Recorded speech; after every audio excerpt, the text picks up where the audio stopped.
all 4 divisions of the Eastern Football League and dissecting the games as you go local for your footy across the eastern suburbs of Melbourne. Joining me on the pre-match coverage today, our wonderful effervescent EFL media manager, Dan Sensic. G'day, Dan. Oh, gee, thanks, Damo. You never cease to amaze me with the descriptive words, and I've never been called effervescent before. Oh, you better. Do you know what it means? I do. It's a bit sexually inclined at times, isn't it? Really. I do appreciate it. But look, I'm really looking forward to this clash today. 2 clubs, 2 proud clubs, fierce rivals as well. When they play each other, they all know about it, and they love to beat one another. And look, Vermont, I guess, have shown us this season that they're not invincible, despite the fact that they sit on top of the ladder. And Blackburn, as we've seen just a few weeks ago, they played particularly well at home when they came up against an Oval Park side that was a bit more fancied on the day, and they came away with the win pretty comfortably. But look, I reckon we're in for a pretty tight tussle this afternoon. And a man who's really stepped up this season, one of the stars of the EFL media team, Matty Fotier, joins us on the pre-game. G'day, Matt. Thanks, Damo. First time I've been a star in the fortnight. It's a quick rise, but no, I'm excited. Quick rises happen all the time. They do, don't they, Damo? Yeah, no, I'm excited. Like Dan said here, it's a good day for footy, a bit of a win, but Blackburn need to win, so beware the wounded Panther. Indeed, and it's going to be interesting to see how they can combat those shortages, given that their recent form hasn't been all that flash, Blackburn, but they do play well at home, as we saw against Noble Park when they were coming in as underdogs about a month ago here on the Match of the Day. They might replicate it today, who knows? Yeah, certainly, and you just got to, I suppose, when they play at Moreton Park and they come up against sides, we were just talking off air about how much of a parochial ground it is, and clubs dread coming out here. The red jackets, they fill the ground nicely. And when they swing them around, the red jackets, it's quite a menacing sight, isn't it? So no wonder clubs dread coming out here. And look, great club, Blackburn, and they always like to perform for their supporters. It's going to be interesting to see how Vermont can continue on with this form.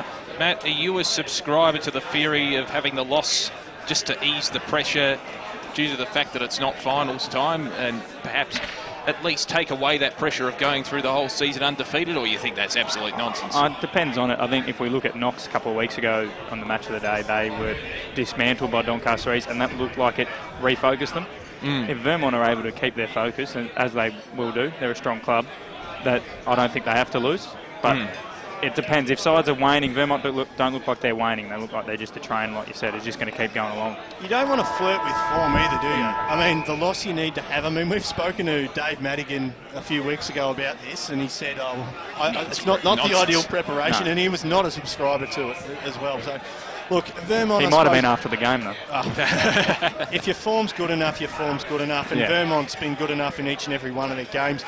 Granted, they have gotten out of jail a couple of times, I guess, with Doncaster kicking 1 goal 10 in the last quarter, and against Vermont Baldwin a few weeks ago, getting over the line by 14 points. But look, they've been good in the clinches, Vermont. When the game's there to be won, they're always they have been the better side, and the best sides win the close ones. Well, it's going to be interesting to see whether it is a close encounter or whether one side will blow the other out of the water. I think a lot will depend on the start of the game, given the fact that it's a nice day. There's a bit of a breeze around, though. It'll be interesting to see how that will affect the outcome of the game, but both sides are relatively hardened. Blackburn probably have the greater incentive when you look at the table, because Vermont are clearly on top of the ladder, and it probably won't affect their position come the end of the home and away season, whereas Blackburn now sit percentage outside the 5, but there's that backlog of teams between 3rd and 6th who are on the same amount of points. So there's a lot at stake here for the Blackburn season. Yeah, and they've got a pretty tough... I think they have a big finish against either Doncaster or Noble, one of the two. I think it might be Doncaster. And that you don't want it to come down to that day. So they should win their next 2. So it's going to be important that they take on Vermont here. And I think they've got to keep it tight. With Doncaster and Montrose have kept it relatively tight and Baldwin, and they've been the closest sides recently. I don't think they're going to win a shootout, the Burners. Well, our first guest on the EFL pre-game warm-up is a man who has taken all before him this season as Blackburn coach. He joined us on the pre-game a few weeks ago. He's kind enough to give us his time once again. Con Caravias, welcome. Hey gents, how are we? Not too bad. This is the ultimate test for your boys today against the top of the table club. How have you gone with the preparation? Yeah, I think, look, it's probably the ultimate test for everyone at the moment, is to come up against Vermont, who are obviously undefeated and playing some pretty good footy. Our boys have prepared really well. Yeah, I think sort of had a good week on the track. Mindset's really good. Understand the importance of a good performance today, not only against top of the table team, but bit of a traditional rival for Blackburn, and obviously with our past players here today, and a lot of those sort of spent some time at Vermont as well. It means a lot for us to have a really good performance today and sort of show that a couple of those losses in recent time have been a little bit of an aberration, and we're looking forward to a good performance today. And you mentioned the atmosphere around the club, obviously, how that is going to be a great sense of anticipation coming into the game. How's that lifted your side? And the fact that you play at home as well, I think there's a distinct home ground advantage, and the support you get here, I think that does make a difference. And we saw that against Noble Park a few weeks ago when you were a little undermanned and you got over the line in any case. Yeah, we always love playing with the Red Army in strong presence, so I think having more of them today is great. And everyone loves to play at home. We certainly feel like we do enjoy playing here, so challenge is still there though. It doesn't matter that we are at home and we're playing in front of a big crowd. The challenge is still there that we're coming up against a red hot Vermont, and we know that they're going to come and play and hit us really hard, and they're probably equally as motivated to for all those things that you spoke about that are positive for us. They're probably equally as motivated to sort of subside those things and have a good showing against us and make sure that the crowd isn't an influence. So a couple of sides have gotten pretty close to Vermont so far this year. Doncaster got pretty close to them when we saw them a few weeks ago, as did Baldwin. What areas, I suppose, do you think can expose the Eagles on, especially at home? Oh, I think I overheard you guys talking about it just before I jumped on, but Vermont are very, very slick in their offensive transition. So if you give them plenty of time and space and let them take the corridor, it's going to be a very, very long and hard day for you. So I think if we can make sure that our pressure at the contest, first and foremost, that's where we've got to own it. If we can make sure that that's on top of things, and we can close down the corridor and make them sort of kick long down the line, then I think we're a really, really big chance. And that's probably a blueprint for most teams, I think, against Vermont. That said, equally, they're very good on the defensive side of things as well. So we just got to make sure that we're clean by hand and foot and make them second guess a little bit when we're moving the football through. Your depth has been tested at times this season, and I suppose you've been able to win when your best side hasn't been on the park. I suppose in recent weeks as well you've been hit with significant injuries, but you must be absolutely wrapped with the way that your younger players have come in and been able to play a role, particularly when the quality of some of the guys that have come out. Yeah, absolutely. You're always going to get challenged when you lose some injuries, particularly, I think I said to you guys 3 weeks ago, some significant injuries to key players, but you only have to have a look at our reserves team today. These two top-of-the-table teams, obviously a really good showing, and we've got some good kids that playing some really super footy. Just right now, they're probably not at that level that can sustain top 3 contests, and that's where we've probably shown up in the last few weeks, but we think in years to come we've got some really good football players here that are going to take this football club forward, both running out there today in the reserves game, but also the ones that will run out there today in the 2 o'clock game. And you've probably seen our team list. We've got a few of those senior guys that have found their way back into the team over the last couple of weeks, so we think that we're starting to get a right mix back come finals. Yeah, you spoke about you're not sure whether you're able to keep up with that top 3 level all year. So does this year finals, would anything past the final be a bit above expectations and everything's a bonus from there on? Obviously you want to win, but you'd be happy to get some finals experience? Oh, I probably should qualify that statement a little bit more. What I meant there was that depth that we have, those guys that are running out there in the reserves today, they're still sort of 2021. So it's those guys that when we had the significant injuries that we did have, it's those guys that when they step up, they're probably not used to 1, playing senior footy, and 2, playing senior footy against a really top team. So that's where I think we've been challenged a little bit. So no, absolutely not. Our expectation coming into this year was always finals. And I'm a big believer that once you get to finals, anything's a possibility. So that is still our expectation, and we'll hit today like that is our expectation. Yep.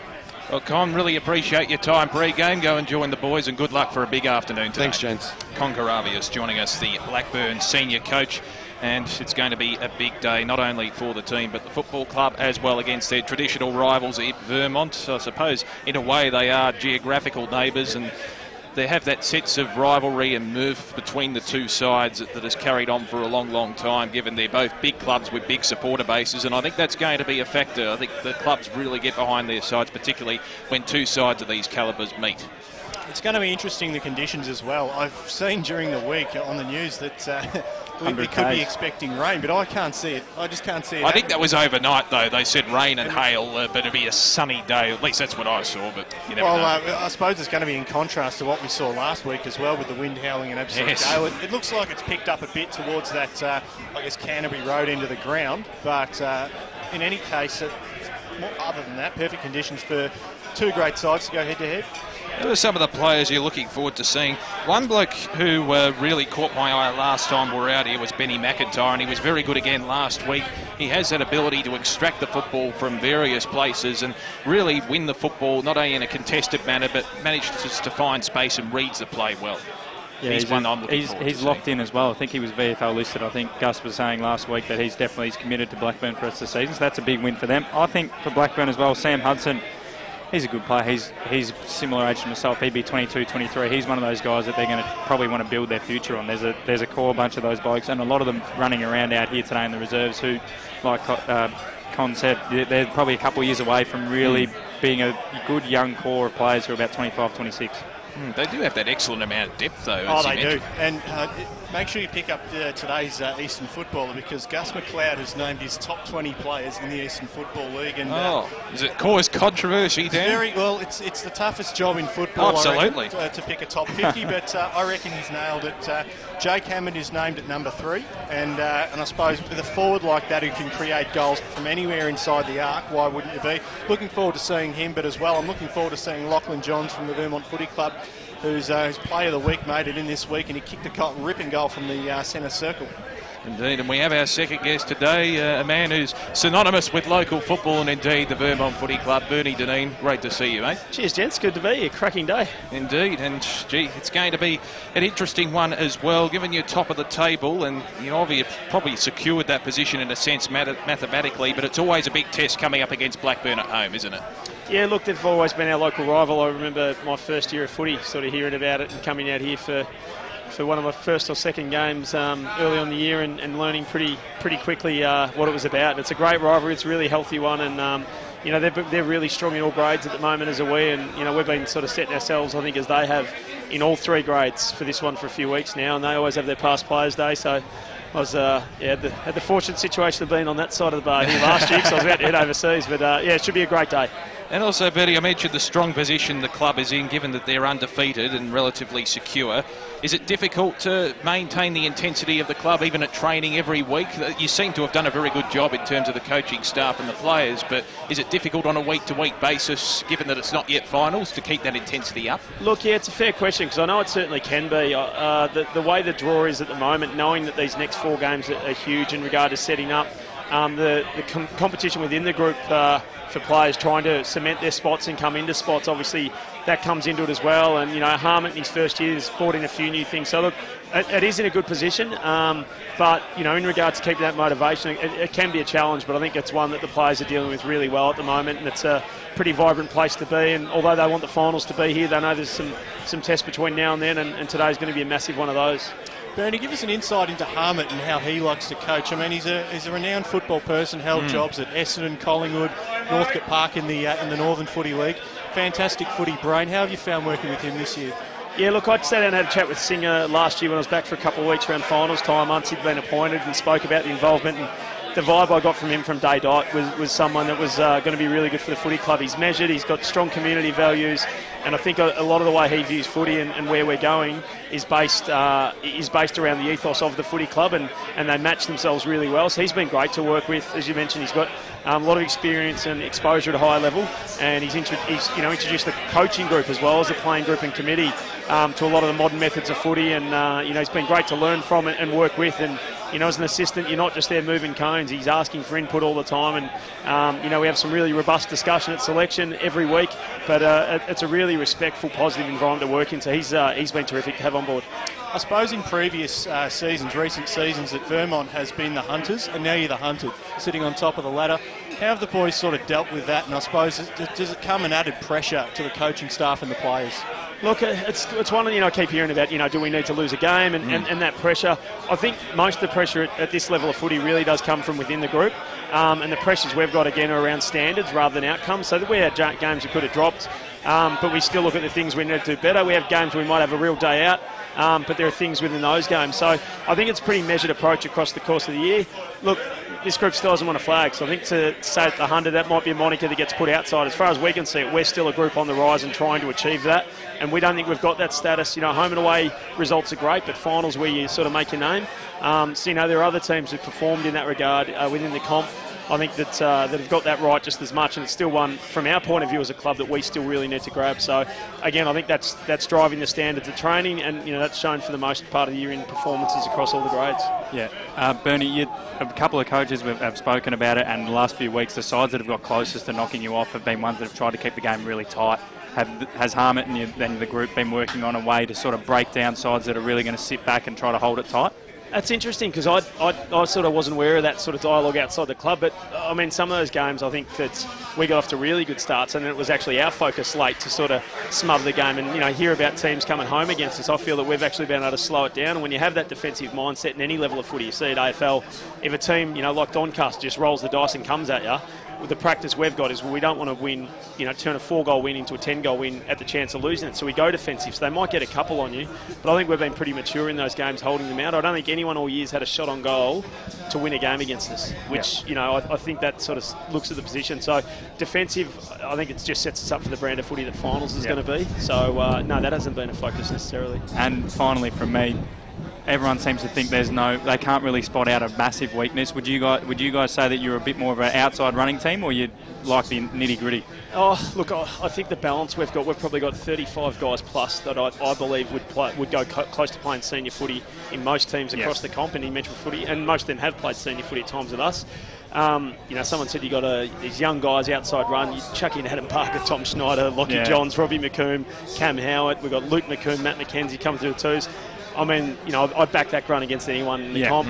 You know, Pez is a pretty strong body up forward who has a fair presence. So I do think we've got a really good balance. And those guys can play in and out. You know, Johnsy and Cam Howard and those guys especially. So, yeah, I think it's a good mix. Got a lot of youth, but we've still got some experience around there. So I think we've got a good mix. And, you know, if we're at our best and we're on, you know, we're going to be hard to beat. But we know there are 5 other teams that are out there still in the hunt and up for the fight. So, you know, it's going to just be about getting ourselves that opportunity and see where we go with it. Well, you have a good blend of attributes and a good culture at the club. Bernie, really appreciate your time. Best of luck today, and hope it all goes well. Cheers, guys. Have a good call. Thanks for the support. No worries at all. Bernie Denee joining us here on the pre-game. Of course, part of the coaching setup at the Vermont Football Club, and a great figure, an iconic figure, I think, in his own right at the Eastern Footy League, Dan. Oh, definitely. And, you know, it sort of makes you wonder, does he get in there and talk to the Vermont players about what it means to play finals footy for the Vermont Footy Club, and I suppose what it means to take home that ultimate prize, which he's done countless number of times. And you know, I guess he's done, his football CV stacks up really well against everyone else's, and coming into finals there'd have to be a nervous energy amongst a good Vermont person like Bernie, having been there and done that all before himself. Yeah, he spoke just then that we speak about them being the hunter, but as he said, they haven't won that flag. It's been a couple of years since they've won that flag. Norwood and Baldwin have had a bit of a... And Noble before and Noble as well. So there would be nerves. They're pretty confident, Vermont Footy Club. Every year you turn up and they're probably thinking top 3. And even there's been years when they've been 0-5 and everyone's like, oh, here's the year. We're finally going to see Vermont not make the finals, and they'll win 12 on the bounce or something. I think one year they were 0-6 and won the flag. I think 2009. There you go. Yeah, and so they're all every year. Harmit would have taken the job, and he would have known flags a tick. Everything else is more or less just under par. That's it. That's the standard of culture that we've seen from successful clubs such as Vermont. They have that rich history, of course. Those dominant sides in the 1980s and 90s, which seemed... Well, I think it gained cult status across Australia, to be honest. Were you around for that demo? Whenever you mention Vermont Footy Club to people almost know who anyone, you are. people know who you're talking about, and they're synonymous with local footy. And you read publications like Inside Footy and everything like that. Ross Cousins, the great work that he does. It's just incredible that Vermont has had that impact on people right around local footy. Doesn't matter if you're Southern Football League or your Northern Football League. You know who Vermont is. And they've survived the Baldwin coming in. Baldwin came in, did well early. Vermont able to figure out a way about them. Noble came in, had the same sort of effect. So they've had clubs come in and try to sort of take them down, and they've been, the whole time, they've never really flustered. I know Baldwin now are 4th. They probably still a chance of the flag. Noble similar, but Vermont are always there. And every challenger, and I'm sure there'll be clubs like Heidelberg or something like that who want to come across and have a tilt at them, and I'm sure Vermont, they might lose 1 or 2 to them, but eventually in the end, they'll win the war. Well, they find a way, don't they? They find a way to adapt, and that's the key to any long-term success and longevity, that's for sure. A bit like Alistair Clarkson, aren't they? Wouldn't it? If Heidelberg came in. Well, they did a while ago, I think, and the rumour was that they weren't allowed to go straight to Div 1, and they threw the toys out of the cot and said, we're not going then. Well, it's going to be certainly a joy to watch if Vermont do win the flag in a way, given the standard of football, and it's been a while since they've tasted the ultimate success, so they're certainly very hungry for it in season 2017. Drought, Damo. What is it, 3 years? I think it's been about 8 years, is that right? 8 years. Yeah. Is it 8? Is 8 it? years. I think their longest is 11, from the late 60s or 70s, something like that. It's like being a Hawthorn supporter. Well, Matt, you're a Hawks fan, so you're able to say that sort of stuff. They're certainly synonymous with success, that's for sure. Speaking of some of the players we're looking forward to watching from the Vermont lineup, a man who I've always enjoyed watching is Tommy Schneider in the midfield. He's certainly one of those great players, and one of those, I think he's a player that the team really revolves around in that central area. He's sort of like Christian Traker sort of bit. He's quite tall for a midfielder. I think he had a crack at AFL level. I'm not sure if he was on a list at Kilda. He was a best and fairest winner at Box Hill and on the Hawthorn list. That's it. He got on a list, VFL, and a lot of these two sides today have had players that have had a fair crack at VFL level. They have. And maybe have just thought, now's the time to come back, and that's the thing we see across local footy. Most of these metro comps, like the Eastern Footy League, are starting to become more like a VFL seconds than the actual VFL seconds is. Semi-professional. Yeah, it has. And you just got to look at these two clubs, and they are semi-professional. Yeah. Well, just on that topic, I don't think we've spoken about it on the pre-game, but the VFL Development League is folding at the end of the year. It's probably a win for local footy in a way, because it suddenly provides that avenue for a lot of players, young players in particular, coming through wanting to get senior exposure, and this is the only avenue that they have, really. There's that, yeah. Like clubs like South Croydon have 3 or 4 players who often come in and out from the VFL Development League, Box Hill, and especially for South Croydon, that'd really help them heading into finals. You don't want some of your players like Liam Cox and Del Papa, I think maybe not Del Papa, that's just a name. That might miss out on a final or something because they're playing VFL 2s, whereas it's going to help, and it will win. It'll be a win for local footy Division 1, and we'll see if clubs like Rowville, who have had, I think Anthony Brolick is a Rowville junior who plays VFL development, if a few of those players might go back, and that might help even out the comp a little bit if those clubs get those development players back full time. It'll be interesting to see how the dynamic changes, and probably another player I'm looking forward to watching is Robbie McComb. He's been very, very instrumental this season for Vermont, and certainly figured prominently, and we've seen Lockie Johns as well, 9 times in the best. He's been a very consistent player all year. Oh, certainly has, and just before we spoke to Bernie, or I think it might have been Connor, yeah, he's featured in the Plays of the Week this week, Lockie Johns. He's just been electric through the engine room for the Eagles this season, and if you haven't seen it, log on to Facebook and have a good look, because one of the goal he kicked, it was almost a 70-metre perler, absolute perler. An effort, probably Malcolm White. Just a disclaimer though, it did bounce. It's a disclaimer before anyone gets on there, no, because you don't want people emailing you down going, you told me he's kicked it from the centre square and it's bounced 3 times. It did bounce, it is a good goal. Got the evidence. It did bounce, and Jake Best did his best to claim it. He did. He put the hand in the air and then, better not. I've had enough this year. And another player I'm looking forward to watching for Vermont would have to be Cam Howard. I think he's the son of a former Richmond player, John Howard, I think his name is. He was on the Richmond list as well. He did play for Cam Richmond, Howard. I think played a few games. Who on this Vermont list hasn't been on a AFL or VFL list?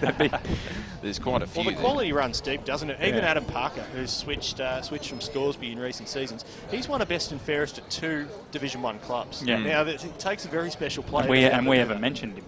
That's right. Which shows the depth. Cam Purdy, of course, who played at East Ringwood a number of years ago. Rory Lehman's a good player too as well. Rory Lehman's, I think he might have been Essendon VFL or around there. We can go through both the lists and probably just say, we could just name where if someone asks, did he play VFL? Yeah, he played a couple of games. You'd feel pretty safe looking at those 2 lists. Yeah, I always enjoy looking at the backgrounds of the players coming into each game, and there's certainly a depth and a birth of talent there as far as Blackburn and Vermont are concerned. What about the conditions, boys? I mean, you mentioned the wind before, but other than that, it's a perfect day for football. Do you think it'll be a fairly physical encounter given the bigger bodies that these sides have and the superior bodies as well, it must be said, or do you think it'll be a more free-flowing encounter? Oh, it'd have to be physical. I mean, you're coming up for against... Blackburn especially. For Blackburn especially, yep. They've got to throw it. They've got to throw the kitchen sink at Vermont this afternoon. Make a statement. Make a statement, definitely. And the first 5 minutes will set the tone, I reckon. Say there's a ball there to be won, you've just got to win it. You've just got to bring those bodies in, crunch through the contest and win the footy, because the opening 5 minutes will tell the story of the game, I reckon. And look, Vermont know that Blackburn are going to come hard because, as we've mentioned, their record at home so far this season, Blackburn has been good, and they definitely like to turn up for their fans. Yeah, but Blackburn, like I said, they won't win a shootout. It's not going to happen. I don't think any team in the comp's going to win a shootout against Vermont. So I think they've got to be physical. The ground's not too big. It's tight enough that if Vermont get on the outside, they'll do well. And obviously they'll do well anyway, I suspect. But I think Blackburn, like Dan said, they've just got to go first bounce and just be physical and really just come at, sort of like Doncaster East did against Knox, I think a couple of weeks ago. They really hit them hard from the first bounce. Yep. And it's just Knox were just taken aback. I don't know, I think Vermont might have a bit more steel than that Knox side did that day, but that's the way Blackburn, that's the blueprint. But do you think, given the professionalism of Vermont, they'd be prepared for that? Oh, yeah, definitely. Like I said, more than Knox. Knox probably weren't expecting it. Yeah. And speaking to their coach, he probably thinks they were a bit tired, and that's where that loss came from. And after speaking to Bernie, there's about 40 blokes pushing for spots, so you can't afford to be tired at Vermont because you'll lose your spot and you'll be playing out in the Magoo. So they've got the steel, but that's the way Blackburn have got to do it. They've just got to back themselves in that sort of contest. And also the fact that you mentioned Blackburn would be hoping for a physical encounter and wanted to, I suppose, stamp their authority on the contest early. Do you think it'd be a little bit too predictable, Blackburn's game plan today? Do you think Vermont can really seize upon that? Well, it starts in the middle, doesn't it? And I suppose from the first bounce, the engine room's going head to head. They've just got to hit it hard. And Blackburn cannot afford to get complacent against that Vermont engine room, because the quality of players that go through there, Lachlan Johns being one of them, they can turn a game in a matter of minutes. So you just can't be caught napping. Both of these clubs have a fair contingent of supporters at the ground today, as they do for every game. I think they're really not notorious, that's a bad word to use, but they have a reputation for having a very passionate and parochial supporter base, these two clubs. Do you think they'd be amongst the most parochial in the competition overall, these two? Well, we spoke off mic pre-game about who we think's probably the loudest. Parochial. Yeah, I know what you're saying. They're definitely up, and they're people that get to every game. There'd be Blackburn supporters that might not have that connection with the club like a son or something anymore, and it'd be Saturday they morning. Retain them, don't they? Where are we going? And Vermont's the same, and they might. I remember playing at Ludo, and you'd hear blokes make a few jibes like, "Oh, we've had to drive all the way out here." It's only 20 minutes now, but blokes make that sort of comment, but they do it, and that's the thing. They'll get to every game. They love watching their side play, like you said, the bright red colours. They wear all their gear. They're not just going in the casual stuff. They're out there in the uniform. Everyone buys a jacket. Everyone buys a beanie, which look brand new, walking in front of the glass. But they're there every game. And Vermont's similar. The bright purple and the bright red go out in waves. Oh, certainly. And it's local footy at its best, isn't it? And one thing that we spoke about last night on the huddle, it is Love the Game round in the Eastern Footy League. So love the game, not the odds. Brought to you by the Victorian Responsible Gambling Foundation. And one of the purest things about local footy, isn't it, that you can love the game? We don't have betting on local footy. No. And I suppose it's no purest sense than getting out to watching two classic rivals going head to head.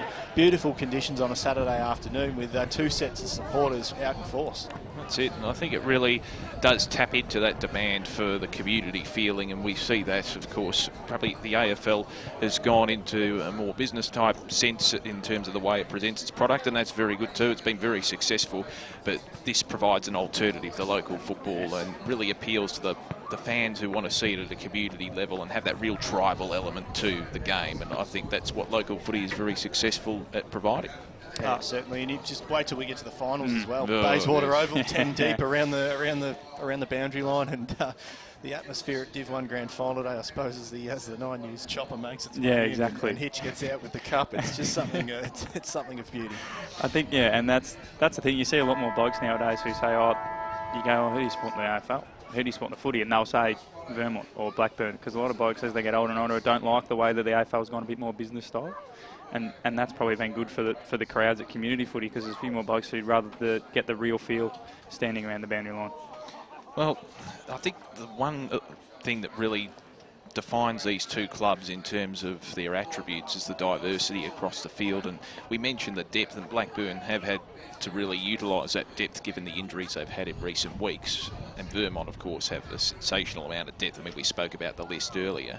It'll be a test, I think, for both sides as to see how much depth they truly do have if worst comes to worst come finals time, and I think that's going to be one of the key figures and key features of this game. Yeah, well, the reserves game we're watching right now seems to suggest that Blackburn might have a bit more depth. Yes, but certainly at the younger age. Certainly younger age, but like their coach Con said, that it's those blokes coming up might not have that experience. Then Bernie then said that about 30 blokes have played for Vermont this year. That's right. So that sort of means that at the moment Blackburn's reserve side might be stronger, but have they got as many blokes that can make the step up experience-wise, whereas Vermont might have that edge depth-wise, just more players. And that's probably just having a slightly older age core sort of thing, that Blackburn are quite young and building from the bottom up. Well, we'll take a break here on the EFL warm-up here on EFL Game Day. Of course, the big clash between Blackburn and Vermont in Division 1 Round 15 action live from Moreton Park. We'll preview the games across all 4 divisions after the break. We may even have a special guest. Stay tuned to Radio Eastern 98.1 and EFL.org.au.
Welcome back to the EFL pre-game warm-up. It is the big clash between Blackburn and Vermont live from Moreton Park. Round 15 action, first versus sixth. Both clubs with a lot of history, tradition and a tribal element. Atmosphere will reflect that. Time now, gents, to go across all 4 divisions and preview some of the action that will take place this weekend as you go local for your footy. We'll start off with Division 4 and work our way up. It's round 16 action. Gee, we're only a few weeks away from the finals. The year goes so quickly, doesn't it? And it's going to be interesting to see how things pan out. In Division 4, we saw the dominance of Domvale last week, and it'll be interesting to see if they can replicate that against the Glen Waverley Hawks, who are fighting to keep their season alive. A lot of incentive here for the Hawks, but Domvale look very dominant. They certainly do. And look, we saw Domvale last week, and the way that they were just able to pick Whitehall's Pioneers apart right from the get-go, they haven't given me a reason not to tip them. And so, for mine, they're the outright Division 4 flag favourite, and so they deserve to be. They've had a sensational season so far, but as we've heard the coaches say in the pre-game, that look, home and away form is one thing, but when you get into the finals, it's a whole new game. But gee, heading into the finals, they're riding the wave of momentum. Who do you tip here? Are you going to go with Domvale? Let's stick with them. Matty? Yeah, Domvale. They looked like a Div 3 side last year. They looked ready to go up. Well, it'll be interesting to see if the Hawks can keep their season alive as well. Kilsyth host Coldstream. Kilsyth, another side who are on the cusp of entering the top 4, only half a game outside. And Coldstream, of course, on the other side of the ledger. So really, it's sort of a mini elimination final between these two sides. Who's going to come out on top, Dan? Gee, look, Kilsyth, speaking of sides riding the wave of momentum, Kilsyth are doing that at the moment, and they've had a great last month of footy. But Coldstream, I tell you what, I think they haven't slipped out of the top 4 yet, but it's very possible at the end of today's game if Kilsyth can perhaps get up, or they might have them by percentage, but look, Coldstream for mine, they've tapered off a little bit, and today they just need to make a statement to the rest of the Div 4 competition that they aren't a spend force in 2017, so I'm going to tip the Cougars to get up here.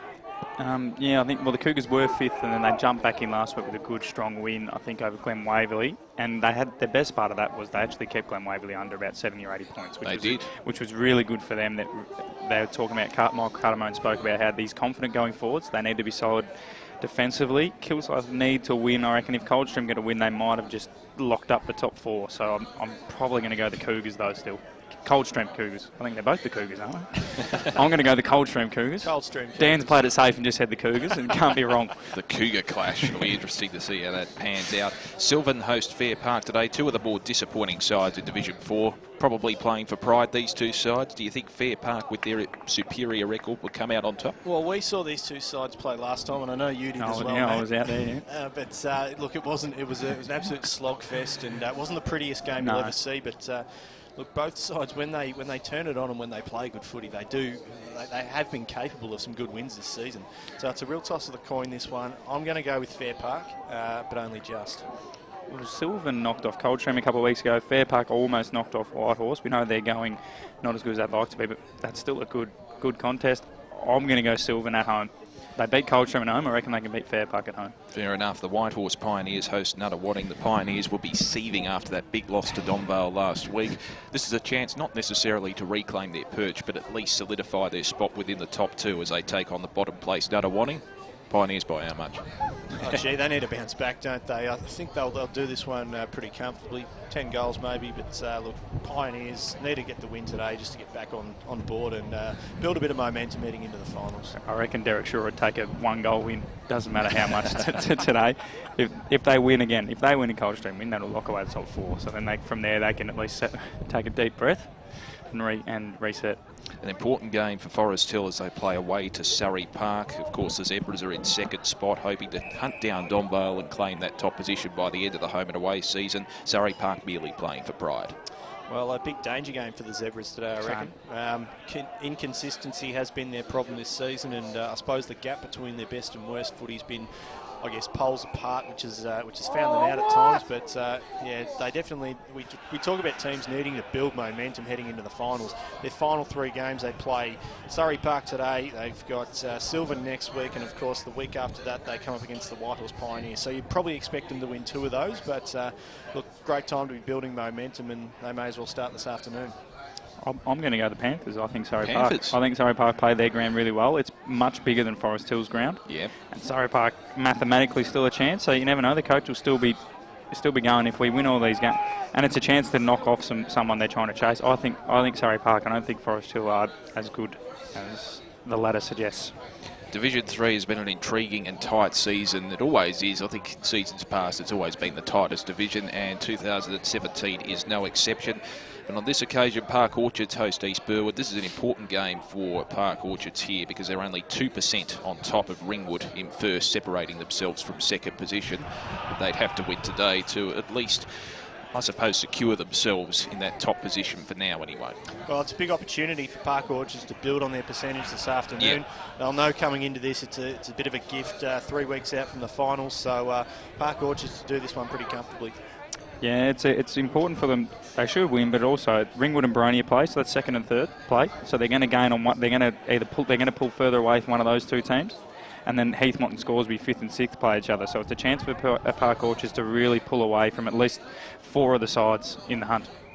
Templestowe host Warrandyte today. Of course, the Dockers trying to maintain their spot within the top 5. They're only percentage ahead of Scoresby when you think about it, who are sneaking outside those top 5 positions. Warrandyte are in second last spot, merely playing for pride again, so you'd have to go with the Dockers here, surely. Yeah, you'd have to, and yeah, the loss they had last weekend, 10 points to Ringwood, but they'll be keen to bounce back today, get back onto the winners list, and what they've done pretty well this year, Templestowe, is when they've needed to make a statement and they've made it, and I think today will be the day.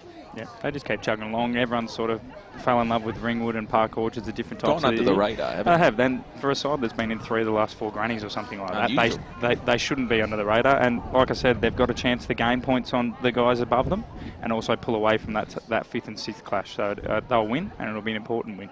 Season on the line for Ferntree Gully as they host the Basin this afternoon. Gee, the Gully boys, the Eagles, ever since that Baronia loss, which we covered a few weeks ago here on EFL Game Day, they seem to have fallen away a little bit. I think that loss has hurt them psychologically as well, but they still have a chance if they win today to at least match the sides above them on points. I reckon they would have been told the same thing during the week at training, that today is a good opportunity. The Basin have been, look, they've been a bit disappointing this season. Their best footy for mine is good enough to have played finals this year, but they haven't been able to produce it often enough. But look, Ferntree Gully this afternoon, they'll see this as a good opportunity to get a win, and I think they'll do the same thing. Yeah, I think the Gully will win, and again, like I said, 5th and 6th place, so it's a big chance for Gully to get right back amongst the mix of things. And the Basin, like Dan said, they can play. I think they've just got to get just a bit of a mental sort of mindset change, that they're a bit lazy, so the Gully should win. They've been very unlucky, the Basin too. Trevor Mills came back from injury in the pre-season, and then he's come back again early in the season and done himself a knee. I think it might have been a knee or something like that. Done his knee again. So to have your captain out, suffer 2 significant injuries, it'd probably gut most clubs. Well, yeah, it might just be that mental refresher they need to just get through this season. That, like you said, they're safe. The luxury of having East Burwood going down means that you're safe, and you can start planning for next year and maybe even give a few blokes from the 19s or the reserves a run around that might have been on the precipice and go, all right, mate, you've got 3 games to show us what you've got. Indeed, it'll be certainly one to watch, and gee, one of 2 games I think that are really salivating in Division 3 this round. Ringwood hosting Baronia, 2nd versus 3rd, only half a game separating them. Ringwood know how to play that vast expanses of Jubilee Park very well. Do you think that'll be the difference here? I think so, and Ringwood are the team to beat in Division 3 for mine. They proved that last weekend, and Baronia, as we've seen in the Ferntree Gully game, their best footy has been fantastic. And when they do put that together for a significant period of time, they can trouble clubs. And that's exactly, they punished Ferntree Gully that day. So it'd be a question of whether or not they can do it for long enough today. But having said that, Ringwood, they went in without one of their best players in Farmer last weekend, and they still got up. So the depth there at the Redbacks is incredible. And they have a lot of eggs, the Redbacks. Oh, they certainly do, don't they? And I think the Redbacks will bite the Hawks today, don't they? That venom. That's poor. I think Ringwood will win. Baronia seem to play 1 or 2 quarters of footy, and it's been enough against the sides like Ferntree Gully and the like, but it's Ringwood are a side that are going to play 4 quarters, so I don't think Baronia will be able to stay with them. 2 below par sides, it has to be said. Churnside Park hosting South Belgrave today. A good opportunity, I think, for Churnside Park to test their mettle as a young side, and playing at home, they might have the advantage today. Well, for either side, I reckon it's a good opportunity to get a win, and late in the season when you're playing for pride and you really got nothing to lose, so you tend to go out there and play with a bit more freedom, and I think that's what we'll see both sides do this afternoon. So this one could go either way. Having said that, I'm just going to go Churnside Park. And Matty? Yeah, Churnside as well, but like Dan said, couldn't agree more.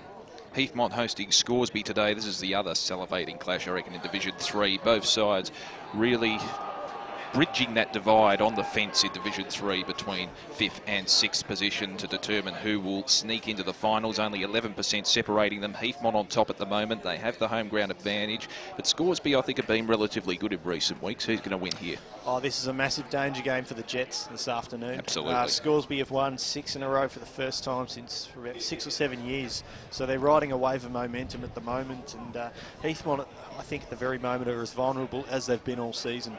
And look, Scoresby have, early in the season we saw them, they didn't play too well for long enough, but we said that day that if they were to put it together for 4 quarters, they're going to be a very dangerous side. And I think since they've clicked, and that's what they've been able to do, hence the wins, and against the opposition that has been against in, I suppose, Park Orchards they knocked over a few weeks ago too. So I'm actually going to go the Magpies today. I think they'll get this one done.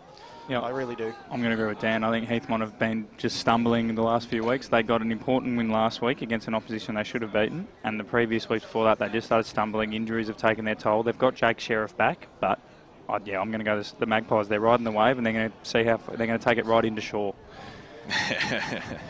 Well, it's a fair call, that's for sure. I mean, both sides really have a lot to play for this afternoon. Let's move on to Division 2 action with round 15. And there certainly are a number of games to keep an eye on this season. Of course, Knox v Burrelbach, that'll be an interesting one. It's first versus third at the moment on the table. Knox had probably a loss that kept them going in a way, probably reinvigorated them. Yeah, I'd agree with that. And they take on Burrelbach, who I think at their worst have been pretty deplorable, but at their best they can challenge the top sides. They're one of those Jekyll and Hyde type sides. And they've done that in the last few weeks. They lost, I think they were 1-2 or 3-2, then lost about 3 on the bounce, and then have gone on another run to get up to third, and before losing the last 2 to Waverley Blues, who are more it's kept Waverley Blues alive, that win, and then lost to Wanty South at home last week. So you'd suggest Knox should win, but it's a danger game again because Knox have been a bit dodgy the last 2 weeks. Lost to Donny East, just got over the line against Liddell in what was a seesawing affair.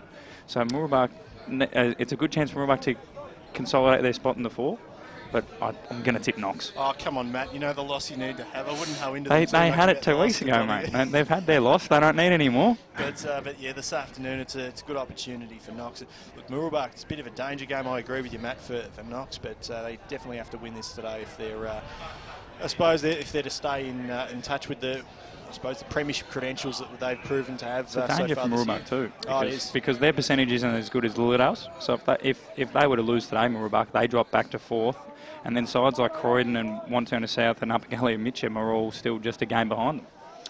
Well, there's a logjam of teams just outside the 4, all on 6 wins. In fact, 4 teams, and 2 of them clash today. Upper Ferntree Gully hosting Croydon. Gee, it's almost a mini elimination final, this one. Who's going to come out on top?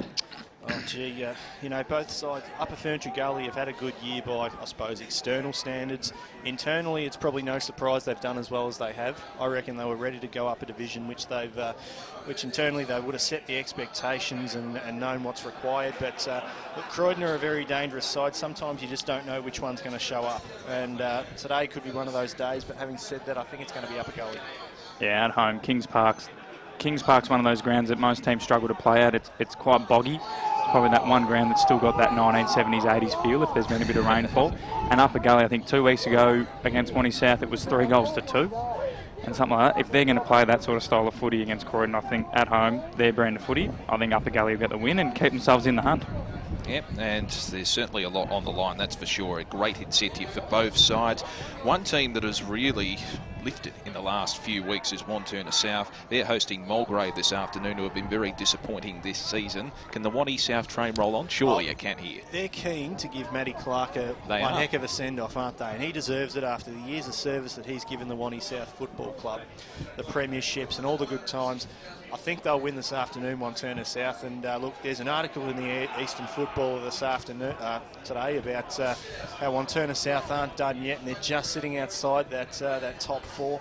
I wouldn't write them off just yet. We talk about sides with momentum. Wanturna South are one of those, and they've definitely got the players to be able to put it together to be able to, trouble a lot of those sides vying for finals. Momentum and experience. So if they get there, they'll be dangerous. And I don't think Mulgrave only ever beat Lilydale away from home. So I'm going to tip Wanturna South.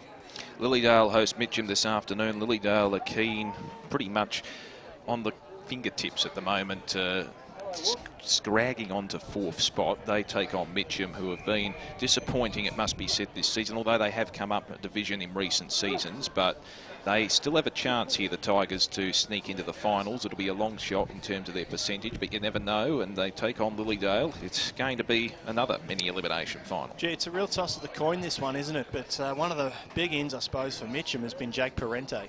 He missed a few weeks there, and I think they really felt that with that extra avenue up forward out of the side. I know he's only, 21 or 20 or something? Yeah, it might even be still 19. Could even be 19s, but he's become an integral part of that Mitcham outfit, and with him back in the side, I think the Tigers will be able to trouble the Falcons, and I think they might get up.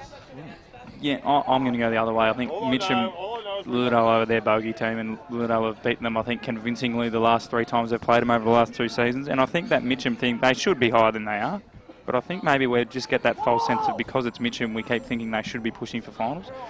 Really, if a side came up from Div 4 to Div 2 in the space of how long it took Mitcham, they'd be pretty happy to be safe the next couple of years and keep building for another sort of surge.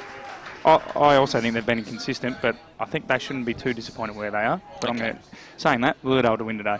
Yes, right next to the train line there. Love that ground. Probably one of the more unique grounds of the Eastern football. With the leaves falling over one wing and the creek on the other. That's right. There's a chance of even kicking the longest, or producing the longest kick in history by kicking it into the open window of a train, and it'll be a kick from Lilydale all the way to the city. Gee, it's 40 a kilometre Street. It's a unique ground, isn't it? Even the grandstand, though, it looks like they've pilfered the old seats out of the great. I think they have. I think they did when they rebuilt it. When there was I think there was a fire to the grandstand, and I think that's where they got the seats. I think it were the spare seats from either Etihad or the G. I'm happy to be corrected, but I'm sure I've heard that outside of a joke from you, Dan. We might have to follow that one up on the huddle on a Friday night. And of course the last game, the Waverley Blues, the bottom of the table side, hosting Doncaster East, who are in second. Probably too much incentive here for Donny East, given they're still chasing top spot. Certainly, and Waverley Blues, look, they've impressed at times this season, but Doncaster East, a couple of weeks ago when they picked Knox apart, you just can't go against them, so the Lions won. Donny East are going to ravage them. Is it possible, though, that the Waverley Blues have that incentive? I know they're a couple of games behind the side above them, of course, in Mulgrave, but do you think they still have that incentive to avoid the wooden spoon and the relegation? They've got the incentive to do that. There's no doubt about it. But if you play that incentive against Doncaster East incentive to get top spot, then it comes down to talent, and I'm tipping Donny East talent probably enough to get them over the line. If Donny East come in complacent like Mooroolbark did a couple of weeks ago, then Waverley Blues definitely have a chance. Let's move on to Division 1 football now. Round 15 action, of course, corresponding with the game today between Blackburn and Vermont. There's a lot of action to take place. But before we move into Division 1 action, we do have a special guest here today, Dan. It's fantastic to bring them in on the pre-game action, and certainly a great chat ahead, as, of course, we welcome a man who has given up his time to speak pre-game, not only to the Blackburn Football Club, but to us, and Gus McLeod will give him the introduction. Yeah, thanks, Damo. Great to have everyone down here at Moreton Park. The crowd of 180 that just listened to Craig Hutchison have a chat to the Blackburn Football Club, and it's our pleasure to welcome him to 98.1 Radio Eastern. Hutchie, thanks for joining us. Hello, Gus, and great to be on 98.1 and the team. Great to see you guys, and congratulations on all you're doing to support local footy. It's been absolutely fantastic, the call, and it's great to be here and watch you guys in full flight. You got the best view, best commentary box I've ever seen. You're on the fence. Magnificent. You just spoke, Hutchie, downstairs about your connection to local footy and what it means to you. Tell us a little about what local footy is for Craig Hutchison. Well, I'm a Warrigal boy, so that's in the Latrobe Valley Football League, about an hour from here, and the mighty Gulls will be playing this weekend. I went and watched them 4 or 5 weeks ago. Love local footy. This is what makes towns tick, or what makes communities fly, and my cousin's coaching the Warrigal Footy Club, so I look forward to keeping an eye on them and going back and seeing how he's going. I keep an eye on the Burners through you, Gus, and your old man James, and it's good to see the season you're having. One of the AFL boys was telling me that the coach here is the staffer at the AFL, is that right? He is. Con, he's pretty high up in the AFL. Yeah. He designs the game plans for a few of the clubs, so we're quite lucky to have him down on board. But a few ex-AFL boys running around today that you might have seen. Hutchie, Joel Perry, Reece Conker's brother Luke's running around for Blackburn. Yep. So you got a bit of a keen eye on the Burners and how they've been doing this season. I do. I saw Chris Barlow in the rooms before the game too. It was a great Hawthorn, so they hit up half forward, and a ripper, and he was an ex-player here, of course, as well. And the ground looks in good nick, and there is a big crowd in today, so it should be an absolute beauty. I know the rivalry between these two teams is so strong. The reserves game, which are going in front of us at the moment, good to see the Burners 15 points in front. And the senior game is going to be fascinating because it feels like an 8-point game. I know it's a cliche for you blokes today, but if you can win this and break that gridlock sort of 3 through 6, it really turns things around your way. And it's great that the community are getting behind it out here. It's such a good part of the town, and it's always a little bit windy here though. You've got to play the conditions well, don't you? That you do. Dan, over to you. Craig, on to your career. Obviously, you've jumped into the media landscape, and it's evolved over time. You've covered many stories over the years. What's the biggest one you've broken, and probably on the other side of it, what's the biggest one you've covered? Oh, Dan, takes me back to the journalistic days. I've been out of those for 5 or 6 years now, but probably in a journalism sense, the one that I won the Walkley Award for was Wayne Carey and his retirement, and the circumstances around that were probably the biggest thing that I've seen.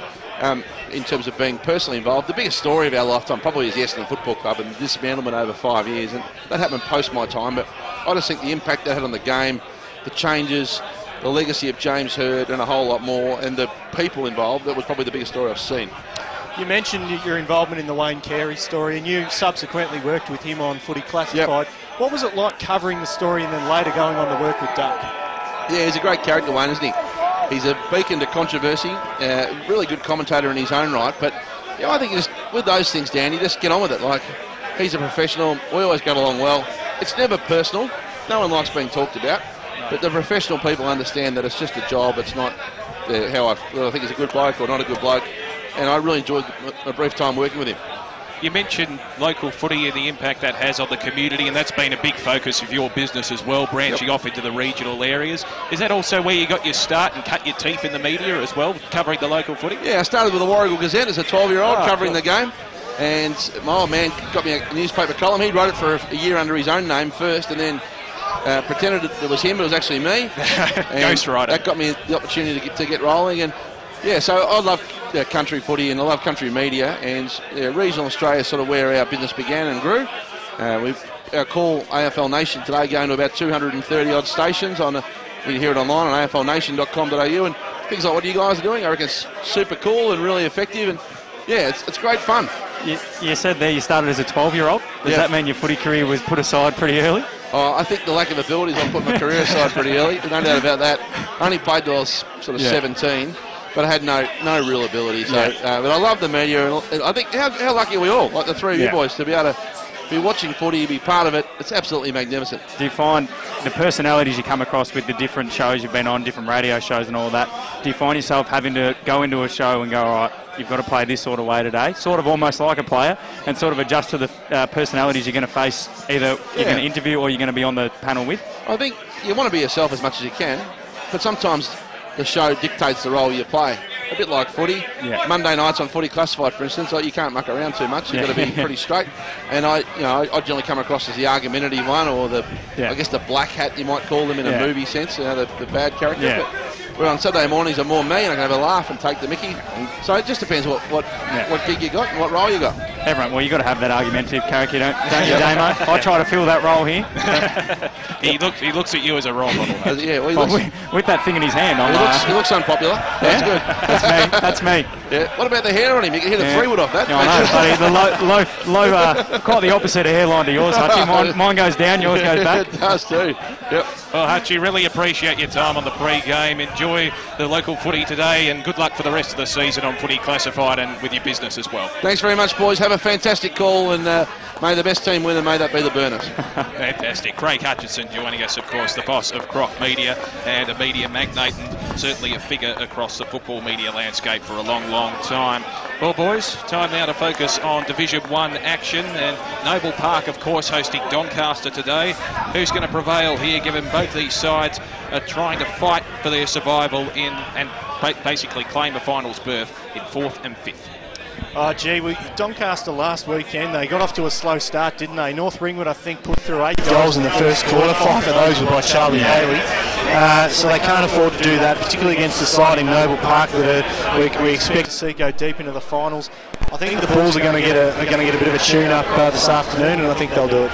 I'm going to go Doncaster unchanged. Unchanged. I think they're making that steady climb towards the finals. They're timing their run, and Noble Park have got a few outs. They're winning games, but I think they just haven't quite got that click going yet. So I'm going to stick with Doncaster, the Sharks. North Ringwood host Roval this afternoon. 2 lowly sides. Who's going to prevail here? I think North Ringwood at home would be a real chance.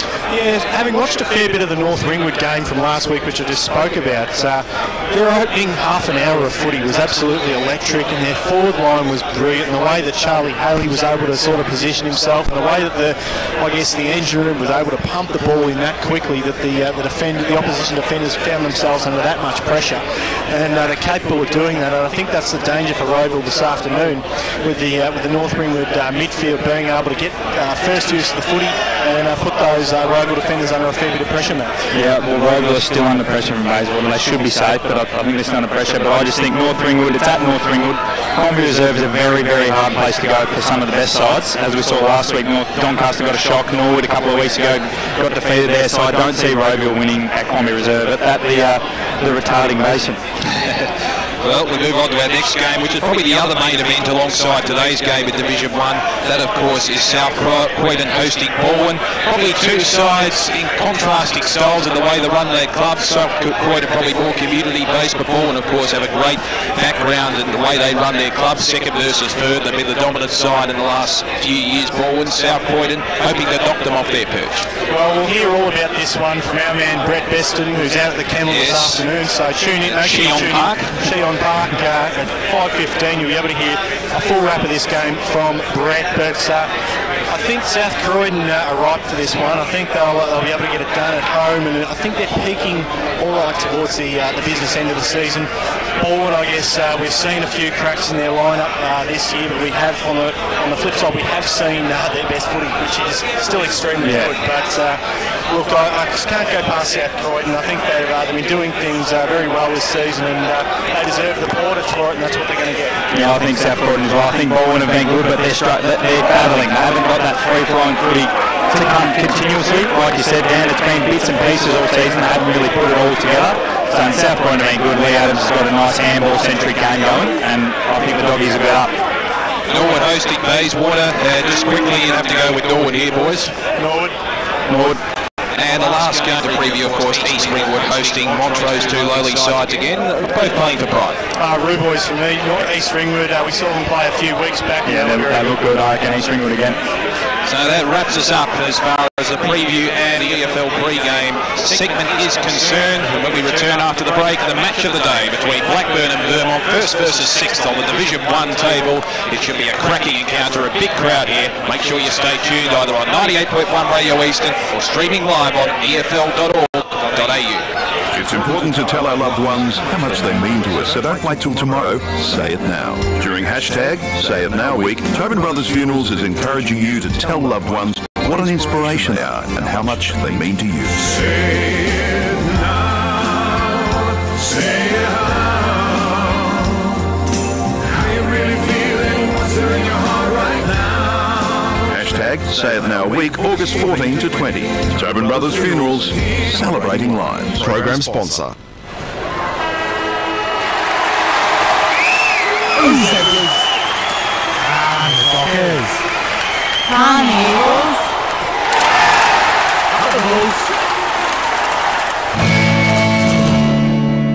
Tobin Brothers Funerals, serving all supporters of the Eastern Football League since 1934. Tobin Brothers Funerals, celebrating lives. Program sponsor. A new time and a new team, driving you home in 2016. Join a brand new lineup for the Huddle as the game take a light-hearted look at the Eastern Football League every Friday night. More importantly, the team will reveal the ins and outs of this week's round of matches. The Huddle, 4:30 to 6:30 every Friday evening as you love it local. EFL.org.au is the place to be online for all the latest on the Eastern Football League. Keep up to date by checking out the latest news and feature articles. Have your say in the EFL poll. Check out all the latest EFL videos, and best of all, you can listen back to any EFL radio program at any time. Head to EFL.org.au. The Eastern Football League. Local footy at its best. On EFL Saturday, it's time for the match of the round. Let's cross to our team and go local for your footy.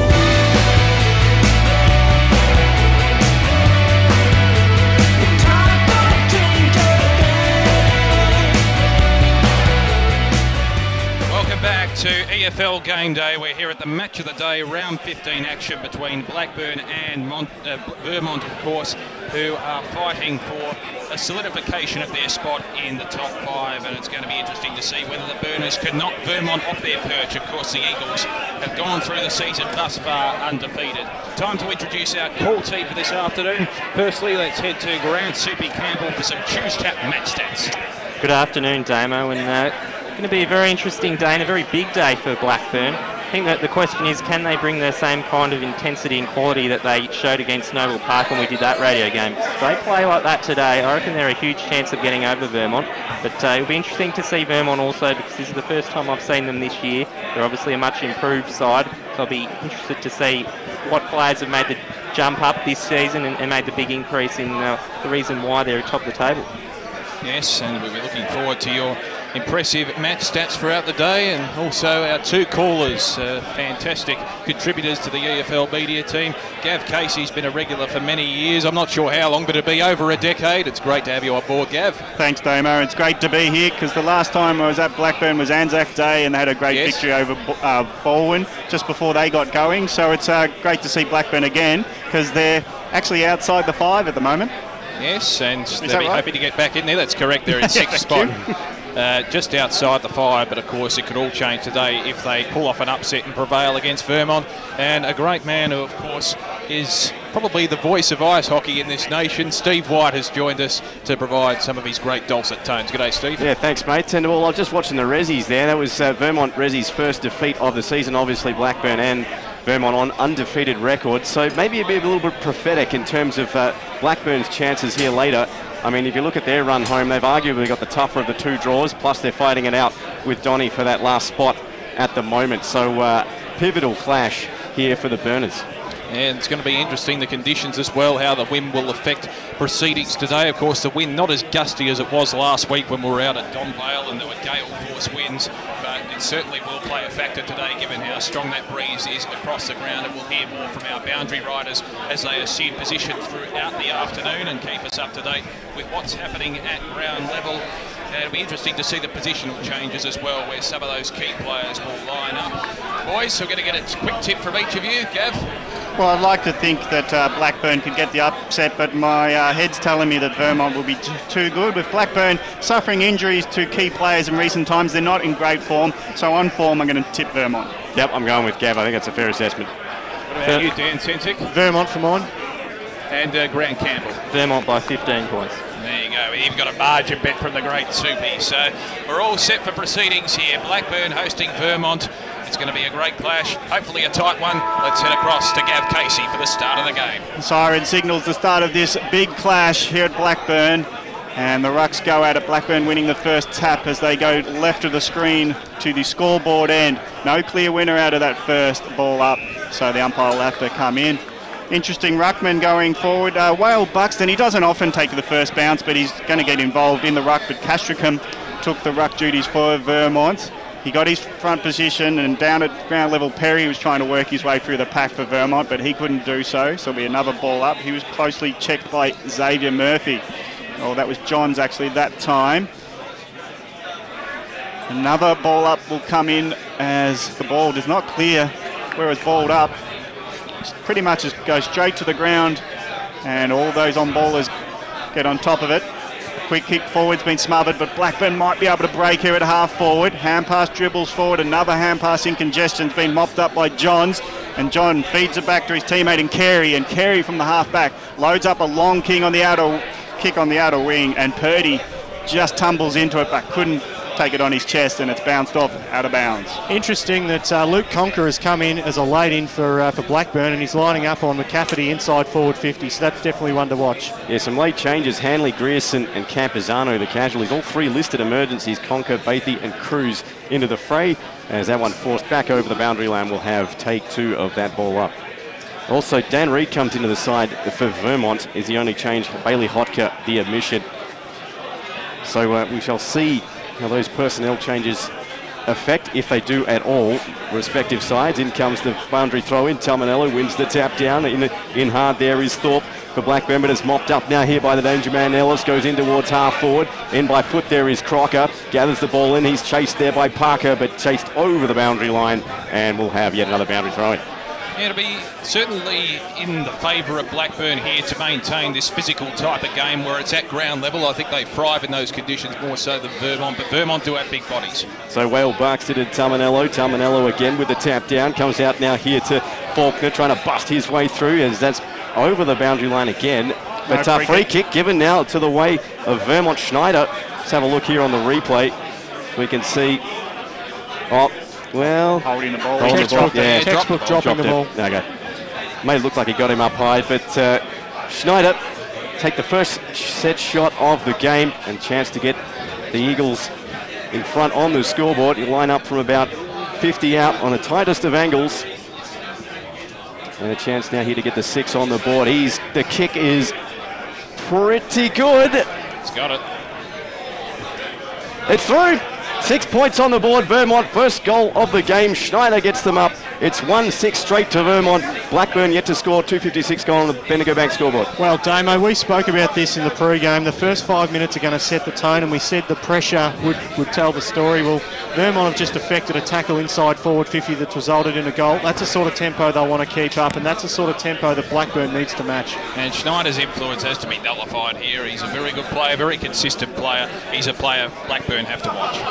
We'll get the boundary riders involved soon enough because the wind is going to the right of screen to the central road end, and it's favouring Vermont for the first term. The umpire's got to get involved again as that ball up in the centre has quickly been surrounded by a lot of the players. So it's going to be a heavily contested stoppage games by the look of it. The wind's going to play a factor in not being able to take control.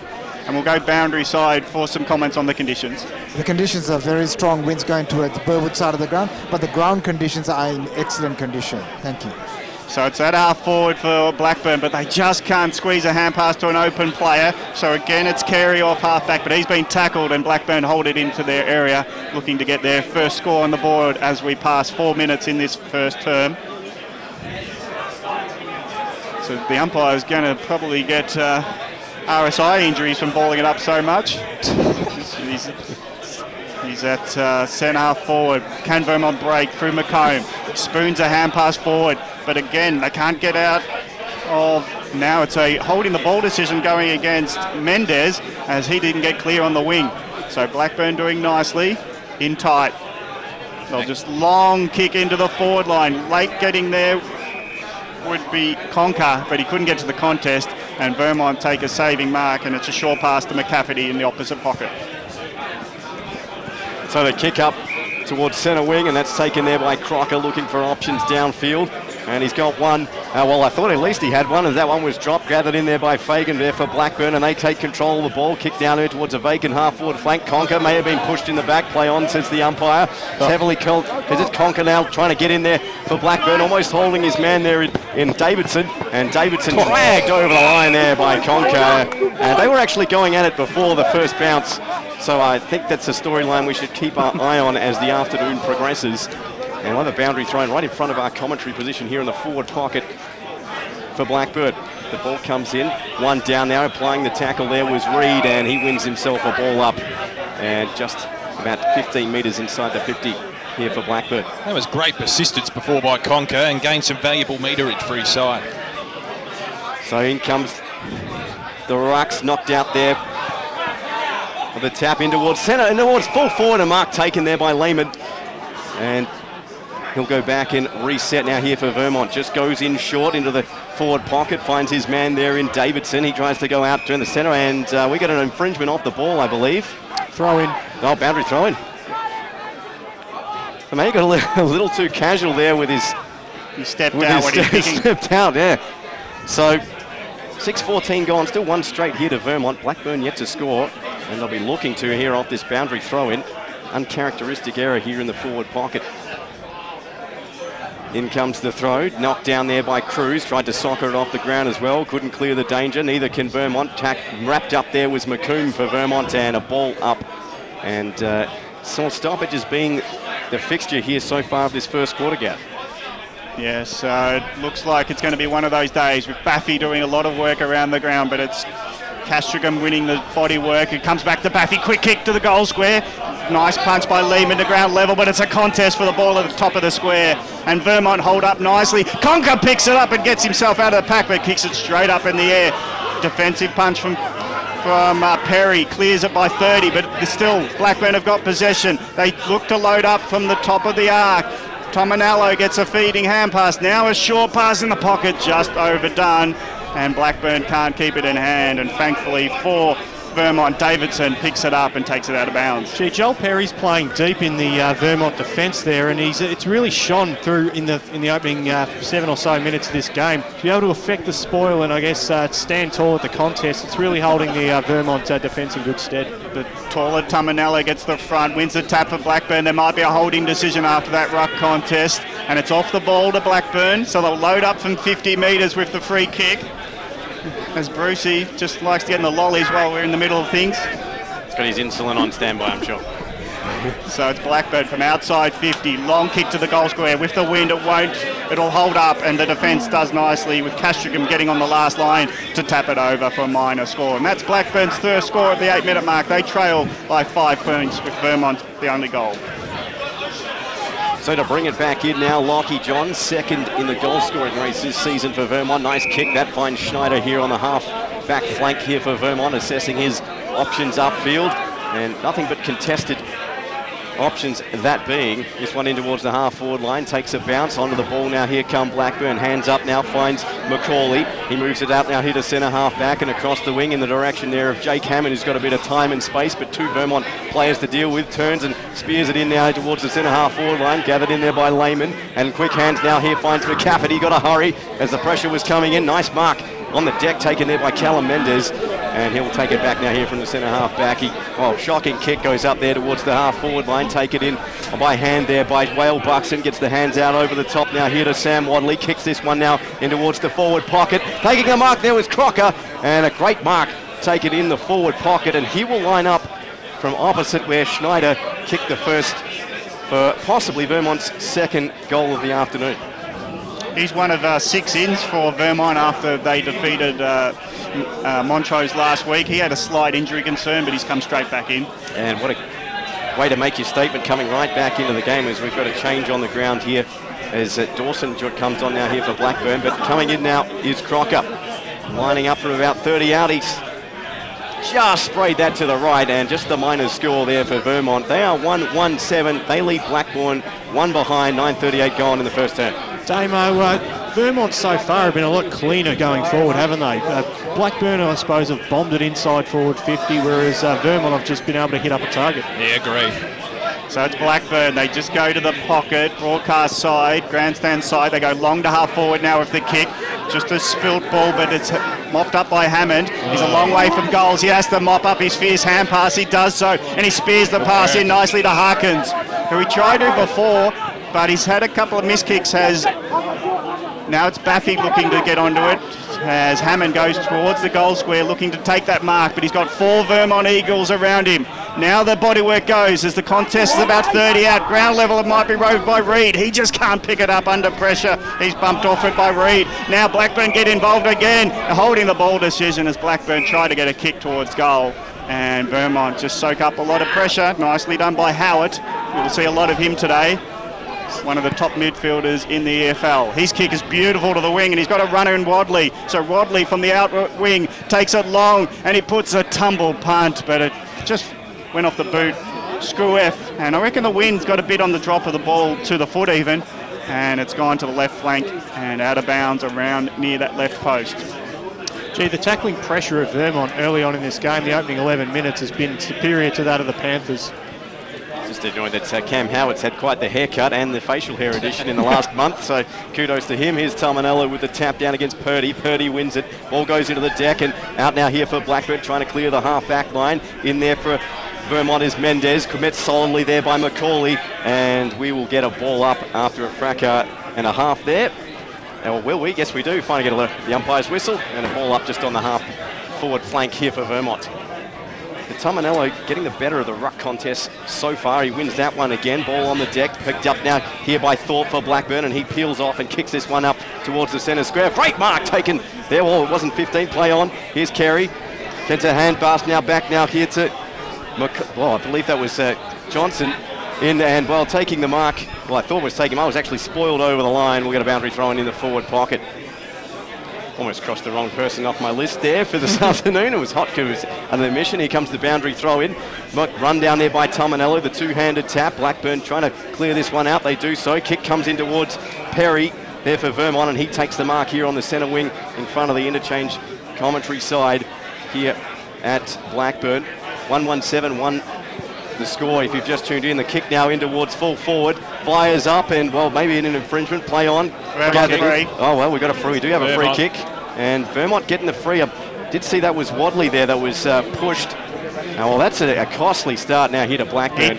He made the most. He made the most of that one. Yeah, well, more than made the most of it. There was a phantom push, and he made it look like one with his bum going forward as he tried to mark it. He was well under it all the time as well. So it's Cam Purdy to line up, my apologies. And worthy of an Oscar, not a Golden Globe, as he runs up dead in front from about 20 metres out. And he's put it wide. Well, he would have had the house on that. Well, that's just the minor score. Vermont 1-2-8. They lead Blackburn just the one behind. 13 minutes gone, first quarter. Steve, I reckon there's a wind from the pockets which pushes it across the face, but straight in front, don't give away the goals. And that's a bad miss. You'll have to default on the mortgage to that house, I think. Well, not hard to do in this part of Melbourne. No. So Purdy lets his team down for this time only. We hope for him today, but 1-2-8, the Eagles leading Blackburn as Baffy gets in the behind position but takes a nice outstretched mark, and he's doing well. It's that roaming ruckman, and he's got another short on, and Harkins is getting involved as a half forward marker. He's on the wing, and all the players seem to be in front of him as he looks ahead to get a short on, and he's going to try to chisel a pass towards his teammate, but Cruz couldn't take it, and at ground level, about 3 on each side jump on the ball close to the line, and it'll be a ball up 70 metres around from Blackburn's goal. They trail by 7 points at the 14-minute mark. Tominello got a big reach on his opponent, and front position he won't be beaten, but it's close to the line and out of bounds. Everyone's going man on man as well. No side's giving an inch at the moment. If you just look at the setup, particularly inside forward 50 for Blackburn, it's man on man. So Tominello versus the shorter Castricum. Again, Tominello gets front position. Who's there to rove his tap? It seems like it's Snyder's going to pick it up. He just tumbles a kick to the centre corridor. It's marked by Blackburn. Danger signs for the Eagles as the kick goes inside 50. It's a floater with the wind. The defenders are helping. Lehman is composed, draws it to ground, picks it up, tries to use Tim Johnson on the run, but the boundary line will beat him. And it's a hard ball to mark, and the defenders are probably thankful for that. Oh, Conker with yet another Oscar Award nominee with that dive there in front of the forward pocket. Didn't win the free kick anyway. Boundary throw in, tap down. Looking for the ball now here at Blackburn. Trying to burst through the pack. There was Parker for Vermont. Ball coming out now. McIntyre tried to get the hands out. Smell it off the boot. Brilliantly there by Xavier Murphy. And a tackle. And the umpire says, I'll have the ball, fellas, here right in front of the interchange bench. Commentary side. Tominello is the key in terms of Blackburn in the centre breaks. No one just seemed to finish it off. Well, a ruck infringement called here, and it was against Vermont. So Tominello's got himself a free kick. He's going to lose the ball quickly, just bombs this one in towards the forward line. Plenty of players there. Perry wins the spoil now, taken there by Reed for Vermont. Great tackle applied as gang tackle there was Wadley, and we'll have a ball up. I don't think you can, if you're Blackburn, you can't be bombing the ball inside forward 50 because Perry's going to fist it away each and every time because there's a significant height difference between him and a lot of the other forwards. And you got Castricum down there as well, who's quite the tall player himself. There's a quick snap off the boot there by Adam Parker out towards the half-back plank. 1 foot race there between Kenworthy, but he lost that battle. Good hands there by McComb. Tries to hit the ball back now here to Howard, and he kicks this one up towards the centre wing area. It's out on the full, but I believe we've got a free kick back downfield. Behind play, yeah. It's going to go back to that Wadley push-off when he kicked it. May have been a little late. So Wadley's going to get a free kick here on the half-back flank, just outside the 50 here for Vermont. 16-20 gone, 1-2-8 the score. Leading Blackburn just the one behind. Kick now in towards Perry. He takes the mark and plays on quickly. Kicks this one up towards the centre square. 3 Blackburn players there. One of them is Prendergast. He's on the ball now. Quick hands. Shaking the tackle there was Harkins. He's moving up forward. Tries to kick this one down that. Sorry, that was Harkins. Going to say he was going to kick it to himself. And he takes the mark now here on the wing for Blackburn. Kicks this one up now in towards the half-back flank. Contest there from Perry. He won the battle there against Bathy. Moving in now was Cruz. Lost the ball. Taken in there by Fagan. Gets the hands out now. Conker gets wrapped up. Got the kick out just before he did. Fagan trying to go off the ground. Almost kicking in danger there was Bathy. Play on, says the umpire. Kicked out towards the centre wing area. Foot waste there between Hammond and Whale Buxted. Blackburn win the ball. Good hands out now here to Chris Clay. Clay, well, his pick was a poor one. Picked up now here by Schneider, and he moves it out now to a vacant centre wing area. Topped off, great one-handed mark taken there by McIntyre, and he finds it right back into centre half forward, and the mark taken there by Ben Danaher. Quick hands. Hands were a poor one. Back to McIntyre. Throws 2 Vermont players to the deck as if they were a ragdoll. Blackburn still have the footy. High kick up in towards centre forward, and great Well, almost a mark taken there by Lehman, and almost taken by Wadley. Appeals for holding the man, and they are given. And the free kick given now here to Vermont. So Parker shares it with a teammate, but they're mucking around too much. Howard's one of them, and he finally gets his kick to half forward, and it's marked at half forward for Vermont. They'll load the kick inside 50, dropping back with the flight of it was Parker for Blackburn. He nearly got his back taken away from him as he stood his ground. So Blackburn share it around half back, got the numbers to do so, and the kick speared into centre half back, and the Panthers are able to control their things through Cruz. He quickly plays on, but he now changes directions, goes to the outer side, looking to a marking contest on the wing. Hammond, couple of grabs at it under a heap of pressure, draws it to ground, and it's free kick, won by Blackburn, getting in first at the in and under. So it's Blackburn, outer wing, who'll take their kick. And looking for a short and find one, and Danaher's at centre half forward. He led Wadley to the ball. Now Danaher gets onto his left, tries to spear it in. Good position for Mark. Two grabs at it. Just dropped by Thorpe. And he really nearly had it. But the long kick out. Well, second to it was Wale Buxton. He's thrown it after being tackled. And it has to be given. So Blackburn, the clearing kick nearly dropped to the advantage of Wale Buxton, but he was tackled straight away. And it's a throw. So play out now here on the wing area now here for Blackburn. Looking upfield there is Chris Clay, has to retreat, nothing on offer. The kick now up towards Harkins on the half-forward flank, and he takes the mark just in front of Tyson Himes. And well, looking for targets downfield. Every single one of them appear to be marked. And all told to play on now here by the umpire. He decides to retreat back to Clay, and they decide to switch the play back the other way. Well, that kick was just a short one. Trying to get the hands out there was Reed, and well, under pressure, the Blackburn defence delivered. McIntyre can't gather the ball in. Blackburn really under pressure here on their own half-back line, but they finally clear the danger, and out they come through the centre square. The kick now coming in towards half-forward in the Conquer direction. Well, pushed his man out, and gave away a free kick to Johnson. And a bit of a lazy one to give away there, as Johnson will look to bring his team back into the play. 19 and a half gone here in the first term. Vermont up by 7 points. Kick now out towards centre wing. Trying to take the mark there was Castricum for Vermont. Ball in the centre square. Quick hands there by Parker. Oh, met solidly off the play there was Crocker. And we're going to have a downfield free kick. That was late and high. Take your pick there, as you see on the replay. Here's the contest. It's a reversal. Oh, gone back the other way. Okay. One of the Blackburn guys went down after Vermont tried to remonstrate where the free kick was going to be taken in shooting range. But now it's a turnover kick. It's been marked by Lehman on the outer side, as Vermont are intercepting well, but Blackburn seem to be kicking to them. Short options on. Howard drops it and allows Blackburn in the centre corridor to pick the ball up. Another turnover might go the way of Harkins. He's first to it, but he's got two to beat. He jumps on the ball, but he gets underneath the ankles. Well, he's tripped. Yeah. So Harkins loads up. He's got Baffy waiting for it on his own. He'll now got a pack in front of him. Ground level, it's still Blackburn over the shoulder, and the free kick will be given to Blackburn. And Thorpe got it ground level, picked it up, tried to run through the pack, but when he got tackled, it was straight over his shoulder. Perry and Hammond having to go. Yeah, I mean, silly free kick to give away. Inside 50s 12-7 in favour of Blackburn, and they've also laid a lot of forward 50 tackles, 8-1 in their favour. It's been a good quarter from Blackburn, soaked up a lot of the pressure without conceding a score. They have. And they're 7 points behind at the 21.5 minute mark, with Thorpe lining up from 40 metres out. It's a very deliberate approach.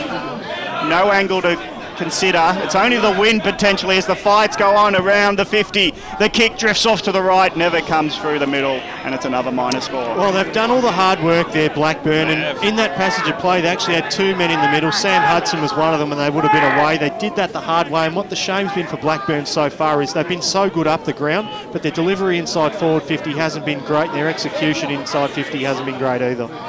So Lockie Johns to bring the ball back in now here for Vermont. 22 minutes gone. Kick now into the centre of the ground. Contested mark. Trying to knock that one out was Castricum. Swooped onto there by Schneider. Taken high. Won himself a free kick.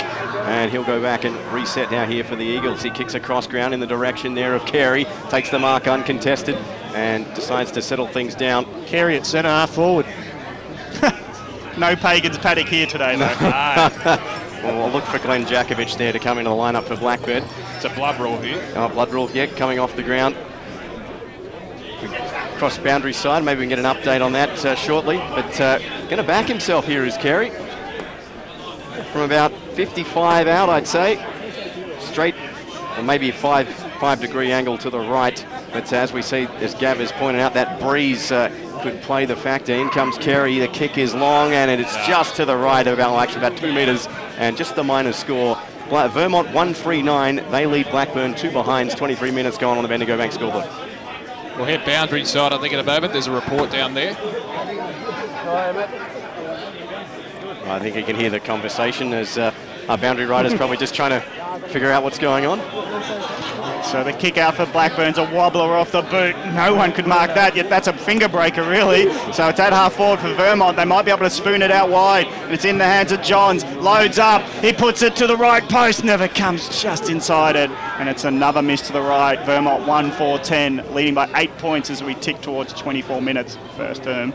Vermont have to watch that breeze, I think, as they've had a shot for goal. 1 goal, 4 to their total at the moment. It's pushing out to the right, and I think they have to take that into account every time they shoot. Might as well get the scope out, like we're from 200 metres, put in the clicks for you hunters out there. Shout out. As the kick now, that one taken there by Davidson on the half back line, and he's going to send it right back to where it came from. The kick now down towards the goal square. Contested, Mark Crocker trying to come in over the back, and that's rushed through for the minor score. So 3 in a row, 1-5-11 Vermont, and they lead Blackburn 2 behinds. Well, Damo, we spoke in the pre-game about the potential of this being a shootout. At the moment, it's a very low-scoring affair, and that would suit Blackburn to a T. The kick out, well, it went directly to the opposition, and Howard mops up at half forward. He puts it out to the left flank. No mark taken. The wind's playing tricks with every kick, even the short ones. McComb's got it close to the boundary line. Feeds a pass, and Crocker marks it under a heap of pressure. 45 metres out in the left pocket. So they played around with it, Vermont, but they finally hit up a target. And it's Crocker who's been getting a lot of marks around the ground, having his second shot at goals for the day. Has to aim at the left goalpost here, I think. Yep. So we'll look at it. The bearded Crocker. I'm waiting for the caddy to come out and give advice on which putt to take. Well, there's always advice over the fence from there. That's true, yeah. Plenty of it. So this is probably the most acute you'll get at Blackburn on the left side as the goals sort of face a bit more squarer. He puts it nicely to the left post. Hasn't got inside the middle of the goals. And the goal umpire signals 2 to Crocker, 2 to Vermont. 2-5, oh sorry, Schneider kicked the first one. Crocker finally gets on the board. 2-5-17, a 15-point lead to Vermont as Blackburn are 2 minor scores. Well, it's a goal Vermont needed, I think. Even though Blackburn have done well in terms of negating that scoring pressure and moving it through the corridor, I think Vermont have just looked that little bit stronger in terms of their disposal and delivery. They just haven't converted. Yeah, definitely right there, Damo. And Crocker's one that's looked dangerous every time the ball's gone near him today, so it's good to see some reward for his effort. So 2-5-17, a healthy 15-point lead now here for the Eagles as time expiring here in the first term. Rucks go at it again. Tominello just plays the patience game and soccers this one off the ground. In come Wadley there for Vermont, couldn't win the footy. Still a contested ball as Reed applies the tackle and it's got it. Oh, Whale Buxton had about 4 players hanging off him, and we'll get a ball up.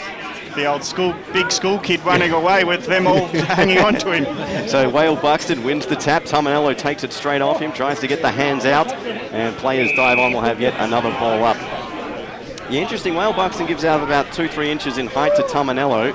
He's going to have his work cut out for him all afternoon. There's just no support here for Tominello in terms of the roving. The centre breaks as this one kicked off the ground, gathered in now here by Carey. Got the kick away after the tackle from Hudson. It's kicked up towards the centre half forward line, and a foot race on now here between Johns and McCauley as that one was got to the ground. McCauley got the kick away. Coming in now to try and green the ball, there was Kenworthy, and he ends up underneath. That's the first quarter siren, and it finishes 2-5-17 Vermont to Blackburn's just 2 behinds, and we'll get our thoughts from the gentleman here. Well, it was certainly an interesting quarter. I think Vermont probably dominated in terms of their physicality, pressure and delivery, but Blackburn would be happy in the sense that they haven't given away a hefty score and they're within 15 points at the first change. So a lot to take out for both sides. Well, I think Blackburn deserve to be a bit closer. They just haven't been able to get reward for effort up forward. They've looked good in other parts of the ground, particularly setting up out of defence and through the midfield as well. But their disposal when going inside forward 50 50 has been suspect, and I suppose bombing it in a few times when you got Perry there to bring the ball to ground, and the running defenders of Vermont, they've been able to rebound off that and create opportunities. So that's definitely something they'll probably want to correct up. But look, at the moment, to be 15 points down to Vermont, and I suppose kicking to that scoring end of the ground in the second quarter, it's going to be an interesting term. Quarter time here in the match of the day out at Moreton Park. It's Vermont leading Blackburn 2-5-17 to the Birders. 2 behinds. Back in a moment. It's important to tell our loved ones how much they mean to us, so don't wait till tomorrow. Say it now. During hashtag Say It Now week, Tobin Brothers Funerals is encouraging you to tell loved ones what an inspiration they are and how much they mean to you. Say it now. Say it how you really feeling, what's there in your heart right now. Hashtag Say It Now week, Monday till August 20. Tobin Brothers Funerals, celebrating lives. Program sponsor. Media team bring you all the final scores, goal kickers, best players and ladders, following a big round of EFL footy. The gang talk to the biggest names from across the league each and every week. EFL Sunday, from 10 every Sunday morning on 98.1 Radio Eastern. Bigger and better in season 2016, Netball EFL is back. The fastest growing competition in the eastern suburbs continues to expand. Don't miss the fast-paced action every Friday night across multiple venues. For more information or to get involved, head to efl.org.au.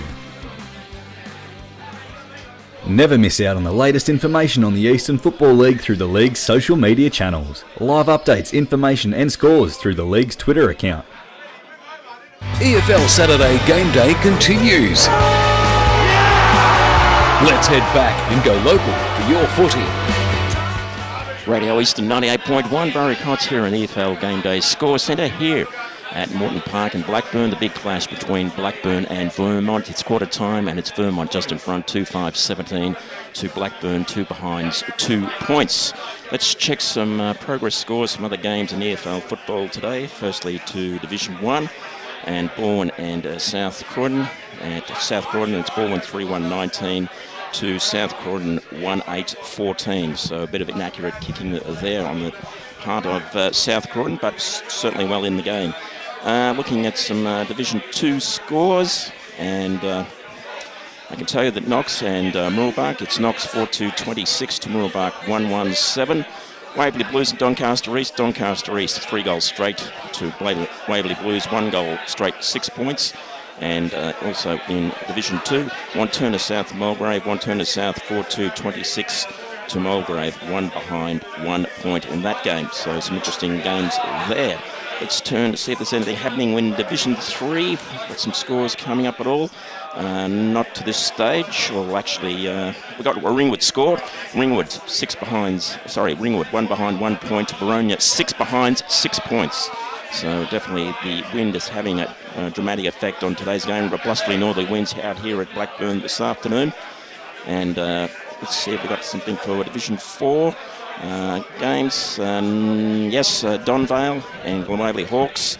It's Donvale 6-5-41 to Glenwaverley Hawks, 1 goal straight, 6 points. So there you go in Division 4. And just confirm out, Bourne 3-1-19, South Croydon 1-8-14. So an update to that score. So with the stats, the matter, choose match stats. Here's the one only, Grant Campbell. What happened to that first quarter, Grant? Well, it's a pretty even quarter in terms of the stats. Blackburn winning the contested possessions by 3 and uncontested possessions by 2. Inside 50s were 12 apiece. Probably the stat that indicates that Vermont used the ball a bit better was their marks inside 50, 3-0 the way of Vermont, and they also took 5 intercept marks to Blackburn too. So probably just the foot skills, the difference in that first quarter. Blackburn laying 8 forward to 50 tackles, which is a huge amount compared to Vermont's 2, but they weren't able to capitalise on the scoreboard for that good forward 50 pressure. Tom Schneider, probably best on ground, I thought, in that first quarter. Seven kicks and a goal. If you're taking his Dream Team stats and you got him as captain in your AFL Dream Team, he's on 35 points, so you'd be pretty happy with his performance so far. Well, we have all sorts of translations from Grant Soupy Campbell, of course, thanks to Yarra Valley Water, Be Smart and Choose Tap. We'll have some words from our boundary riders at ground level. Not too far away, Esmond DePonzo and Max Stankamp doing the honours down there. Just to recap, the quarter-time score here at Moreton Park, Vermont 2-5-17, currently leading Blackburn 2 behinds in what has been a relatively physical encounter. Gav Casey, you were calling the action. I think you'd be happy with the way Blackburn went in terms of defending and restricting Vermont's scoring presence. Having said that, Vermont probably looked more physical and polished to their disposal and just didn't take their opportunities. I think they've got better spread away from the contest, and their skills are normally very good, but the conditions won't help them today, and turnovers seem to be part of the game. I don't know Blackburn have so far had an ability to make Vermont pay on the counter-attack, because Vermont always have numbers back, and when you're kicking to a forward and there's 4 to beat and the wind's blowing around and it's up high, I don't give you much chance. But they had one good shot when it was roved by Thorpe, and they need more people at the foot of the markers, Blackburn, when going forward. Indeed, it'll be certainly one thing to improve on, one aspect of their game to improve on in that second term for Blackburn. Let's head boundary side. That's the news. Just a quick comment from Hamid Singh, the Vermont coach. Hamid, look, you had a lot of the ball, used it well, but I guess you would really like to have a couple more goals on the board with that sort of strong red, wouldn't you? Yeah, look, absolutely. You know, 7 shots for 2 goals, probably not the reward for effort, but you know, process-wise, it was okay. So we just got to stay the course now. You know, the breeze in the second quarter. Just lastly, just going into this grove, the area would really try and get some sort of marks within 20-25 metres also, just to hit that conversion there with those opportunities that will come in this quarter. Yeah, I think we'll look to possess the ball and look to hit up a little bit more, and you know, rather than just go long down the line. And look, there's opportunities to score at that end as well. You just got to be smart with your ball movement going forward. Thanks, Hamid. Thanks very much, Esper DePonzo down at ground level. Some great insight there from Hamid Singh, the Vermont senior coach. Just about to get started for the second term, Dan. It's going to be an interesting term, but let's head over to Gav Casey to call the action. And it was good for the umpire to wait for our interview to finish. That was nice of him.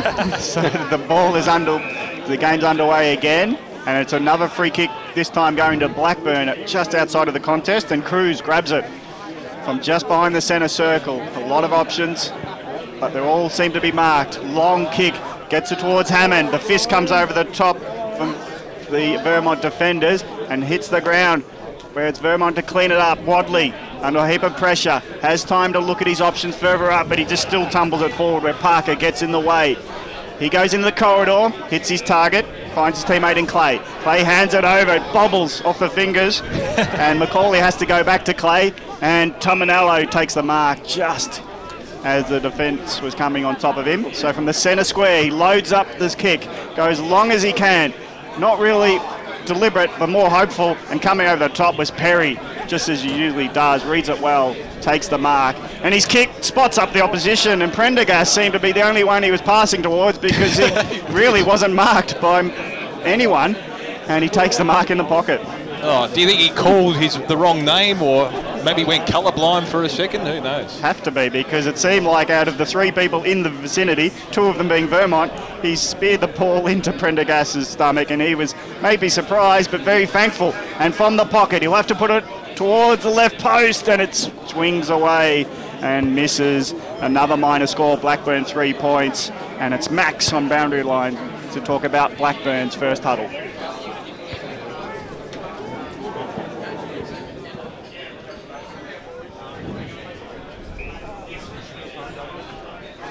Thanks, Max, as that kick from Lockie Johns goes downfield and goes over the boundary line. Oh, it's actually taken just on the boundary line, excuse me. Going to get down to Specsavers.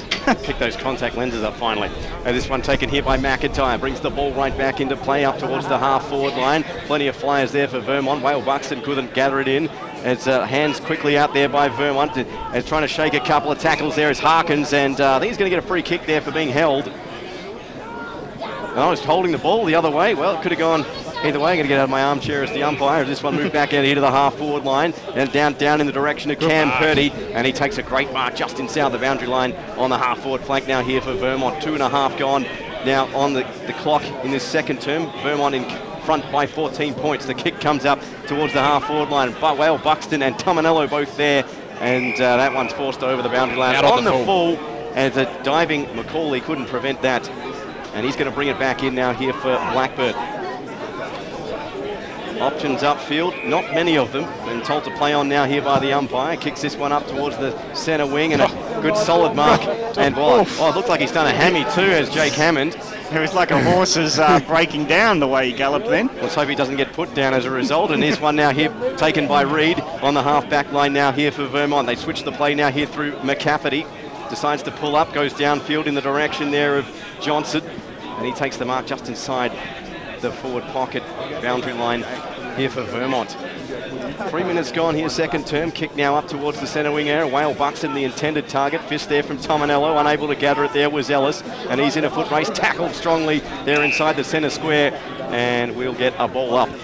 Tominello's going to be a key pivotal figure, I think, in this game for Blackburn. He was last time we were out here against Noble Park. He's a great central figure. As said, he wins the tap there, but they just can't bust out. And we're going to have take 2 of that ball up in the centre square. So in it comes again. Whale Buxton gets the hand to it, knocked down there. Trying to come out of it is Parker with the footy. Went high there on McIntyre, and he's still on the deck and quite groggy. This one a high up and under, and that taken there by Tominello. Quick hands now here to Parker. McIntyre's back on his feet. The kick now was a poor one, straight into Vermont hands, and a kick now up towards the half-forward line, and a foot race ensues. Vermont quick hands out now here to Lockie Johns. Johns inside the 50, decides to back himself, kicks, and he's just put it to the left. Oh, great passage of play there for Vermont, unable to capitalise. 2-6-18, they lead Blackburn 3 points here on the Bendigo Bank scoreboard. He had the right idea there, Lockie Johns. You can see he was trying to use the breeze, but it just didn't push back enough from the right. Short kick out, goes to the pocket where it's a Hammond, the brother of Jake. It's Nathan, who plays mostly in defence. So he'll look from the pocket to get it to the grandstand wing. A nice pass. He dropped it in short of the pack, and it's a nice mark taken by Reed, who is uncontested in the end. He's got a short on, has to go as wide as the field allows him, and Compton takes the mark. So it's a deliberate approach going out of their defence, Blackburn. Now that dangerous kick goes to centre forward, but it might open up as Tominello takes it. He's not quick to play on, but now he finds a wide man with Fagan, the skipper, back in the lineup, taking it at 50. And he fancies himself, actually, puts it on himself to have a very deliberate shot at it. And we'll go boundary side after this kick as Fagan lines up beyond 50, 45-degree angle. Big kick for Blackburn, who trail by 15 points early in this second term. He puts it as long and straight as he can. It is a good one. Fagan, welcome back, skipper. And Blackburn 1-3-9. Trail Vermont 2-6-18. Let's go boundary side with Max Steenkamp.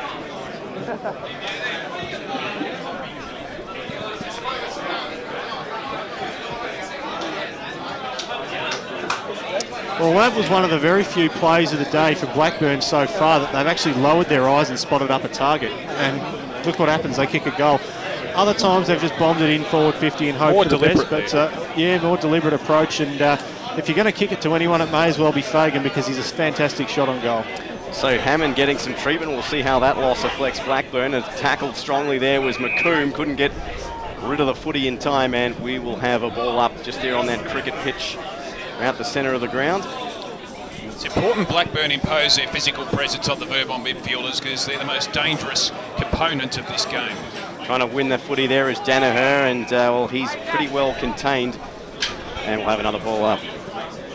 So Whale Buxton and Tominello duke it out again in the ruck. Whale Buxton gets the better of that encounter. Ball on the deck, held without the footy there maybe of Dawson as play continues, and we've got a holding the ball now. Good tackle, and Blackburn have won a free kick. Great tackle there by Ben McIntyre, and he'll take the kick just outside the centre circle. Decides to go himself. Dummies around, kicks this one out now in towards full forward. It's well wide, and the widest of margins. Bounces just inside the line though, and boundary throw in to the right-hand goalpost. Gee, he's a highlights package, Ben McIntyre, isn't he? He's turning it on again today, and a few weeks ago when we saw them, he was best on ground. So he's one player that Vermont are definitely going to need to stop.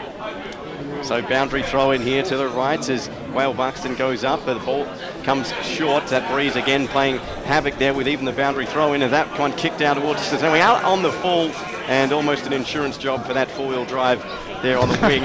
And well, it'll be Blackburn to bring it back in. Hope it's not your four-wheel drive, Steve. No, I don't take the kids to soccer. Don't have any kids to take to soccer. Prendergast sees the whole playing opposition in his own defence, so he goes backwards and they're going to circle around half-back. Now it's in the hands of Faulkner at centre half-back for Blackburn. Another short on. Parker's the next one in the chain. So they've crossed the field of Moreton Park. Where will Parker go? He's going to go to the wing.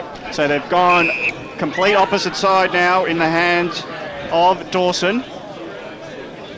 So they've gone backwards into the other side with about 3 kicks of Blackburn. Now the kick goes forward. Who can mark it? Tamanalo gets in position, but a body check on him means it comes to the ground.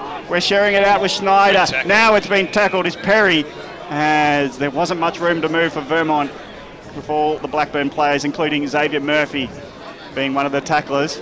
So it's a ball up 60 metres out from Blackburn's goal. So they get themselves on the scoreboard in recent times with Fagan. Now another ball up. As soon as you grab it, it's a hot ball, and Whale Buxton is probably not the man you want tackling you to the ground because there's a bit of weight and pressure. So Whale Buxton versus Tamanalo. 0-0 draw as they pretty much missed it. Allowed the Rovers to get in on it, and they jump on the ball, and the umpire will have a second go at trying to clear this congestion. Whale Buxton in front position. He knocks it towards boundary side, but no one can take it out of the pack, and the umpire comes in again. I think Vermont would be a little bit frustrated because they're more, I suppose, used to or contingent on the free-flowing style of football, and they've been deprived of that so far. So Snyder's in good position. He claims it close to the boundary line, hooks it back in. Might favour Blackburn. It does. Clay takes the mark. Now he's got the corridor to use. Will it bounce favourably? Kenworthy finally gets onto it at half-back. Takes a bounce to the outer wing. He goes before looking forward. Now he gets to the centre circle, and Fagan, the goal kicker, takes the mark. And he's got all the players ahead of him as he goes to the broadcast side. Tamanolo picks it up, gets it to the runner in Dawson, who spears it out wide. The stretch couldn't be taken as it went over the head of his intended player. And it's just those kicks need to be hit. Well, it's high-pressure footy, but sensational work by Tyler Faulkner out there on the far wing to keep Jake Best out of that passage of play there. It's a matchup I'm going to be watching keenly today because if Jake Best gets off the leash, Vermont often do quite well. Kick off the ground was good there. Nice improvisation for Blackburn, but it didn't clear the congestion, and the congestion is fierce. Tackling in terms of Harkins now gets on the board. Can he open it up with a hand pass? No, it goes back into the pack where Whale Buxton stands tall. Hand passes towards the boundary line. Had a player maybe in the vicinity. It'll be a ball up 40 metres around from Blackburn's goal as they look to try to clear it out of these numbers. But where will they go next, even if they do? Tamanalo, back position, does get over the top of Whale Buxton, but look at that pack just jump on the ball, and it's not getting out of there as it's handover by Harkins. He's getting involved at half forward, but he's not going to clear this pack in a hurry. As McComb grabs it at the same time as his opposite number in Cruz, and they have a jump ball, you would call it in other sports. Another contest as the ball is balled up. And again, it goes underneath that contest and another ball up. You're using every synonym for a ball up you can find, even borrowing it from other sports. I like it. I've had 5 or 6. I'm just about to give it over, I reckon, to Steve, but I'm hopeful something might happen.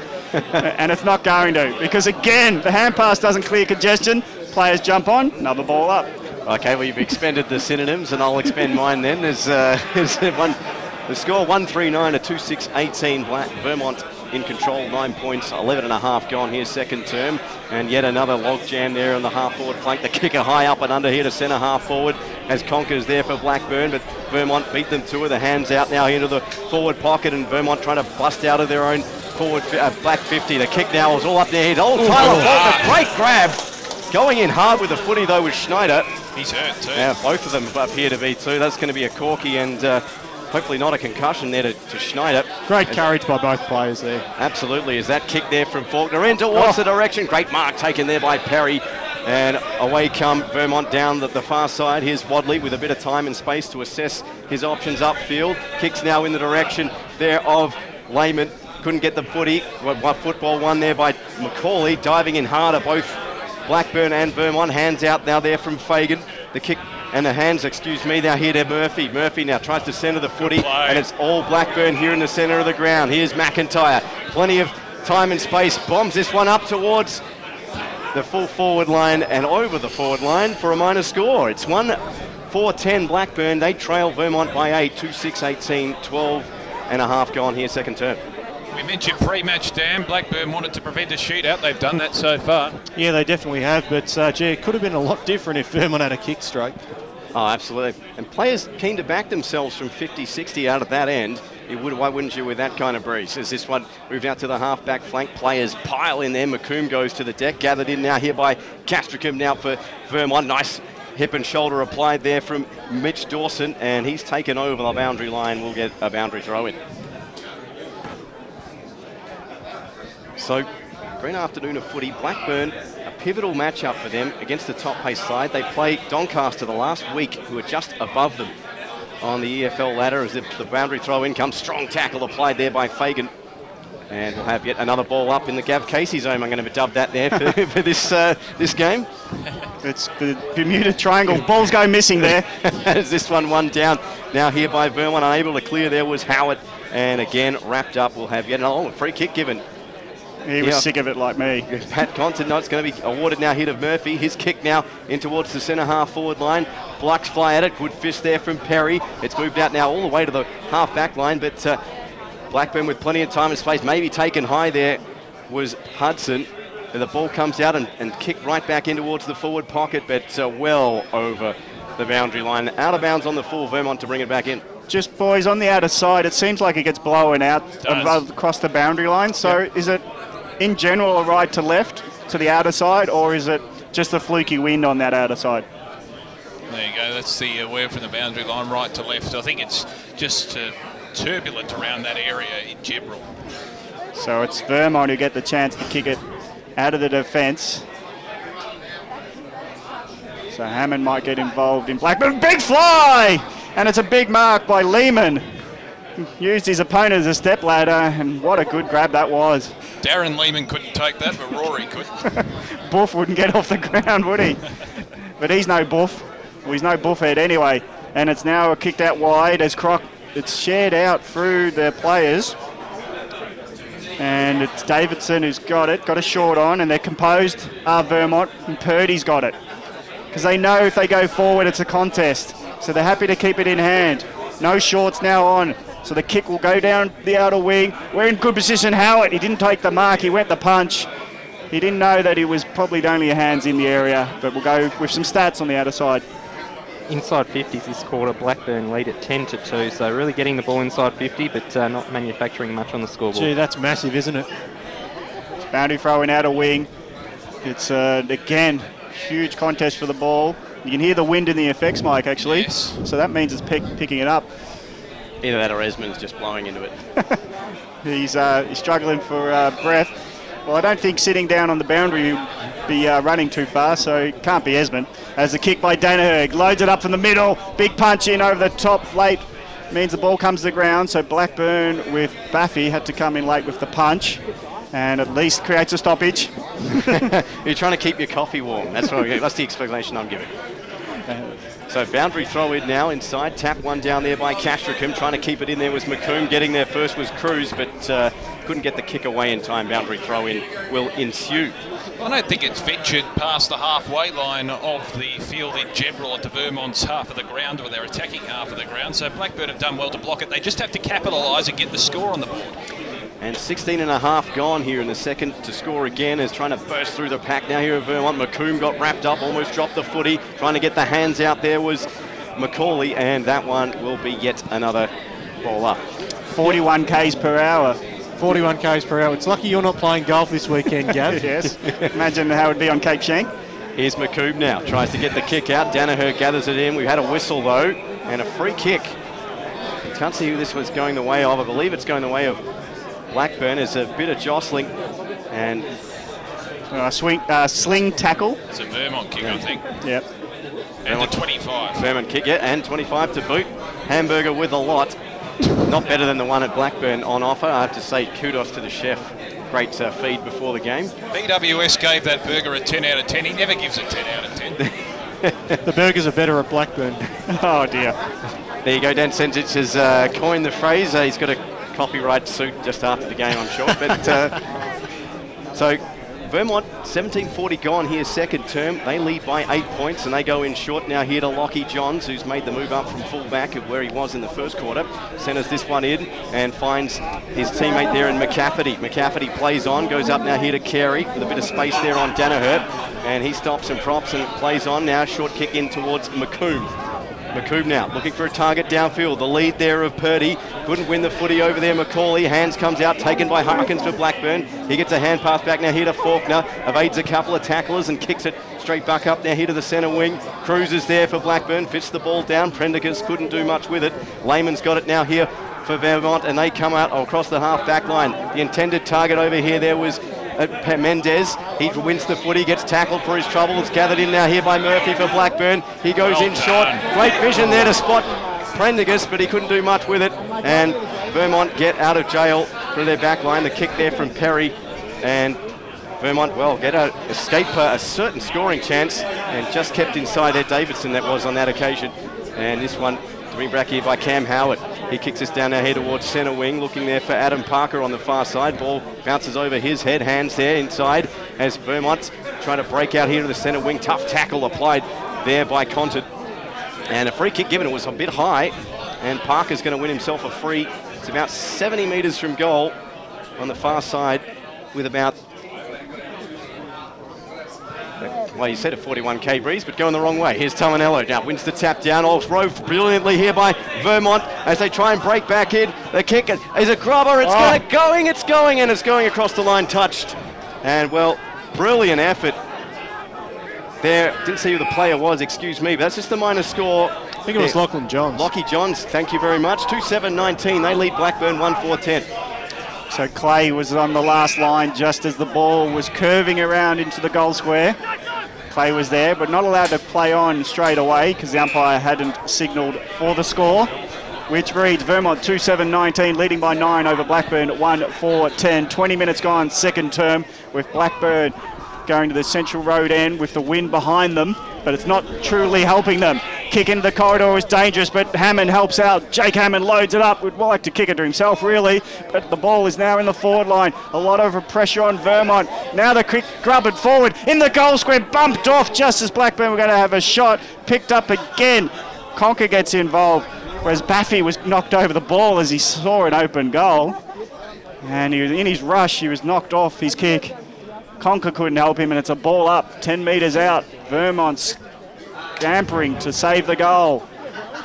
Can Blackburn pick it up? Quick kick out by Vermont. Bouncing ball's going to elude. There were only one option of 4. Picked up nicely by Danaher. Dodges one, puts his low pass in. No mark taken. The defence under a heap of pressure. Kicking out of the pack. Did it go cross goal, or is it claimed by Hammond? Hammond He's got it. Quickly picked it up, put it on the boot, and it went through the middle for the second of the day for Blackburn. 2-4-16 to Vermont's 2-7-19. Well, Damo, we talked pre-game about Jake Hammond and his ability to create those opportunistic goals. I reckon that's what's going to keep Blackburn in that today, because see their delivery and the wind swirling around like it is. It's very hard to hit up a target, but if he can create a few of those goals, Vermont are going to be in trouble. A tall defender won't save them on that occasion. Well, that was improvisational, wasn't it? And they had made hard work of that goal because it was so congested at that forward line, but persistence paid off, and Hammond, with his great ability, produced the goal. So low-scoring affair, but just 3 points in it here in the dying stages of the second term. Hands out now. Here's Danaher, gets the centering, clearing kick as he goes in towards centre half forward, but the mark taken there by McCafferty for Vermont, and he'll just go back and settle things down now here for the Eagles, and he'll bring Bell back into play. Conker on the mark. McCafferty now trying to switch the play, but decides to go straight up the middle, and well, it could have been dangerous. Great mark taken there by Lockie Johns, and he's having a good one so far. Gets the quick hands out. Here come Vermont straight down the pipe, and they move the ball up now into the forward pocket. Nothing but Blackburn players there. Clay couldn't take the mark. It's still in dispute. Good tackle there applied by Dawson. Appeals for holding the ball, no prior, and we'll have a ball up about 20 metres in front of the Vermont goal. That was good play. I think it was Davidson producing the spoil, forced it to ground level because it was a certain Blackburn mark. Yeah, it was. So Rucks eluded a quick shot here from Johns. Oh, and he's hit the post straight off the ruck. Lockie Johns look to get the 6 points, ends up with the 1. Vermont 2-8-20. They lead Blackburn 2-4-16 on the Bendigo Bank scoreboard. 22.5 played here, second quarter. So Blackburn, sigh of relief for them. They trail by 4 points deep into this second term. Long, the kick out goes all the way to centre half back. More of a hopeful effort as there's a pack around it. Tamanalo hands it out. Tripped up was Xavier Murphy as he was trying to break clear of that pack. And he gets the free kick, tries to push his way to get the ball. And he had the fight just to pick up the ball. And it stopped the momentum. The kick goes out wide, a bit too wide potentially, as leading his way to the ball was Hammond. Maybe taken a bit too high as he pushes off. He's sharing it out. Now Hammond gets it back, and as he's falling to the ground, he kicks it straight up in the air on the outer side. Now the contest for the ball with Hammond jumping on it again. He's involved in everything. He'll do what it takes. He'll wrestle it away from his opponents, but he can't get up and take the ball forward. So it's a ball up, half-forward flank for Blackburn on the outer side as they look to hit the front just before half-time. They might just have one more goal in them at the 24-minute mark. But again, I'm probably going to call 5 ball-ups in a row, don't you reckon? Yeah. Well, it was 6 last time, wasn't it? Yeah, so we've got 2. Here we go. Ball up outer side. Ruck pushed it out and knocked off the kick was Danaher. Are we going to include boundary throw-ins technically? Or? Yes, all right, definitely. So we'll make the count 3. I reckon it even got up to 7. It did. But let's go on the third attempt to clear it with Tamanalo in front of Whale Buxton. The Packer just jump on the ball. Here comes 4. Hockey 1, hockey 2. Yep, well, it's not Wayne's World here at the moment. You mentioned Hammond before. Party on, Gav. Hammond's impact has been superb in this second term. And now they get it through the corridor to Blackburn. They're going to share it as they get it off and racing through McIntyre. Loads up. Will he load it all the way? He does for a point as it misses to the left. 2-5-17. Blackburn trail by 3 points. Damo, you just mentioned Hammond combining with McIntyre as well. Those 2 players are a big reason that Blackburn have been able to get back into this game. And Tamanello in the air as well. So Cam Howard to bring the footy back into play when he finally gets his hands on it. Went pretty deep into the car park there. And 25 minutes gone here, second term. Kick straight up the middle here to Davidson. Goes by hand now out the far side now. Here to McCafferty.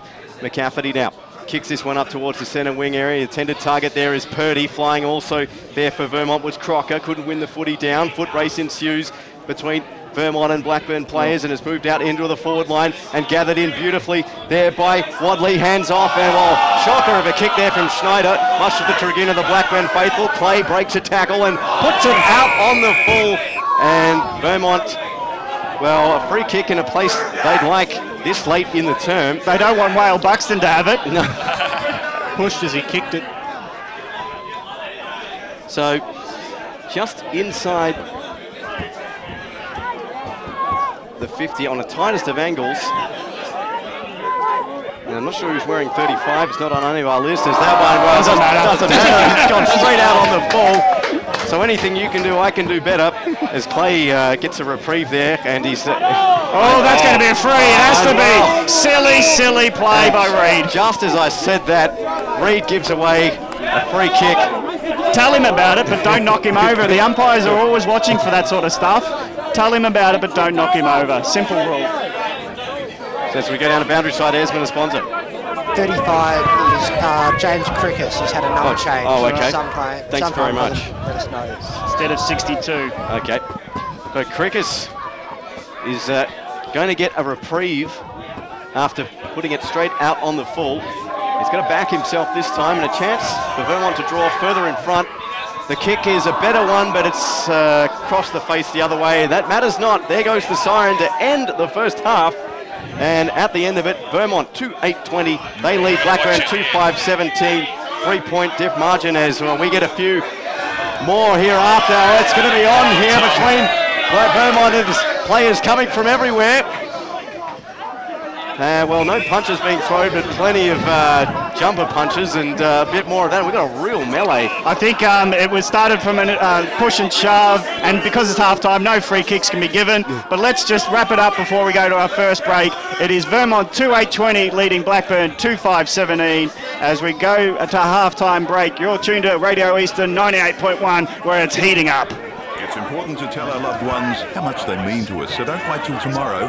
Say it now. During hashtag Say It Now week, Tobin Brothers Funerals is encouraging you to tell loved ones what an inspiration they are and how much they mean to you. Say it now, say it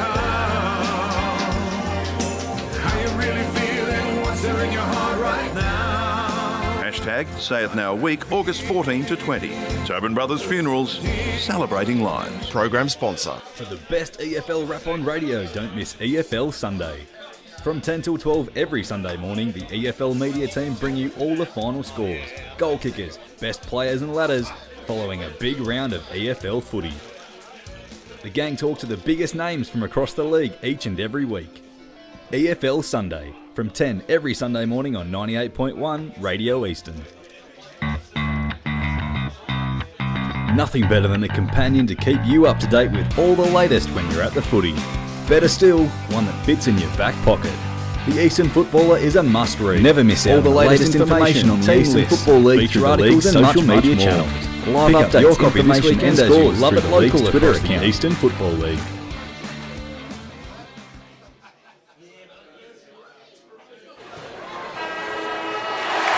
Up the Mitcham Tigers! Down the Burners! Let's go, Panthers! What a mark! Let's go, doggies!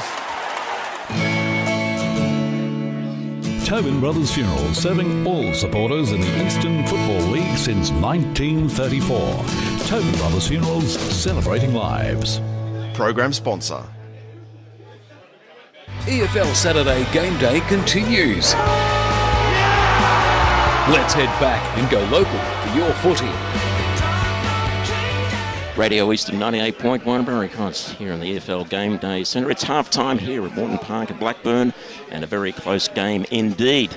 It's Vermont just in front, Vermont 2-8-20 to Blackburn 2-5-17 on a rather blistery, windy day. Northerly winds howling down the ground, and we've got the junior football kids on the ground at the moment, kicking the footies around for half-time games. Let's check some scores, some progress scores coming up to half-time.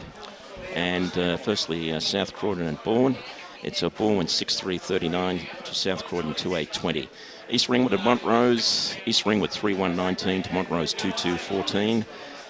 Norwood and Bayswater. It's Norwood 6-2-38 to Bayswater 3-3-21. Noble Park and Doncaster. It's Doncaster 3-2-20. Leading Noble Park 3 behinds 3 points. That was an earlier score, so hopefully I'll have a further update score in just a moment. Turning our attention now to Division 2 and Knox and Mirrabbark. Knox 7-7-49, lead Mirrabbark 1-8. Lilydale and Mitcham. Lilydale 3-3-21 to Mitcham, 2 behinds 2 points. As well as that, Doncaster East well ahead of Waverley Blues. Doncaster East 7-2-44 to Waverley Blues 3-5-23. And Wanturna South and Mulgrave, it's Wanturna South 7-4-46 to Mulgrave 2-4-16. And in Division 3, Templestowe and Warrandyte, earlier score, Templestowe 3-5-23 to Warrandyte, no score. Heathmont 5-2-32 to Scoresby, 3 behinds 3 points. In Division 4, Donvale 6-5-41 to Glenwaverley Hawks, 1 goal straight 6. Kilsyth 2-2-14 to Coldstream, 1 goal straight 6. And also Surrey Park 2-2-14 to Forest Hill 1-2-8. And just another check. Let's check some AFL games being played this afternoon. I'm interested in this one, Barry. Yes, and I thought you might be. And well, even Super, you'll be interested in this game as well. Yes. Carlton and Essendon playing this afternoon at the MCG. It's the 25-minute mark of the second quarter, so almost half-time.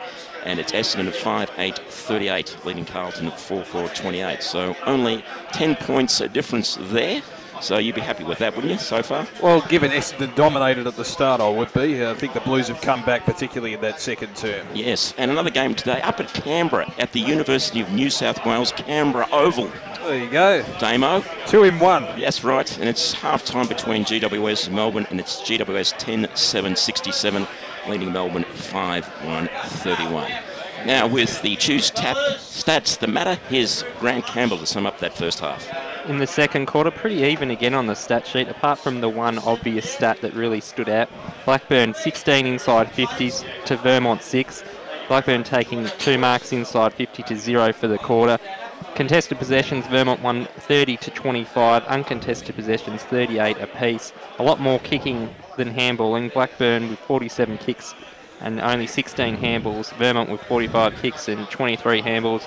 Schneider, after a great first quarter, only the 3 disposals in that second term, so a lot quieter. And it's fair to say that it's probably not been the greatest spectacle. Do we just blame that on the wind, or do you say that the intensity and pressure has played a big part in the skills being below par? I'd probably say that it is very. I'd say it is very windy, so that's a legitimate reason. But hopefully we can see a better game in the second half. Maybe we should see some more torpedo punt kicks, maybe to get a bit of distance. I always like to see the torps. So yeah, I reckon just go down the rooms of both sides and suggest that, and it'll make a better spectacle in the second half.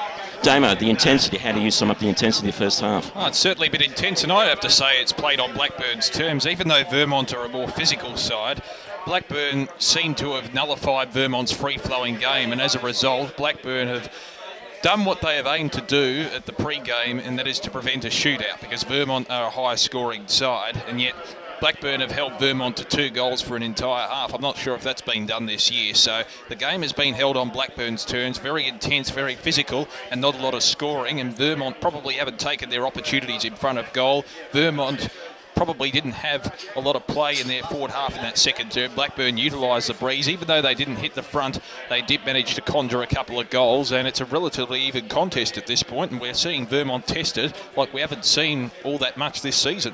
And the big boomer forward for Vermont, Lockie Johns, how are you summing up his game? Lack of opportunities, I guess, as you said. That's right, but I think he's been one of Vermont's better players. He's contributed well, accumulated a lot of the ball, and starts to create opportunities, just hasn't found the middle of the big sticks. Yes, and there was an opportunity in that second quarter towards the end. There was hit the post. Running it. Yes, that's right. Hit the post there, and also was a running goal. Like he could have run another 10 metres and kicked it through for a goal there on the ground. Absolutely, but there are a number of very key players for Blackburn today who have dominated. I think Matt Tamanello's been good in the air. He creates opportunities, and also the players seem to revolve around him at ground level.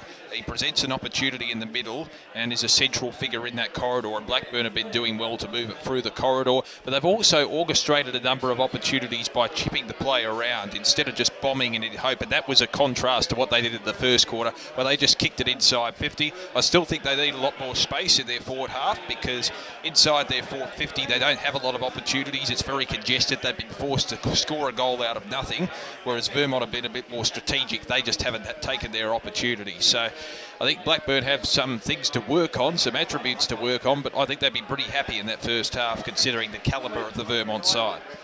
And of the maybe the top 5 sides at the moment, do you think Blackburn match the best up 1-for-1 on Vermont at this stage? Look, I don't think they do one-on-one. I think Vermont still have the opportunity to run away with it in the second half. I think the Eagles are far more physical at ground level at their best. They just haven't produced their best for a long time in this first half. So it'll be interesting to see how Vermont responds in this second half. Well, it's time now to cross to the Channel 9 newsroom, where we hear about all the breaking news right across the world, and it's a big good afternoon to our sports anchor over there at Channel 9 Air Melbourne, Clint Stanaway. G'day, Clint. Yeah, very good afternoon to you. Plenty of football doing the rounds at the moment. The Bombers up. You got me? Yes, I got you.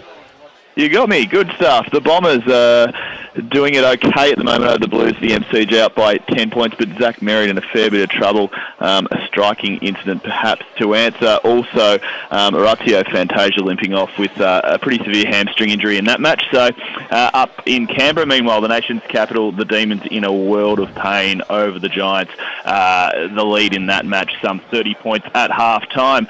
Plenty of news doing the round today. An elderly woman killed in a collision between a car and a ute in Reservoir. It's been revealed a man aged in his 40s was on bail when he allegedly led police on that high-speed pursuit through Melbourne's southeast yesterday.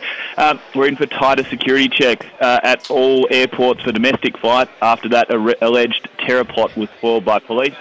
Plus, we'll have the latest sport. James Pattinson's injury curse has continued, unfortunately. He's been ruled out of the tour of Bangladesh with a back problem, and a bit of a slip-up for Usain Bolt in his big farewell in London. That's all coming up tonight at 6. We'll tune in. Thanks very much, Clint. And we've got a half-time score in Division 1 here of interesting game today. Doncaster and Noble Park. At half-time, it's Doncaster 4-4-28 to Noble Park 2-4-16. So that's an interesting game as well. We need to keep an eye out this afternoon, don't we? Yes, it'll be interesting, obviously, to see how Noble Park responded. Also, Balwyn and South Croydon. Yes, Balwyn half-time. Balwyn 9-6-60, leading South Croydon 3-8-26. So a significant score difference there at half-time. Balwyn over Croydon, South Croydon. South Croydon on top of Balwyn on the table, but that will change today if Balwyn continue that momentum and a 34-point lead. Very good in these conditions. I think they play their home ground very well. But certainly a lot of interesting scores to keep abreast of, Barry. They're all over the place as you go local for your footy. And it's more integral at this time of the year because there's a lot of ramifications on the particular ladders for each division. Is Doncaster going to make it? That's the big question I think everybody will be asking. Well, they were seen by many as the main challengers to Vermont on their day. Even though Vermont are clearly on top of the ladder, Doncaster are amidst that rung. They're not in second spot, but they're amidst that rung of teams around the middle of the table. They're probably matching up on Vermont a lot better than a lot of the other teams one-on-one. But Blackburn today have shown that they can challenge Vermont on their day as well. Maybe unique conditions given the wind and the breeze and the fact that physicality has come into it, but it'll be certainly one to keep an eye on. I was very impressed when we covered that radio game between Vermont and Doncaster some weeks ago. And Doncaster came back well in that game at Vermont, and I thought I was quietly impressed with their endeavour there. So I think, if they get a chance to get in there, I think they might create a bit of havoc with some of these sides. Yep, it will be certainly an intriguing final series in Division 1 as to see who can stop Vermont. It'll be interesting to see if Blackburn can stop Vermont today in this second half. They currently trail Vermont by 3 points. It's been an inaccurate contest, it must be said. Very breezy conditions, particularly around goals, and no side has really capitalised on their opportunities, but we've got a whole half of football to play at the moment, and Vermont will be keen to arrest that decline they had in that second term where Blackburn probably dictated terms as we moved on with the play. So the umpires coming onto the ground now in preparation for the second half. The scores at half-time, Vermont 2-8-20, leading Blackburn 2-5-17. We've got a contest in our hands. Make sure you stay tuned to 98.1 Radio Eastern FM or streaming live on efl.org.au to see which plot plays out in the second half. We'll be back in a moment. It's important to tell our loved ones how much they mean to us, so don't wait till tomorrow. Say it now. During hashtag Say It Now Week, Tobin Brothers Funerals is encouraging you to tell loved ones what an inspiration they are and how much they mean to you. Say it now, say it how you really feeling, what's in your heart right now. Hashtag Say It Now Week, August 14 to 20. Tobin Brothers Funerals, celebrating lives. Program sponsor. Nothing better than a companion to keep you up to date with all the latest when you're at the footy. Better still, one that fits in your back pocket. The Eastern Footballer is a must-read. All the latest information, team lists, feature articles and much, much more. Pick up your copy this weekend as you love it local across the Eastern Football League. A new time and a new team, driving you home in 2016. Join a brand new lineup for The Huddle as the gang take a light-hearted look at the Eastern Football League every Friday night. More importantly, the team will reveal the ins and outs for this week's round of matches. The Huddle, 4:30 to 6:30 every Friday evening as you love it local. How would you like to be celebrated? I think a barbie in the backyard would be nice. I would go to the beach. Possibly a costume party. This sounds silly, but I'd like people to bring their pets. I'd have a karaoke machine. What's coming to my head is an ice sculpture. Lots of cakes. Cheesecake. Lemon meringue pie. And probably every flavour of ice cream ever. At Tobin Brothers Funerals, they know that every life is unique and they think that every celebration should be too. Find out more at tobinbrothers.com.au. Tobin Brothers Funerals, celebrating lives. Program sponsor. EFL Saturday Game Day continues. Let's head back and go local for your footy. Welcome back to EFL Game Day live here on Radio Eastern 98.1 FM and streaming live across the globe on efl.org.au.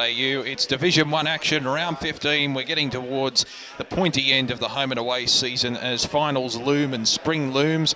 I'll tell you what, it's a very windy day, but a very hot day on the field because Vermont are really being challenged at the moment by Blackburn. It's the Eagles 2-8-20 leading the Burners 2-5-17. Of course, coming into this game to provide some context, Vermont undefeated and not looking like they're going to drop a game this season, and yet today Blackburn probably providing the biggest challenge thus far in a half of football.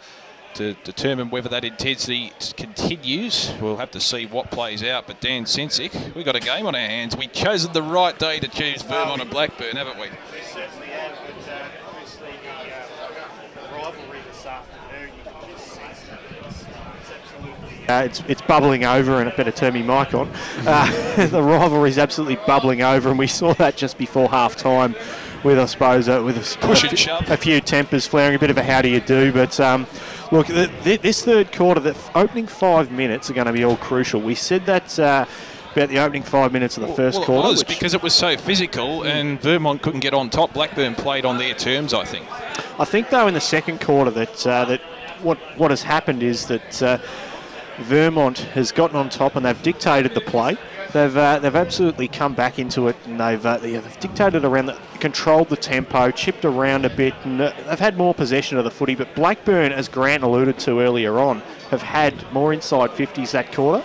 But unfortunately, what we said in the first quarter, they've been unable to capitalise on those opportunities and punish on the scoreboard. But McIntyre and Hammond, Damo, we mentioned last quarter that they're two of the big reasons that Blackburn have been able to get back into this game. No, I agree with you there. They've certainly been integral focal points right throughout the ground. And McIntyre, that was symbolic when he pushed off with a couple of don't argues of those Vermont players. I think that made a statement, given that Blackburn are a younger side compared to Vermont in terms of physicality, and yet he pushed off a couple of their rovers with a big don't argue, and that set the statement and the tone for that second term, and it's why Blackburn are still in the game as we speak. Whether Vermont could run away with it, that's going to be the main question. Gav Casey and Steve White are back. Do you think Blackburn can continue this intensity, or can the Eagles run away? I'll go first. I reckon Blackburn are on top, actually. I think they're holding up nicely in defence. If they can manufacture a way to get a score on the board, I reckon on general play, I reckon they can get away with a win today. Yeah, and also that breeze, as we talked about earlier, they're going to be coming home with that at the moment. So that could prove a factor in the last quarter. But I've been informed just then that it's changed direction the other way a little bit. So it's come this way. So in front of our commentary position. So we'll see how the worm turns in that regard. Now, I think a yellow card has been awarded here. I think it was for that melee just before half-time. So Perry seems to be... Is it Perry? No, Buxton. Who's going to be rucking. So they need to think about a replacement straight away. Well, that's right. Well, Perry was in the thick of the melee, and so was Buxton, There's obviously. Actually a Blackburn player sent off as well. Oh, okay. So that's a nice little surprise once you come out to the field for the second half, saying you're off for 15 minutes. Well, Kenworthy had to bring the trackie top off and run on to half-back as the ruckman Castricum, who thought, I'll have a 5-minute breather at the start of this quarter, has to get involved in the middle. Yeah, it's funny, isn't it? But one of the quirks of local footy. About to get set for the second half. Gav Casey, kick us off. So it's Castricum to go against Tamanello. Tamanello got the tap down. He wins it to his rover in Danaher, but he's tackled by Johns. So the ball again doesn't move too far. Parker's in there again for Vermont. So second ball up straight after the restart in the second half. It's Blackburn going forward with the first chance of a score. It's a bouncing ball. Trying to get onto it was Hammond. The defenders come in on it. Conker comes in for a tackle, and it's all wrapped up 20 metres from the goals of Blackburn as they look to get the first goal to this left side end, the scoreboard end.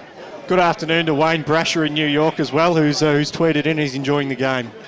Well, we do go international. Here's a shot for Blackburn in the pocket, but it's a centering ball to the goal square. Perry's in good position. Two-fisted punch. It falls to Blackburn. Can Conker get on the end of a hand pass and put it on his boot? No, he drops it just as he tries. Hands it out the back. Smothered ball again for Blackburn. And now the ball flies in. Johnson puts his body on the line. No 15, so he's called to play on as soon as he gets it, and he's tackled at the top of the goal square by Conker. So it's a scrap to get the ball, and then it's a scrap to get a clear kick at goal for Blackburn. 10 metres out it is from Blackburn's goal. Rucks go at it in the corridor. Schneider's working hard, but he's been tackled and jumped on by Cruz. So it's going to be another ball up. Do we start a series of balls up at the top of the goal square, or will it come out of that packed centre corridor for a flying shot for Blackburn? Not yet, as Johns gets besieged. And he gets up with the ball and hands it to the umpire for take 3. I'll go about 2 more, Steve, if I can. Are we taking odds? Yes. And then you can come in. Now the clearing kick wasn't a clearing kick. Conker from the top of the square pulls his kick, just misses it, and it's a minor score. Blackburn 2-6-18. The first score of the third quarter. 2 minutes in, they trail by 2 points. Vermont still on 2-8-20. So Lockie Johns to bring the ball back in, and 10 scoring shots to 8. And the behinds column, the story of this game, is that kick out towards vacant territory as Wadley tries to bring that in. He's tackled strongly. And the tackle. Holding the ball, the umpire. Yep. Good decision there. He dipped his shoulder to try to get the over-the-shoulder free, and the umpire said, "No, you're not getting that," and now you're penalised. So Wadley concedes the free, and this one kicked centre now into the forward line. The flyer there was Hammond, couldn't bring it down. Conker, great tackle on Johns. It's loose, nearly in the goal square, and bundled over off the ground. Go Blackburn, and it's to the left, as Beyonce would say. 2-7-19 to 8-20. That's my girlfriend's CD collection, not mine. And Jay-Z kicked it off the ground, by the way. Jay-Z Hammond. Okay, well, I'll play that. That's a good seg. 2.5 gone here in the first. Got Dan Sensing. I'm amazed someone of your age, Gav, knows who Jay-Z is. As the ball came out, I'm sure the 98.1 listeners know as well. And here's Danaher now trying to get the ball out. Drops the footy, rolling the ball the corner. Good tackle. And a good free kick there to Davidson. In my day, the music was so much better. Short kick now here. And Reed has it now here for Vermont. Not much on offer upfield. And told to play on now here by the umpire. Decides to kick long with the breeze in the direction there of Castricum. Fist there from Tominello. Flying up there was Parker to try and bring it back to earth, but Blackburn have it and they bring it up forward. Here's all Blackburn players. Prendergast has it now on the half-back forward line. He goes in short now here to Cruz, and that was just 15. Bathy, excuse me. Bathy now centers the ball, and great vision. And Blackburn are going to have a set shot dead in front from about 40 metres out. After great play there from Bathy and vision, and just trying to see who that was. Dead in front, Dan Sensing. Well, everyone expected Bathy to have the shot on goal, didn't they? But everyone stopped, and that's where the Vermont defence has been found out here. Oh, quick move there by Murphy as Blackburn. They've got it! Great kick! And that was Parker, Luke Parker there. And he's got the third goal of the game here for Blackburn. They head in front. They are 3-7-25. They lead Vermont 2-8-20, 4.5 gone now here on the Bendigo Bank scoreboard. Any special comments? Well, I suppose it's one against the flow, isn't it? That we did mention just before that Bathy looked like having the shot, and Vermont, I suppose, found wanting in defence with the loose man spotted up. But even more so to the credit of the Panthers to play on quickly and expose them further. I reckon we'll get a second bounce, then we'll go boundary side. Now there's a chance because the ball didn't go anywhere from the bounce. Boundary side, who we got? You're going pretty much. Well, Max, I think, is there, but we're just not picking him up on the mic. We'll go back to you, Max, in a while, so hold that comment. As Blackburn at the back of the square is sharing the way out of trouble. Now the hurry kick goes towards Harkins. Takes the mark. Good pressure on him, but he took the mark in front of his opponent, Himes. So Harkins has been good at half forward. Strong grip on for not a tall man. And now he's called a play on. Rushed his kick towards the 50 arc, where underneath it's Hammond. The ball's brought to the ground, where Vermont seemed to have the players pushing the back. Unlucky for the Blackburn tackler, but he was already halfway down, was Johnson. And he gets pushed all the way into the turf. Quick play on, hand pass to Johns. Johns loads up a long ball. It's Blackburn 2v1. Even a supporting runner now for Blackburn to get out of defence. And they'll go out wide to Tominello on the outer side. He's got big reach, drops it at the highest point. Now he's under pressure, close to the line, has to become the tackler, and he tackles his opponent without the ball, so it's a turnover from the drop mark. So bad luck for Tominello. The wind might have got all muddled up. As just misjudged it. Yeah, so it's a free kick to Vermont on the outer side, and they'll have a flying shot from beyond 50, because this looks like a very deliberate It's like a Dennis Lilly run up here on the boundary. Malcolm Holding. Malcolm Holding. He's actually put his foot on the side screen. And from 60 metres, it'll be a long bomb to the goal square. Doesn't have the direction or the distance. Or does it? It's a big goal! Vermont's third, and that is massive. That is a massive kick. Trusted his leg. He put it to where he knew the wind would help him. And the third goal is on the board. Vermont back in front by a point. And what a kick. See that on the replay. Oh, great judgment of the breeze, and what a leg he has on him. Sensational, and we've been saying all day that they just need to be able to read the breeze properly down that end of the ground to be able to split the middle, and which he's done. And I suppose another swing of momentum in this game with Vermont back in front, but Blackburn have lifted 10% in this third quarter. So Tominello wins the tap down. Schneider takes it away now here for Vermont, trying to get the clearing kick. There was Castricum. It comes back the other way into the half-forward line here for Blackburn, getting hands to the ball. There was Carey. Jake Hammond is wrapped up in the tackle there by Lehman, and a ball up dead on the 50 here in the half-forward line for Blackburn. Good to see Brian Martin, Steve, the legendary race caller supporting Blackburn today. As the ball in dispute again, it comes back off. McComb, quick hands to Davidson. He goes down now here to centre wing in the direction there of Purdy. It evaded both himself and his teammate there as the ball finally bounced over the boundary line. We'll have a boundary throw in. It reminds me I've got a quaddie ticket, so let's hope the second leg can get up soon. You'd rather be here than at the racing, wouldn't you, Gav? Somewhat. He is the best dressed member of the media team, so perhaps he'd rather be at the races. I wait joking. I wait the Cosmo Kramer impersonation as this one tapped down now here by Tominello now, and deep into the goal square it goes. Oh! And does it have the carry? I believe it does. And it's through. Vermont just like that. Schneider with the goal. And 4:8:32, they lead Blackburn 3-7-25. 8 minutes gone here, third term. Oh, what a response by the Eagles. Gee, Damo, we spoke about the opportunistic goals that Blackburn need to set up. Well, Vermont have set up a couple of them this quarter, and it's given them a bit of breathing space. What you mentioned, what a response. 2 goals in a matter of minutes after it looked like being a bit of a low-scoring slog. Well, to put through 2 already is a good achievement. Yeah, Schneider would... He sort of surprised himself, I reckon, because it eluded the 2 men in the goal square to go all the way. So Snyder's got 2 today as Vermont established a 7-point lead early in this third term, but Blackburn get a free kick through Fagan. It was too high as he grabbed the ball, puts it towards Hammond. He gets underneath it with 2 against him as they fly. Big opportunities. The hand pass spears out to Hudson. Free kick to Blackburn off the ball, and it'll go the way of Compton. So Compton will have a flying shot from 50, but I don't reckon with that wind he could get the distance.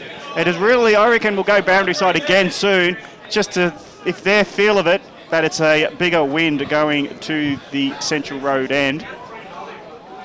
So Max will get your comment in a sec as the short pass comes towards Hammond, goal square area, 2 grabs at it, the punches are all there, and Carey's one of them who brings it to ground, rushes himself into the pocket where he's got some help from Himes, and Himes has rushed on his kick. And are they calling for deliberate Blackburn? Well, Clay must think they're playing AFL. But it is the EFL. Let's go boundary side, some comment on the conditions as we have a ball up outer side.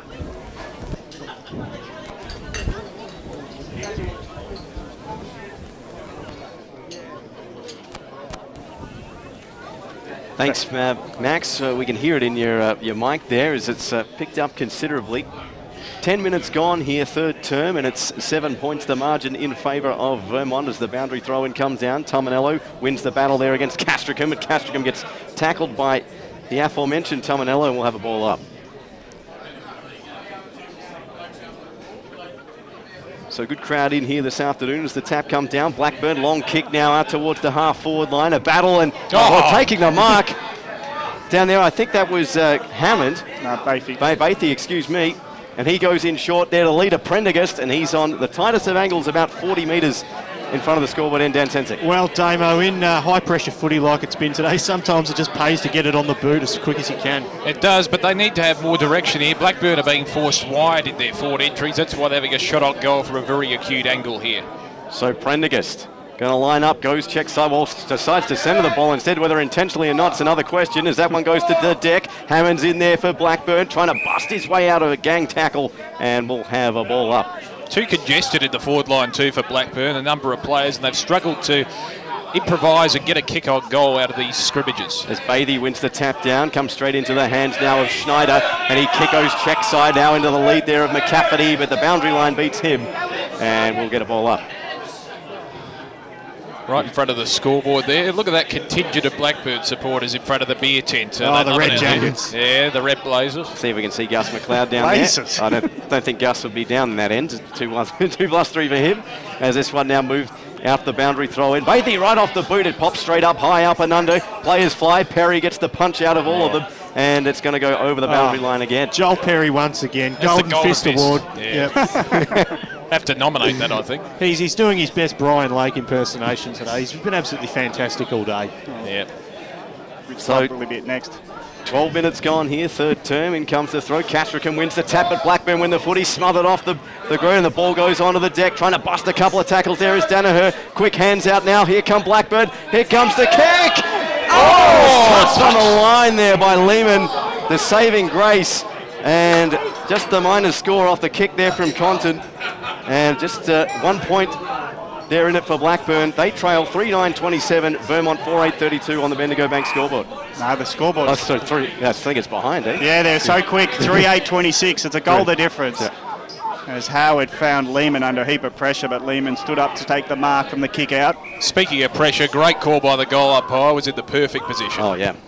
We would have told him otherwise if it wasn't. Now the kick goes to the wing where the Flyers go at it. Hammond brought it to ground. Now he comes in to tackle. The umpire says play on, but how can you when the ball's underneath that many players? And it'll be another ball up. So let's start the passage of 6 ball ups. You have a dry sense of humour. First down and 20. It's like a desert. As Blackburn finally emerge with it. Now the quick hand pass to Hudson. Loads up, being held. Maybe he'll get a second go. Thorpe takes the mark. He was held. If not, he pushed his way out of the tackling Davidson.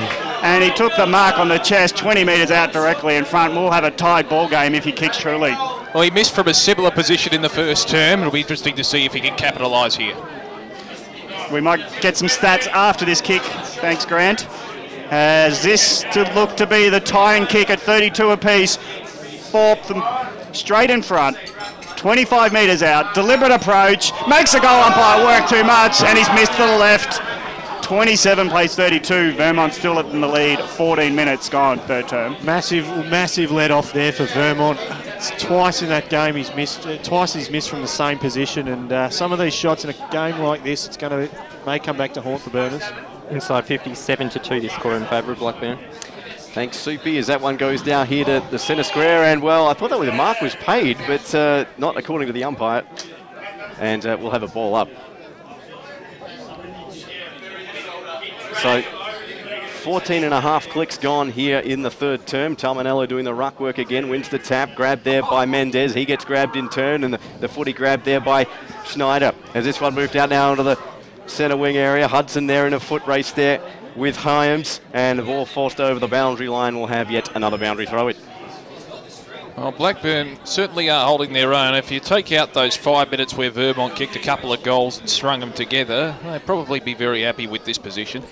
So in comes the throw. Talmanello wins the tap again, as he has done most of this game. The ball on the deck and won by Schneider. He goes deep in now into the forward line here for Vermont. The Flyers knocked down on the deck. Vermont trying to gather the ball back in. Plenty of Blackburn plays. Up high taken there was Clay, and no free kick according to the umpire, and we'll get a ball up.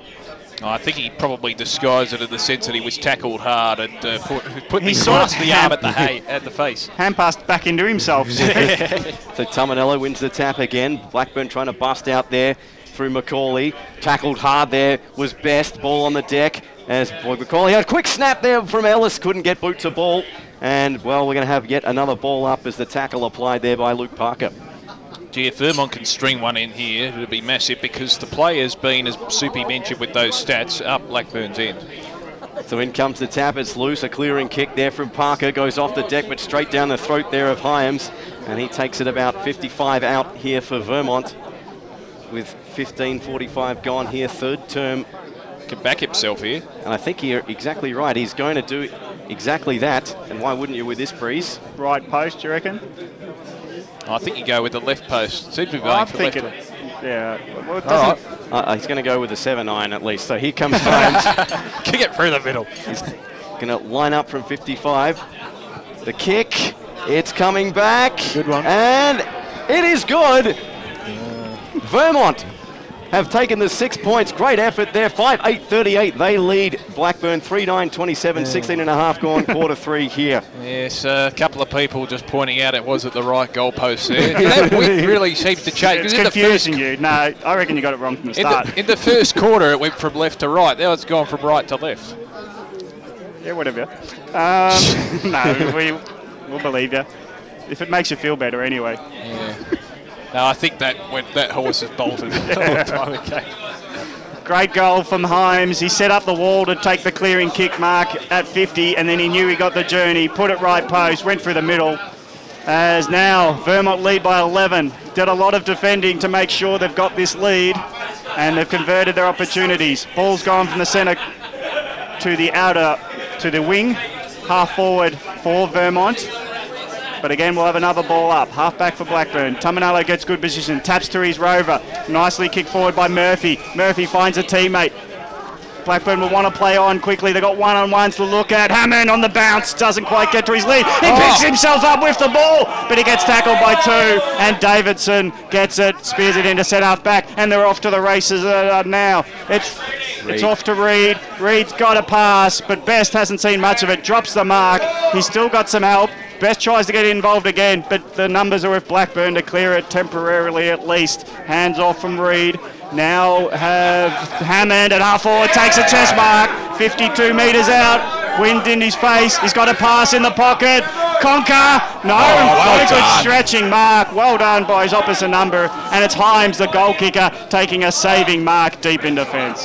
So Howard now with the ball now for Vermont, right deep in the back pocket, goes upfield, looking there for the target in Lockie Johns.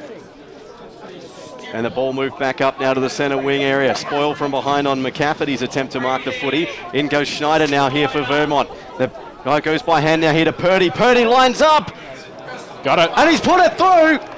2 consecutive goals now here for Vermont. And they are pulling away now here from Blackburn. It is 6-8-44, plays 3-9-27, 18 and a half gone here. Well, Damo, we mentioned earlier that Vermont really only need a few minutes per game to be able to sort of, I suppose, be able to get their opposition on the back foot. And they're one of the best teams in Division 1 in the clinches when the game's there to be won. They've done that this quarter. They've had spurts of 5 and 3 minutes where they can sort of create a bit of a buffer. And they look like they're 17 points in front now, so a crucial 5 minutes coming up for Blackburn. Ball back in the middle. Rucks go at it, they miss it, allow the Rovers to come in. Johns seem to be tackled without it, and the umpire sees it that way as well. So Johns will kick it from the centre circle as well, the umpire says, get behind your mark before you do so. Johns puts it to the left pocket. Bestie will get onto it, just drops it, but picks himself up with the ball. Hooks the kick. Minor score, 6-9-45. 18-point lead for Vermont, 3-9-27. Time on, approaching third term. Let's go boundary side. Himes for Vermont has had a really good third quarter. So possessions, kicked a goal and really giving drive for the Vermont team. So Kenworthy's going to bring the ball back in now here for Blackburn. We said time on approaching. And Blackburn want to at least get 1 or 2 before the end of the term. Kenworthy backs himself and decides to take a bounce here in the forward pocket. Goes by hand now. They're looking there for Clay. The kick was smothered off the boot. Intended target there was Tamanello. He manages to get the hand pass out, and the clearing kick in the direction here of Conker is a high up and under.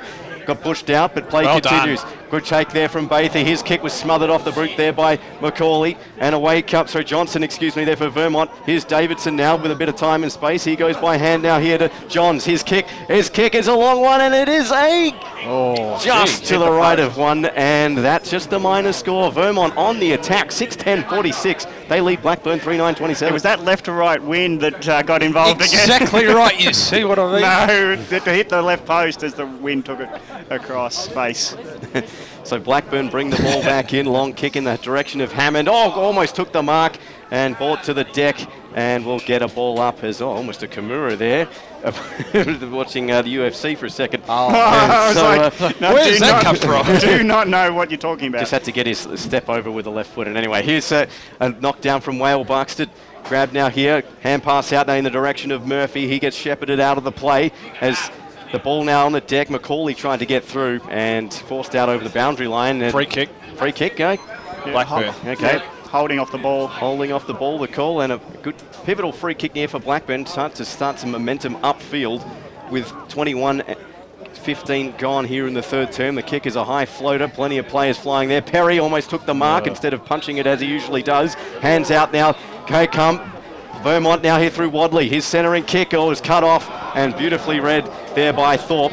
Hammond, excuse me, just saw the fall as Hammond goes across field and finds Kenworthy. They can get one goal here, Blackburn, before three-quarter time. You wouldn't write them off because they got the wind in the last term. And, well, they decided to switch the play back to Hammond now, deep in the back pocket here for Blackburn. Hand pass was a poor one's going to cost him as Ellis applies the tackle and gets tackled himself. And, well, that the comedy of errors there for Blackburn, and the ball locked in the half-back flank. And in contrast, if Vermont get a goal, they'd be sitting pretty comfortably and in the box seat going into three-quarter time. I think Kenworthy saw what was ahead of him before he took hold of the ball, unfortunately. Yeah, lived up to his namesake and brandsake. So that's for you truckies out there. It's just all these references, we know nothing about what you're saying. Pulling out all the zingers today. Okay, I was going to make a Rick James quote, but I won't. Over to you, Gav. I'll behave myself. I might know Rick Stein, but I don't know these other people you talk of. So it's a ball up at half-back for Blackburn, half-forward for Vermont. And they can't get out of this congestion. So he could have handed over when it opened up again. Seems to close up whenever you're calling. Maybe. But all these references have got me bamboozled. I don't know what's going on at all. As the ball gets thrown up again where the pack jump on the ball. So we've got a bit of a dead spot in the game. 23 minutes gone, third term. Blackburn did a lot of attacking without scoring those vital goals. John's another go at it from the pack, touched on the line. Well done. As he went from 35 on his left boot, but it's a minor score. With Vermont kicking 4 goals this quarter, moved to 6-11-47, establishing a 20-point lead. Blackburn a 3-9-27. So 23 and a half gone. 25-metre penalty here. Oh, we're off the ball. Lockie Johns looks dangerous, doesn't he, for Vermont? You can just see he threatens to score. Every time he's had the ball today, something has happened. And here they come upfield. Here's Prendergast now, about 55 out. His kick in the wood, in the direction. Here, almost the mark taken by Thorpe. Appeals for a free kick, go unheralded according to the Blackburn faithful. Perry got the hands out, taken high. Play continues. Good tackle there from Conker. And we'll have a ball up just inside 50 here for Blackburn. Well, they were helped by the 25-metre penalty, but that was great movement through the corridor from the Burners. Very quick and direct. So Bathy versus Whale Buxton here in the ruck. Bathy wins the tap down. A kick there, quick straight out of the buck in the direction here of Hammond. Got 3 Vermont players to deal with. The punch comes down. Hudson couldn't take it. Wadley can now here for Vermont. And his kick out towards a vacant centre wing and will be beaten, I think, there by the boundary line. Well, at least I thought it was going to be. Here's McCauley, and he gets a good hands over the top now here to Kenworthy. Kenworthy now upfield. His kick was a poor one. McCafferty trying to gather it in there for Vermont. Finally does as Carey in there as well, and we'll get a ball up. Good win for Vermont there. Blackburn were threatening inside 50, but their defence has been resolute in this third term. So time expiring here in this third quarter. 20 points the margin. And in comes the tap. It's won now here by Vermont. Kicked off there by Johns, and it goes up towards the halfback flank. Purdy's there for Vermont, evades him, trying to bring that down. Brilliantly done there by Best, and he sprays it wide just for one behind. And, well, it opens the margin to 21 points. 6-12-48. Vermont plays Blackburn 3-9-27 on the Bendigo Bank scoreboard. Bit of a let-off there for Blackburn. Jake Best loves that situation when the ball falls into his hands and he can dribble one through. Yeah, from one step, he took it and he kicked, but he never got away from his tackler. The kick-out's long and it's nicely marked on the outer side. Beautiful play for Blackburn as they've got another short on. Just goes over the top of the intended target. So it's at ground level on the outer side, and Blackburn will see a ball up as they 2 kicks from full-back get it to half-forward on the outer side. I think Blackburn would just be content not to concede a goal before the three-quarter time siren. With the breeze, they still might be a chance, but as long as they don't concede. Well, they're playing good transition football. It's just they can't transition towards a goal. Yep. And John's again been one of the best for this third term, if not the best on field. Kicks it long to half forward. Punch comes in. Wadley jumps at it. Couldn't take it down with him. So it's a contested ball at half forward, and another ball up will come in 50 metres from Vermont's goal. I think Wadley's been a jack at the box today. He's been very good, particularly in that defensive line, but he's always around the packs hunting for the ball. He almost does a bit too much athletically. He almost winds himself up so much that he could get himself into trouble. As the kick is yet to come out of this pack, but the ball's moved 30 metres forward for Blackburn. So that's just to describe how congested it is. Rugby league push, moving the ball forward for his sheer will of persistence physically. So the ball up now closer to the centre wing position, and it's another contest of about 10 on 10, and a ball up will go again. Whenever there's a stalemate in the game, we'll call this the Gavin Casey 5-minute period. I think so. One day it'll come good for me. But it's not about me. It's about just how this game's been locked up as a game. Who does it suit locking it up? I think Blackburn probably should have tried to lock it up a bit more this quarter, because even though they were playing well, they've been outscored by 17 points this quarter. They are 39-27. They trail Vermont 6-12-48. 4 goals to 1 for Vermont as they go into three-quarter time leading by 21 points. Yes, the final change. Can Vermont hold on and continue their momentum from that third term, or can Blackburn pull the rabbit out of the hat in this final term with the breeze? We'll find out after this short break. It's Vermont 6-12-48, leading Blackburn 3-9-27. It's important to tell our loved ones how much they mean to us, so don't wait till tomorrow. Say it now. During hashtag AFL Saturday, it's time for the match of the round. Let's cross to our... What an inspiration they are and how much they mean to you. Say it now. Say it how you really feeling, what's there in your heart right now. Hashtag Say It Now week, Monday till August 20. Tobin Brothers Funerals, celebrating lives. Program sponsor. EFL.org.au is the place to be online for all the latest on the Eastern Football League. Keep up to date by checking out the latest news and feature articles. Have your say in the EFL poll to keep you up to date with all the latest EFL videos and best of all, better still, listen back to any EFL radio program at the Eastern Footballer is a must-read. Head to EFL, all the latest information, team lists, the Eastern feature articles and much local more. Footy at its Pick up your copy this weekend as you love it local across the Eastern Football League. A new time and a new team, driving you home in 2016. Join a brand new lineup for The Huddle as the gang take a light-hearted look at the Eastern Football League every Friday night. More importantly, the team will reveal the ins and outs for this week's round of matches. The Huddle, 4:30 to 6:30 every Friday evening as you love it local. Oh, I've got a couple of best friends. Just great people with big hearts. I met him in kindergarten. We both keep each other grounded. He's in the Defence Force. 4 best friends, actually. They're like my sisters. She's really caring and funny. He runs amok every weekend, so I haven't seen him that much because I'm married. We've always just clicked. My best friend lives in the country. She's the best. When celebrating a loved one's life, don't leave it to just anyone to organise. Find out more at tobinbrothers.com.au. Tobin Brothers Funerals, celebrating lives. Program sponsor. EFL Saturday Game Day continues. Let's head back and go local for your footy.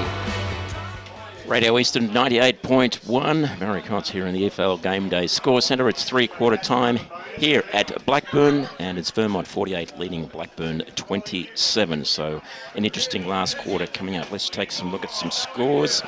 In other games in Division 1, South Croydon and Balwyn. It's Balwyn 10-7-67, leading South Croydon 3-10-28. Bayswater and Norwood 12-5-77 to Bayswater 4-3-27. East Ringwood and Montrose, it's East Ringwood 5-2-32 to Montrose 4-4-28. In Division 2, Knox 8-8-56 to Mooroolbark 2-4-16. Wanturna South and Mulgrave, Wanturna South 10-8-68 to Mulgrave 3-4-22. Lilydale 5-11-41 to Mitcham, very paltry 1-3-9. Waverley Blues and Doncaster East. Doncaster East well in front. Doncaster East 11-3-69 to Waverley Blues 5-6-36. To Division 3 and Tettlestone Warrandyte, and it's Tettlestone 5-6-36 to Warrandyte 1-4-10. Ferntree Gully at 5.9.39 to Basin 4.5.29. Ringwood 5.7.37 to Baronia 1.12.18. And Heathmont 8.3.51 to Scoresby 4.4.28. And some other scores. Division 4, Donvale well ahead of Glenwildley Hawks. Donvale 14.14.98. Glenwildley Hawks 1.17. Surrey Park 4.8.32 lead Forest Hill 3.8.26. And so, as you can see, they're a big lead to Donvale, 14.14.98 to Glenwildley Hawks, 1.17. So not too surprising in that game, Damien. No, but having said that, some interesting scores there as well, particularly enamoured with the Division 1 score between South Croydon and Bulwood. Bulwood certainly running away with that contest, but it's going to be interesting to see how all these games unfold as we reach the climax to the home and away season across all 4 divisions. Let's head to Grant Campbell for some Choose Tapmat stats. In that third quarter, Blackburn won the hitouts to advantage 5-1, which led them to winning the clearances 14-10. Contested possessions 35-31 in favour of Blackburn, and the uncontested possessions 29-24 their way. They dominated the inside 50s early on in the quarter, but it finished 11-10 the way of Vermont. And obviously Vermont capitalised on their opportunities better with 4 goals to just the 1, even though Blackburn took 4 marks inside 50 and Vermont didn't take any for the quarter. So a couple of strange stats there. Normally you take marks inside 50, you're the side that gets the score on the board, but not to be the case today, and probably Vermont's skills just very good at critical times, proving to be the difference. Particularly in that third quarter, they certainly lifted in terms of their skill set. Gav Casey's been in the caller's seat, and we'll get his thoughts in just a moment, but let's head boundary side.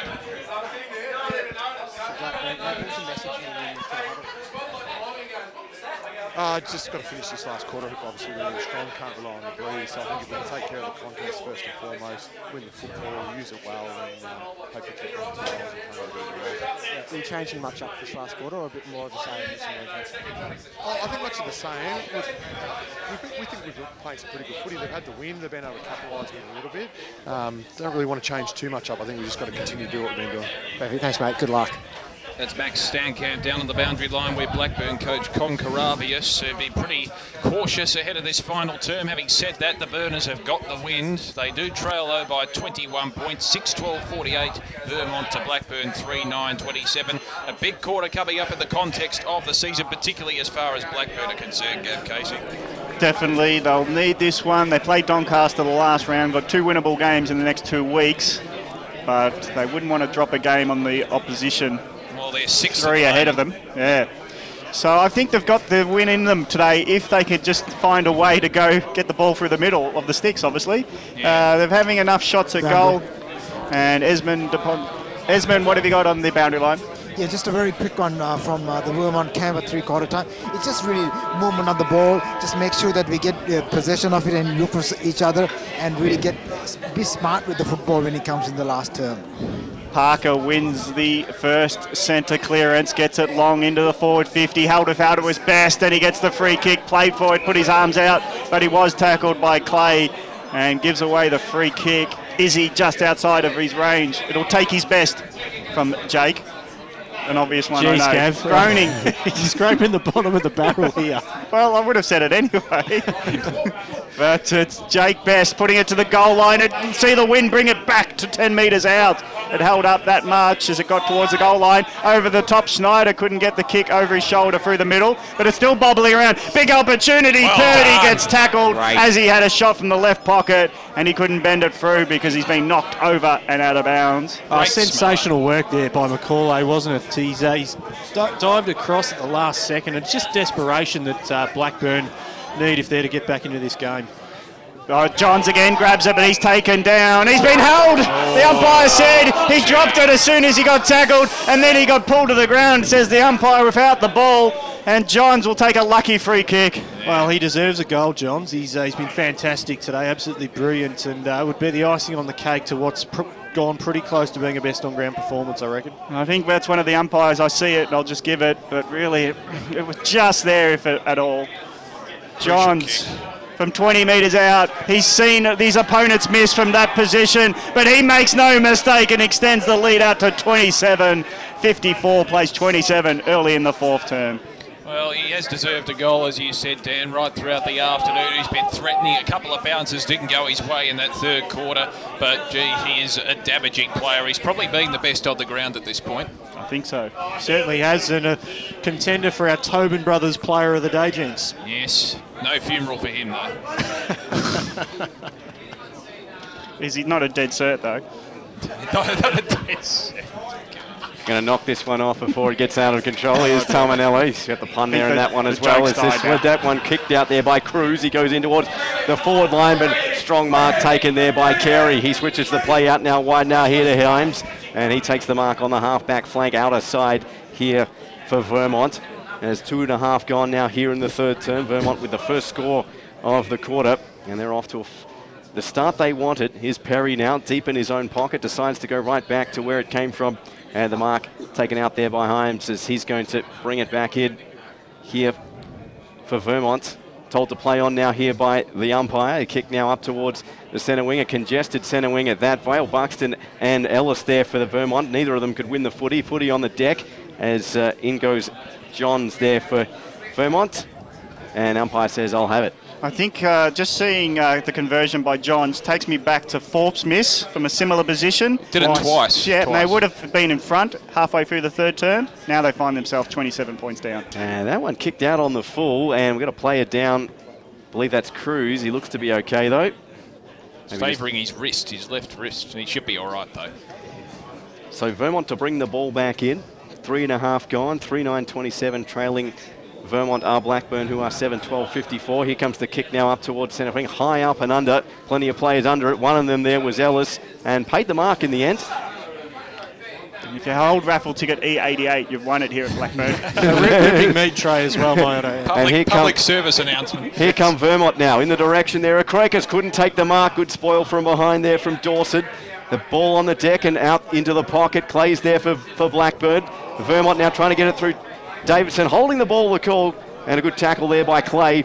And a free kick awarded here in the back pocket here for Blackburn. 4 minutes gone, final term.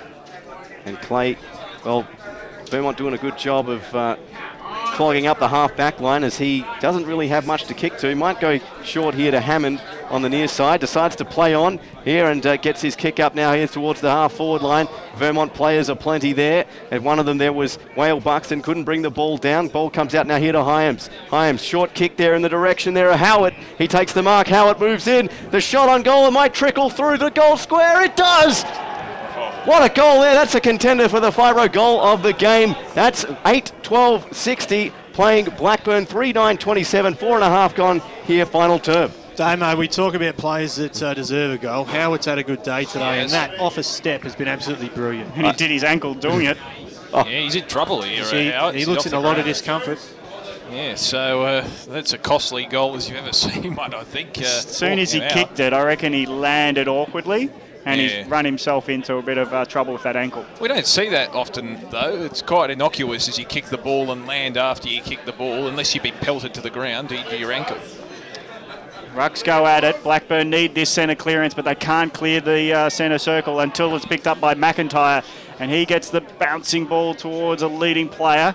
But it won't go the way of Blackburn. Tim Johnson's there to help out at half-back for Vermont. Hooks his kick back to the centre wing where it's a contest for the ball. At ground level, it's picked up by the Vermont players, so they'll load up a long kick to Best at centre forward. He finally gets onto it. He's closely checked by Faulkner. The ball comes off them to the wing. Best picks it up on the bounce, hands it off to a teammate in Wadley, but it bounces away from him. And now Blackburn get out of trouble through Barker. So Parker gives it to Harkins. Harkins finds a teammate out wide on the left flank, and Blackburn are quick to play on, trying to find that next pass to hit the target. But again, it's a missed target. Schneider is there to mop up. He's got some help from Hymes. Hymes gets it to Whale Buxton. Tomanello was the tallest one there to bring it to ground. Wadley picks it up. He's ragdoll tackled. Underneath, tunnelled was Ellis. I wonder if he'll get the free kick. He will. And Ellis is quick to handball it on to some stationary players. But they've got plenty of time to think about their options as Blackburn have got the numbers on half-back and they'll mop up through Hammond. It's Nathan Hammond who gets it on his teammate in Clay. Clay finds another pass hitting the target with Prendergrass. Left of centre forward, the point of the square. and he's looking all darting eyes, left, right, centre corridor he looks. Now he just hands it off to a runner. So they'll try to get it going. Kenworthy gets another hand pass off to the flying kick from Hudson, gets it long, flies, taken. Yes. The back of the pack, it's Hammond, who stands tall and takes the mark as he falls to the ground, and he's quick to bounce up and set himself for the kick towards Central Road. Oh, MOD, mark of the day. How about that for judgment? And he hung on to it on the second bite as well. So the left footer from 20 metres out, a bit of a hook, but it goes through the middle, and Blackburn are on the board again. Hammond gets the goal. He's second for the day, 4-9-33, 27-point game as Vermont are 8-12-60. Hate to point it out, but that did go from left to right. But Hammond is a fantastic That's because player. he's a left footer hooking the ball. No, that was a win. Let's head boundary side.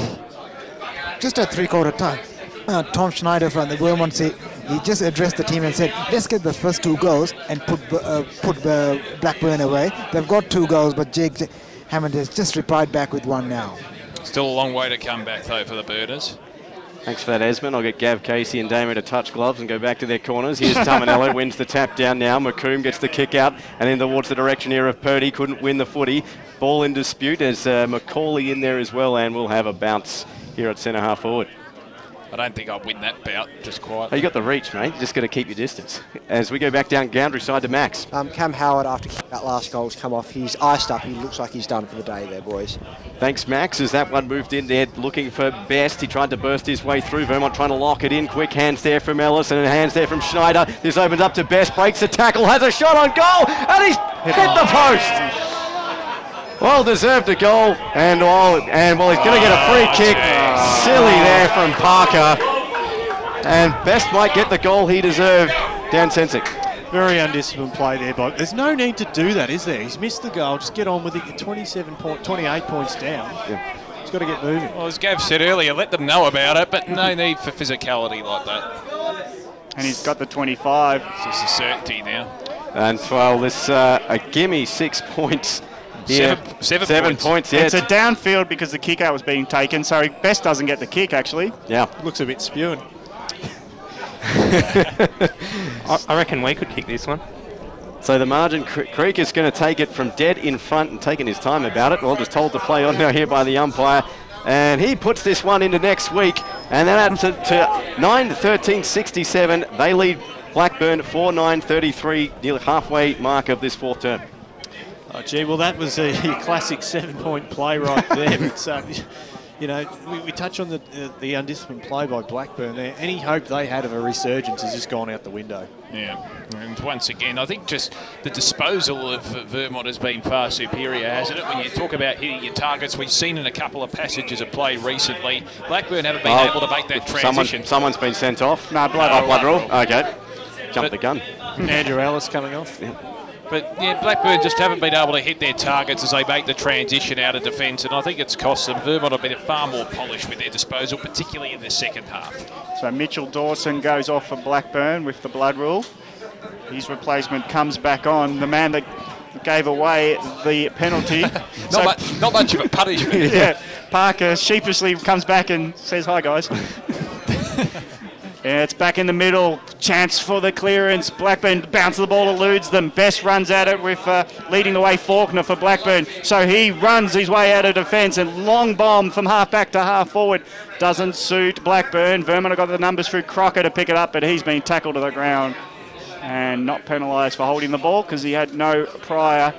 It'll be a ball up outer side. 67 plays 33, and it's not just scores conceded, it's the missed opportunities have killed Blackburn's day. Hammond notes, Harkins takes the mark at centre forward, will look for Hammond, goes in his direction, pushed to the ground, it's going to be a free. Oh. And he was tackled to the ground when the ball was up high, and Hammond will not waste any time at all with the left boot. There was no need to drag him to the ground because there were already 2 players on Hammond when he went for that contest. They have a floater across the pack, Vermont, in the form of Lockie Carey, just to prevent that treatment and that stoppage, and there was no need to push him to the ground. Lehman tackled Hammond to the ground as he looks for the third with the left boot. The left to right hook. Menton hooked all the way to... He's hooked it with his own boot, and he's missed to the right for a minor score. I think that was a bit of a breeze there, just All quietly. right. Yeah. We'll go to boundary riders to tell us more, but it's Blackburn missing their opportunities. 4-10-34, trailing Vermont 9-13-67. 2 against 1, Damo. Clutching at straws. Call a bit of help and just let you down. So in comes the kick now into the half-back line. The intended target there was Perry, and he takes it on the chest, about 50 out from his own goal. And he decides to send the ball. Davidson goes by hand, and away come Vermont now here through Carey. His kick up towards the intended target there, McComb. Lost it on the deck. McCafferty's in there as well, and that goes over the boundary line for a throw-in. So 12 and a half gone now here, final term. And quite the margin, 33 points to be exact. In a long, or huge mountain to climb for Blackburn if they to have any sniff. And that's exasperating by the minute as this kick comes back in towards Hammond territory. It bobbles up and taken now here by McCafferty. He's got plenty of space, decides to switch the play wide. Now here's Mendez with the footy in a bit of ground in front of him, runs out of said ground and over the boundary line, and we'll have a throw-in. It was very laconic as he went over the boundary line there. It's just put the cue in the rack. And that's why Fagan called for a deliberate. If you're ever going to give it, maybe that was the occasion. Should have been. So boundary throw in near side.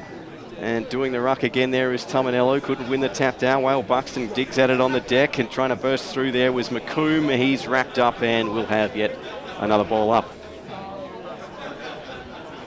So 13 minutes gone. Tap one there by Whale Buxton. Eludes Mendez. That one goes over the line. Trying to gather this one in here is Lockie Johns. The kick up towards, that was knocked down by Clay and gathered in here by Faulkner. He goes by hand down here to Kenworthy, bursting through the middle. Gets control of the footy. Kenworthy fakes, goes by hand now for Harkins. It was a little bit too much for him to handle. Snatched up by McCafferty. He gets the kick away in the direction there of Reed. As the ball hits the deck, as a couple of players do too. Good tackle applied there by McCauley, and Stacks on the mill, holding the ball. And Vermont win themselves another free kick. So the pendulum firmly shifting in the way of Vermont here in this final term. And Johnson's going to win the free kick and take it now here on the half-back flank for Vermont. And just looking to slow the play down and run the clock out somewhat. As the kick, well, that was all Blackburn players, and that being Luke Parker. He plays on quickly now, tries to send it for Conker. The kick was intercepted, and away come Vermont. 2 on 0, break the other way. In comes the kick. It's bouncing through. What a goal. And that was Andrew Ellis, and he makes sure of it. 10-13-73, 4-10-34, 14 and a half gone on the Bendigo Bank scoreboard. Dan Sensing. Well, if you're going to switch across the ground like that, your kick has to be absolutely spot on. Vermont are very good at making teams pay when they do make errors like that, and as we've seen, they can cut you to shreds in a matter of seconds. That's it. Well, any side will. When all the defenders are pushing up to be that link-up player, there's no one back to save you when the turnover comes. So, yeah, that's a big mistake. You've got to hit your target. Conker, no chance. And there was too much space inside the forward 50, so he should have known when he made that kick. Back in the middle. Vermont are great at taking their chances. That's why they're on top, undefeated. And they probably haven't, in all earnest, looked like losing a game, even though Doncaster pushed them all the way. But it's now Blackburn getting the centre clearance, and Hudson getting the free kick for the holding the man decision, was it, at centre forward? Yeah, it appeared to be the case. So from 55 metres or further, he should be able to get the distance by just putting it into the goal square and letting the wind do the rest for the journey. Hudson, it's only going to be a consolation goal, you'd reckon, but it was off the left and never came back because no wind would ever do that. It's 4-11-35 to Vermont 10-13-73. Geez, I can't wait to listen back to this, Gavin. And Steve, you've brought out some absolute beauties today. Just for the troll factor between Gav and Damo as the ball comes into the back pocket, and away come Vermont now out down the centre wing area as they're taken there by Perry, uncontested, and he'll move, well, at least I think he was going. He's going to eat the clock up a little bit. There's 16 minutes gone now here in this final term, and he goes all the way back now here to Hyams, and just playing a bit of possum now here are Vermont. Goes in short and finds Johnson here on the half-back flank, and well, his kick in short as well. And Davidson now plays on here for Vermont. The kick is wide and finds his teammate there in Lehman. Goes by hand now over the top to Perry, who's come across the other side of the ground. Perry still got the footy. Good handball disposal there to Lehman. And Vermont moved this up now here through Davidson. Davidson's long kick. Well, it took a hook turn and a half. Now in comes Blair Buxton. Good spoil there by Tominello and wrapped up in the tackle. And we'll have a ball up on the centre half forward line here for Vermont. They appear a bit tired, Blackburn. Just in that passage of play, Vermont looked to transition the ball with ease. Tominello wins the tap down. Danaher tried to go by foot. It's finally cleared out there by Clay. A foot race there between Hyams and Kenworthy. It eludes McCafferty. And, well, taken high there, I thought. Play continues and goes over the boundary line, and we'll have a boundary throw-in. Just on what you said, Damo, just to get back on friendly terms, do you think the niggly injuries that Blackburn are said to be carrying have a bit of influence on their fitness? Perhaps because that depth has to be brought in terms of the younger players and fulfilled by the younger players. Maybe they are struggling, and Vermont are a pressurised team as well. So in comes the boundary throw, and we've got an infringement off the ball. No, we're going to have to take 2 of that. That breeze looks like it's localised, blowing in reverse over there on that side of the ground, unless I'm objected to. Don't start the war. Maybe I did want to. As in comes the throw, as Bathy now and Whale Buxton. Whale Buxton wins the tap. It's booted out now here by Ellis to the centre wing area. Tominello, the lone hand back there for Blackburn. Controls a bouncing footy, gets the hand pass out. Faulkner swoops on it here for Blackburn. Gets tackled himself. Didn't get rid of the footy in time, holding the ball. Good decision there from the umpire, and Reed's going to go back and take this. He goes quickly by hand, and a Vermont come out now here through the corridor, going to have to hurry.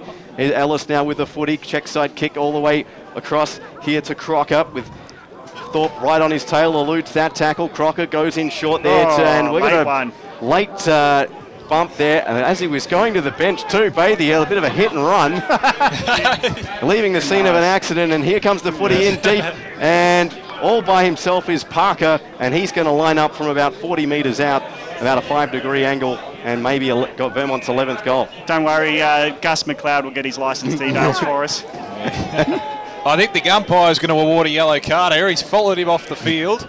And Bathy's been given a yellow card, so the cops are onto them, mate. Yeah, get off and stay off, he said. Should be given a red for the hit and run. So, lining up is Parker. Hasn't got one this afternoon. Looking for his first, and Vermont's possibly 11th. 19 minutes gone, approaching time on here in the final term. So Parker moves in, and the kick's going to travel towards the left and out on the full. Not the result he was looking for, and Parker is going to bring it in, that being of the Luke Blackburn variety. And he goes in short now here to Macaulay. Quick hands off now, head to Content. Had a quiet one this afternoon. His kick was smothered there brilliantly there by Johnson, but Blackburn regather it in. Here's Conker, his kick up towards the half-forward line. Plenty of... Oh! Well, at least I thought he took it, and it just spilled it at the end. That was Hammond there, trying to outdo his effort from earlier in the term. Well, into the stratosphere goes Jake Hammond, but Hyams has the footy now here for Vermont, and off to Perry, deep in his own end. So Perry will just settle things down. Short pass back to Hyams on defensive 50. The point where he kicked that big goal in the third term. Yeah. But he's too far out this time, for certain. And Crocker helps him out with another short pass. The hand pass off to the runner, and here go Vermont through the corridor, loading the kick to Best, who marks it inside 50. That's a great pass because it had distance and to the advantage of the leading Best. And Best took the mark 45 out. Kicks this final quarter 46-23 in favour of Vermont, so certainly dominating possession. So no chance for the trailing Faulkner because it went further away from Best and gave Best the opportunity to run into the mark.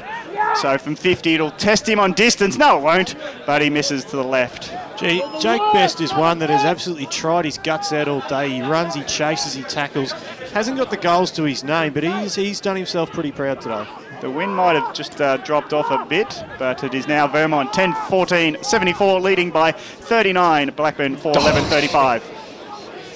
Hammond looking to take his astronaut license out or something, because Mark of the Year, I'm not sure. There's only one award for Mark of the Day. He's trying to cash in too many of his chips as this one moved back. Frequent flyer. Here comes McCafferty, centering kick, and Compton was there for Blackburn. Ball on the deck, and they look to break out of the back line. All by his lonesome there is Dawson. He's got the footy now here on the wing. Goes by hand over the top, and trying to gather that. Then there was McIntyre, and well, a contested footy will have a ball up and on the centre wing area in front of the interchange. It looks like Dawson's going off injured here for Blackburn. So the casualty rate on the Blackburn bench by a yellow card and by injury mounting this afternoon. Here's Tominello, wins the tap down, and that's not going anywhere. We'll have another ball up.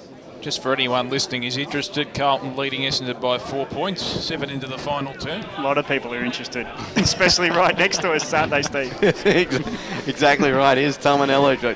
One down by Whale Buxton, trying to burst through. There was McComb, and Vermont just trying to grind it out here late in the fourth quarter. Well into time on, 22 minutes gone. Tominello wins the tap down, kick comes out onto it. Now here is Reid for Vermont with a bit of space, gets the hands out now here to Carey. Carey peels off and centres the footy back now here to McComb, uncontested mark, about 50 out. Now he plays on quickly, sprays it across, two players there, one of them Wadley, and he'll go back and have a set shot from about 40 out. And they weren't very disciplined in defence there, Blackburn. Too many loose players, and that was the contrast, I think, as well. Vermont have able to crowd Blackburn's forward line. It hasn't been reciprocated the other way. I think it's taken a bit of a toll for Vermont running Blackburn around today. I think it's really told us a lot about the fitness level of both teams. So Wadley just with the one goal in the third term, looking to make it his second for the afternoon. The kick is well to the right. And while Blackburn players, Tominello, one of them, end up punching that one into the pocket. Going to deck there was Reid, manages to kick the ball in. Here's Fagan now with his kick, and well, he's put that one well over the boundary line, out on the full. And Vermont are going to have a kick about 45 metres out on the acutest of angles. With 23 minutes gone, deep into injury time, as Johnson going to bring this one back in here for Vermont. His kick, there's Wadley on the lead, looking by. Plenty of players and a strong mark taken there by Macaulay. It's been great all day despite a losing out. As soon as I said that, he kicked it straight into the man on the mark, and we'll have a ball up about 20 metres out from the Vermont goal. And that's the contrast in polish, isn't it? You have to have the attention to detail and have the ability to read what's around you. So Tominello wins the tap. That's going to go out of bounds despite the efforts of Adam Parker. So as you can see, 74 plays 35. Like how they have the winning raffle ticket on the scoreboard. It's the only hope Blackburn are getting a win today, so they're highlighting it on the scoreboard. There's Tominello trying to pop that one out. There was Cruz. The kick though was gathered straight back in and taken here by Carey for Vermont. He kicks down out into the pocket. Uncontested mark taken there by Schneider. It's been one of the best on ground here this afternoon. He's been very good, particularly when the game was on the line in that first half. I think he really starred. So here's the kick from Schneider. Plenty of Blackburn players there, 3 to be exact. And Macaulay, a little too lackadaisical, awarded the mark in the end. And let's see if he doesn't kick into the man on the mark this time. No, he doesn't. So this one moved out there to the centre of the ground. Hammond's there, but beaten to it there. But good job by Lehman. Ball on the deck. Hammond trying to win it back. Gives us the footy back in. Great run. Here's Danaher, goes deep down. There's only Thorpe there in front of him. Thorpe there in a race there with Carey, and it's over the line just for the boundary throw in. And well, chance goes begging there for Blackburn. The ball ran on so much that Thorpe knocked it back to try to keep it in, save it from being a point, which he did because he's knocked it out of bounds. Hammond was like a worm on hands and knees, wasn't he, trying to squiggle his way through? Dancing worm. You know, that one where you... Can you do that? No, cannot. Luckily, the camera's not in here to dare me on. There's another ball up, 30 metres out from Blackburn's goal. And this has been the difference. One end, Vermont clinch the goals when needed. But Blackburn went on top, haven't converted their inside 50s into goals. Now it's a contested ball close to the line and just left of the post. It does go out for another ball in. Credit to the Blackburn fans, though. They haven't gone home. Still plenty of red jackets in display. They've actually played well around the ground that you think they've always been in it. But if you look at the scoreboard... They've broken down up forward. Definitely. 39-point game. They've deserved to be closer, but Vermont, the professionals of the Eastern Footy League, will remain undefeated after 15 matches. Blackburn outside the 5, might drop a game outside 5 after this loss. The ball's in dispute in the middle. Blackburn just hand pass, hoping to get into an open player, but that player who grabs it has been quickly tackled, and getting up with the ball is Reed. Very tired and dejected, hands it over to the umpire. Yeah, a bit disappointed in the body language of some of the Blackburn players in this last quarter. So the ball up at centre half back for Vermont as they try to get out of the congestion. This time it's Davidson who picks himself up with the ball. 26.5 minutes gone at fourth term. Quick punch out by Tumanello actually suits Vermont. Parker, quick kick, goes to centre half forward. The defenders come in to tap it out towards the Vermont players. Now it might open up to the runners. It's into the 30 metres out. Now it's handed over to the skillful Whale Buxton. From the pocket, the ruckman puts it on the deck and he turns it in from 30 metres out. That is great skill from the big man. Gee, it was a bit of a lucky bounce there for Whale Buxton, right at the death knock, wasn't it? But I'm giving it skill. You're saying luck. You could always just see him approaching the contest. He knew exactly what he was going to do and he did it. Ruckman aren't supposed to do that, are they? See on the replay, it comes handed out to him on the second step, puts it to the right post, and it decides I'm going to turn left, and beautifully done. Yeah, it was that left to right wind, I've been telling you all day. So contender for Fibro goal of the day, and we're going to have a free kick going the way now here of Blackburn. Here's Cruz, looking to move things quickly and perhaps get a consolation score now here for Blackburn. The kick up towards the half forward flank. It's knocked down. Harkins in there, as is Hudson. His hand pass finds Harkins, spills the footy. In come McComb. His hand pass intercepted there by McIntyre. Oh, well done. Chased down there brilliantly by Ellis. And good tackle on Conker applied there by McCafferty. And the ball locked up, dropping the footy. Or throw, take your pick. And Blackburn, well, I think that was well after the whistle was blown. Throw the call. Blackburn are going to get a free kick. About 35 out. No, they paid advantage. Okay, thanks for that spot. As Tumanello going up there against Castricum. Tumanello wins the tap, but Vermont clear the footy. Plenty of space. No one forward there of the centre square. As Tyler Faulkner sounds it out. That will do it. Vermont 11-14-80. They have defeated Blackburn here for 11-35. And a convincing game of footy here from the Eagles. They remain undefeated. Well, it's been one of those expressions of dominance from the Vermont Football Club today. 45 points, even though they were tested right up until the 10-minute mark of the third term. They just ran away when the pressure was applied, and that is the hallmark of a champion team, it has to be said. 7 goals in 45 minutes, really, when you think about it. And they ground them down, Vermont, didn't they? They absolutely they started slowly. It was a tight type of game early on. Bit of a scrappy game. It looked like being like in a low-scoring game. But as we saw throughout the game, they had bursts of 5, 6, 3 minutes, or whatever they needed to kick goals in a row and in a hurry, and ended up being Blackburn's undoing.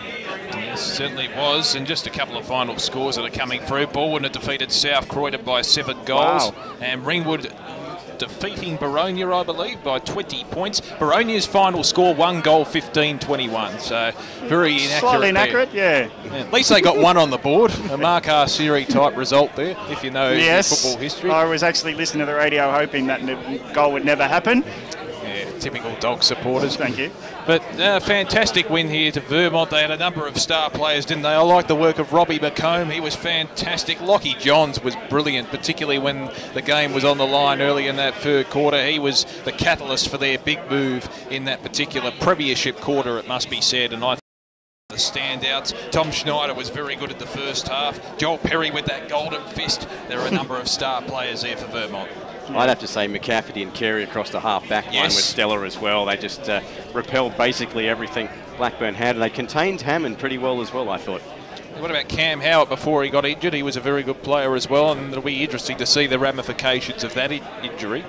Yeah, big loss if it is. Well, it was a comprehensive performance here from Vermont, defeating the Blackburn side by 45 points, and Blackburn very inaccurate at the end, didn't take their opportunities, 4 goals, 11. I think Vermont, aside from that first quarter, really did take their opportunities, and that's the difference in the end between a class side and a side who don't really have the, I suppose, the transparency in terms of goal scoring. Well, it's going to be an interesting run home for Blackburn now. I think they have Montrose, Bayswater, and I think they have Doncaster to finish up. Yeah, well, we're not sure on one goal kicker, but Vermont's 11 goals came from 11 individuals. Yep. So they spread the load. Best is not the only option. They get it forward quickly and cleanly, and it allows people like Johns to sprint from the midfield and get involved on the scoreboard. If I'm not mistaken, Gav, Brash's stats have said that exactly, that they've had the most individual goal kickers this season, Vermont. So it's no surprise they are where they are at this point of the season, because they're just so hard to match up on. You can't leave anyone alone at any point in time, otherwise you're going to be found out. And guys like Perry, Golden Fist, will be able to go forward in a clutch moment and take a mark in the forward line. Oh, he's done it before. He's done it before. He kicked a clutch winning goal last season, I remember. He has that diversity to move from one end of the ground to the other, and they have many players like that, Vermont, as they enter the Rubes now, and they'll be singing the Phoebe song. Where does this leave Blackburn? Do you think their finals chances are now in jeopardy? Not necessarily. But I think they'll definitely need to win the next 2 weeks before they face Doncaster, that's for sure, though. Yeah, they need to get into the finals with some sort of momentum. I know they've had their struggles with injury and the like, but it is certainly from a confidence and psychological perspective important to win coming into the finals. I think a lot of Blackburn's bodies are very battle-weary as well, because some of the games in the last few weeks they've had to play with 16 on the ground at one point and a number of rotations down on the bench. Short today as well, as you mentioned. So they're very, I suppose they're getting a bit worn out, Blackburn. They just need some of those guys to come back into this side. And their best lineup is extremely good. Baldwin doesn't help them with the win. It is the theme song for the winners, the Eagles. We've struggled to get sometimes with the grandstands. We're not getting it, Brucey. So maybe we'll move on. Here we go.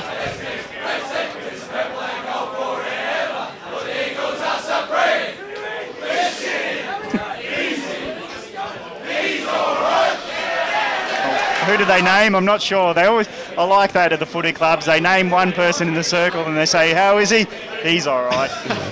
I'm not sure who they name this time. As long as there's no swearing, we're okay with that. I think it has to be said. We normally get that in the after-match interviews. But, which are coming up, so stay tuned.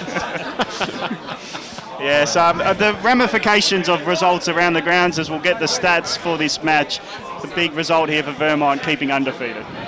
The full-time stats, Blackburn won the clearances 37-36, Vermont with 176 kicks to 158, 95 handballs to 85. They won the contested possessions by 11, the uncontested possessions by 17.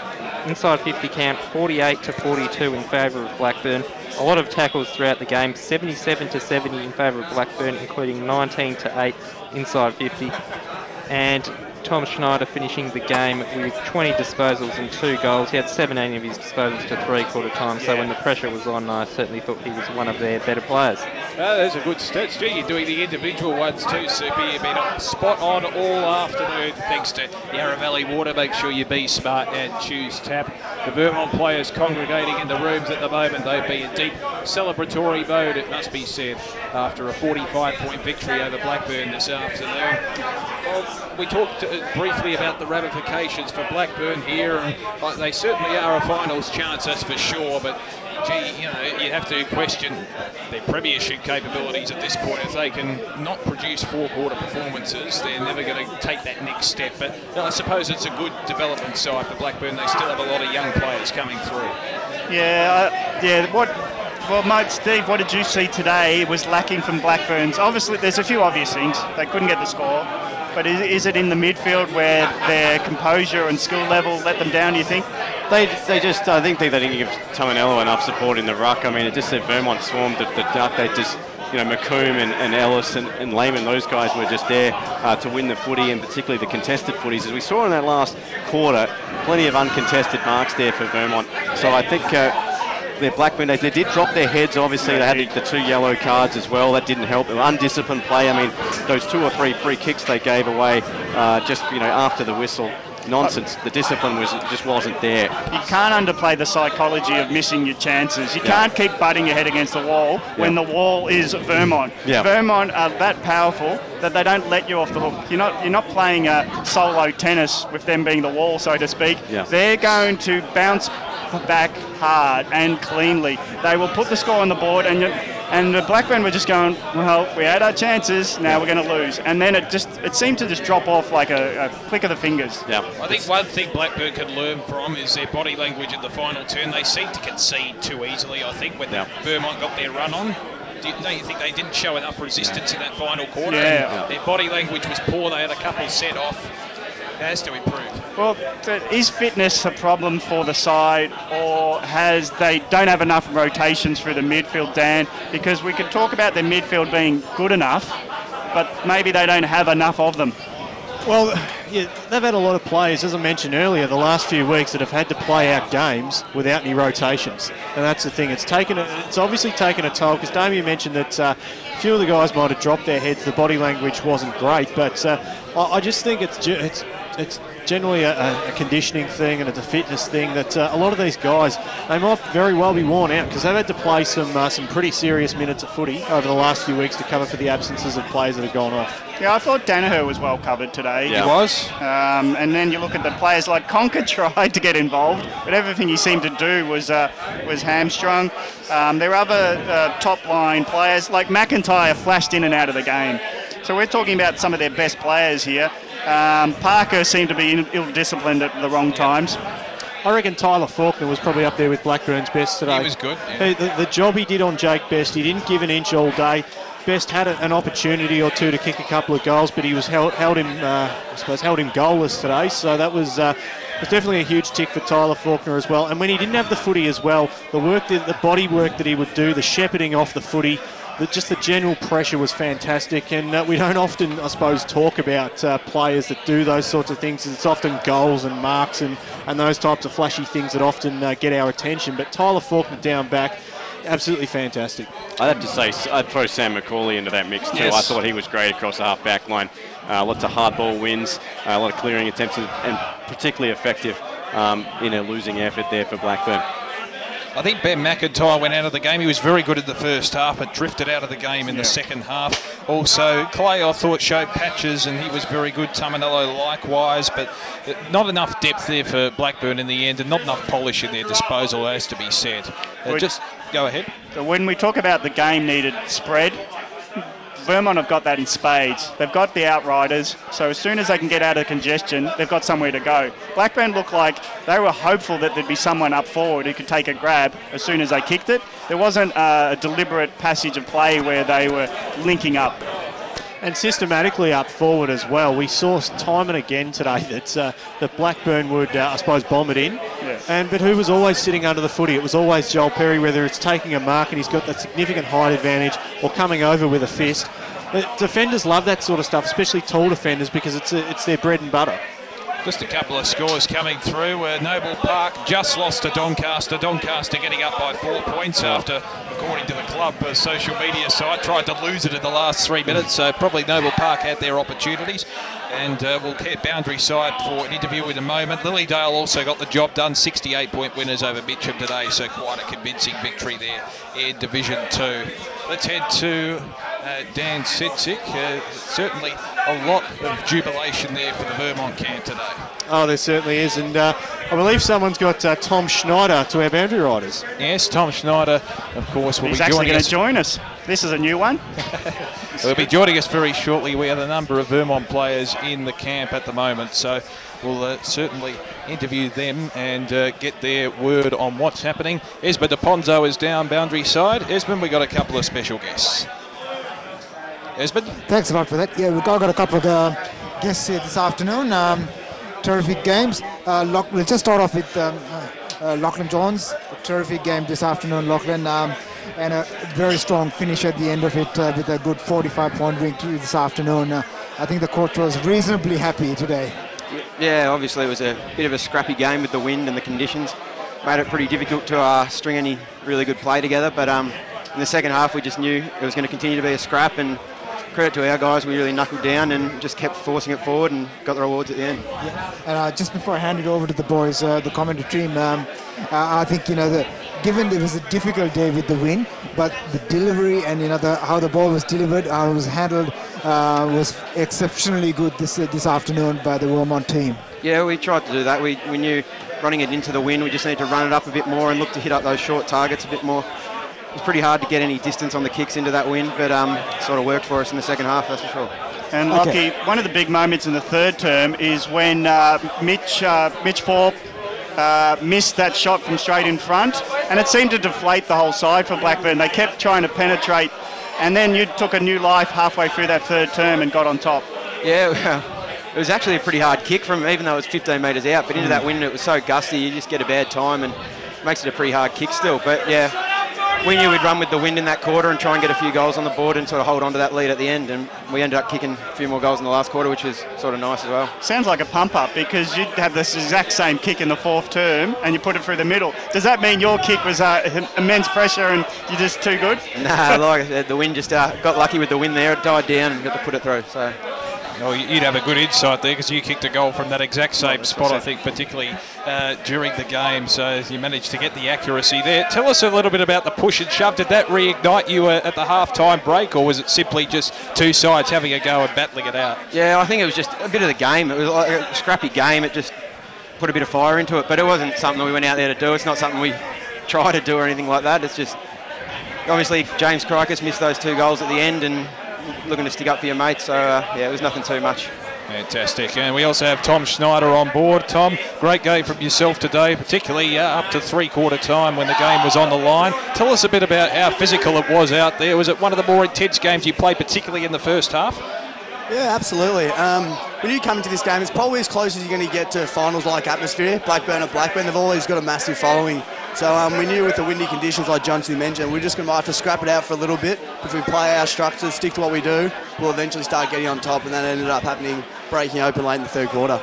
And you're undefeated at this point. How do you address the threat of complacency? I mean, there's always that chance that you might have an off week, but you haven't had that so far. How do you keep yourself motivated week after week as a team? It's pretty easy, and that was the grand final last year. That's as much fire in the belly that I need. We don't want that feeling again. We've got a really determined group, a group that's been together. We played together in it last year. And, we've only got one thing in our mind, that's week to week and making that grand final and going a step further. Tom, I want you to talk about your defence. I think it's underrated because you seem to get a lot of numbers back, but your defence is so rock solid. Perry is just, we call him the golden fist in terms of punching it. Is that the strength of your game, that you can rely on your 6 backs and then work from there? Yeah, absolutely. I think that's probably the best thing about our defensive group. They're a tight group, but there's not, you say you've got Pez as the golden fist, but we've also got Rory Lemon, you've got Connor plays his role every week. All these blokes that just play their role work well with each other, and yeah, teams have really struggled to score against us sometimes when they're on and working together, for sure. And what about the ruck situation? You've got Castricum coming in. I haven't seen too much of him maybe come in the side only late. Whale Buxton is always around there. And just on Whale Buxton, did he mean that goal or was that a fluke? Ruckman can't do that, surely. Mate, he's been practicing from the boundary. And I'll tell you what, he'll be telling us a fair bit about it tonight, I could imagine. But Castro came in. We knew Tominello is probably one of the number 1 tap ruckmans in the comp. He's tall and he works well with his midfield. So Castro batted really hard, and that gave us the opportunity to put Liam down forward in these windy conditions. You want to bail out kick down the line. So, Castro came in, played his role, and that's what we expect from all the blokes that come straight in. All right, well, Tom, Lockie, thanks again for your time. A great game from yourselves individually and as a team today. Go and enjoy the win. Cheers, boys. Thanks very much.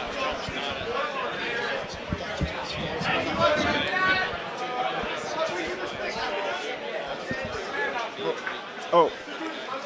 Do the boundary riders just tell us who to vote for with those 2 interviews?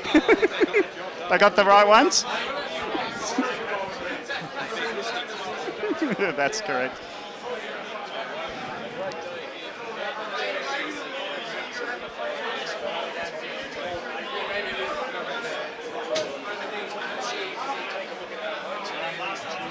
Gosh.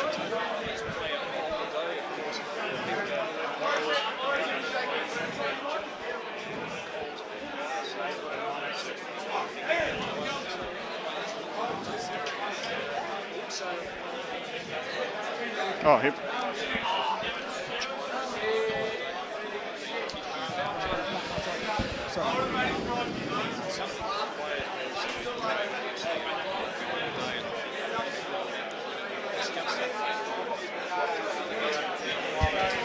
Yes, a very happy coach, I would say. Well, the coaches are never happy. Just see how Hamid responds. Look, he must have been very happy in that 5-1 last quarter. A very, very strong finish. Possibly even a statement that you just sort of mentioned as well. Just going, we're only 3 weeks away from the finals. Yeah, look, I was really proud of our group today. You know, early on, I think we were on top, but we just didn't probably make the most of our opportunities. And then, you know, third quarter we grinded it out, got some scores, and then last quarter our ability to, I guess, move the ball and run was really strong. Yeah. Just before I hand over to the commentary team, you must have been very happy with guys like Jake Best, and although they didn't actually score a lot of goals, the chasing, the tackling, the putting the pressure, doing the team things really helped you achieve a very nice result, and that's something that must be very pleasing from the coaching perspective. Yeah, look, we thought as a coaching group that you know, players like Jake Best were really strong for us. It's difficult conditions for a forward, and they were outnumbered a lot of the time, the forwards, because obviously we played an extra behind the ball, and yeah, you know, I thought we didn't really have any players that played poorly today. I felt anyway.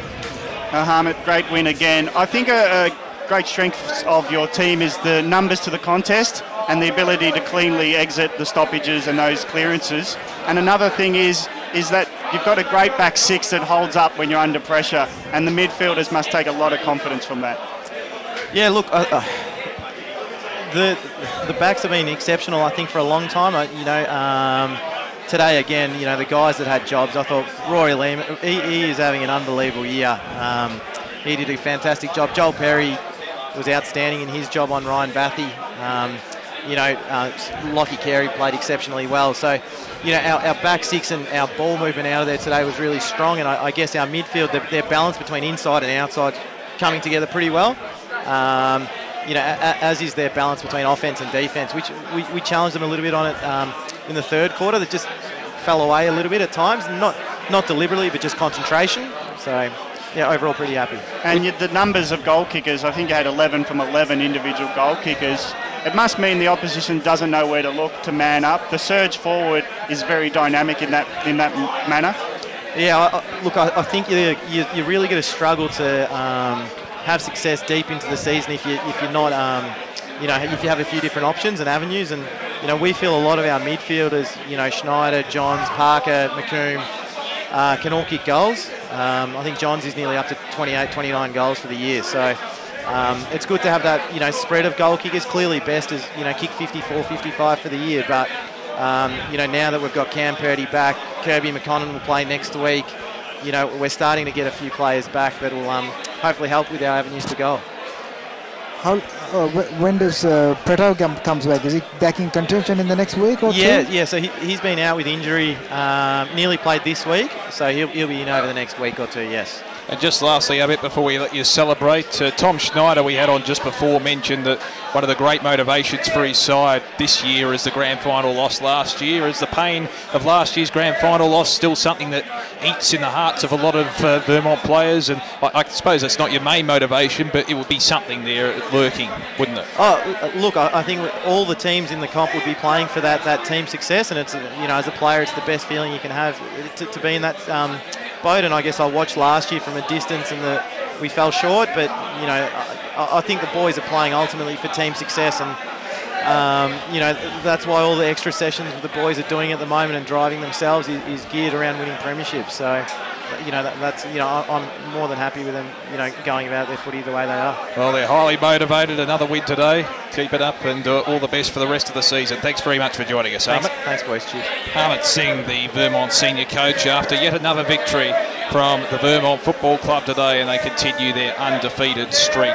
And great to get some insight from the Vermont coach there, who is very measured, I must say, yes. in victory. I watched a game during the year in Norwood, and I just wanted to get around and watch him as a coach.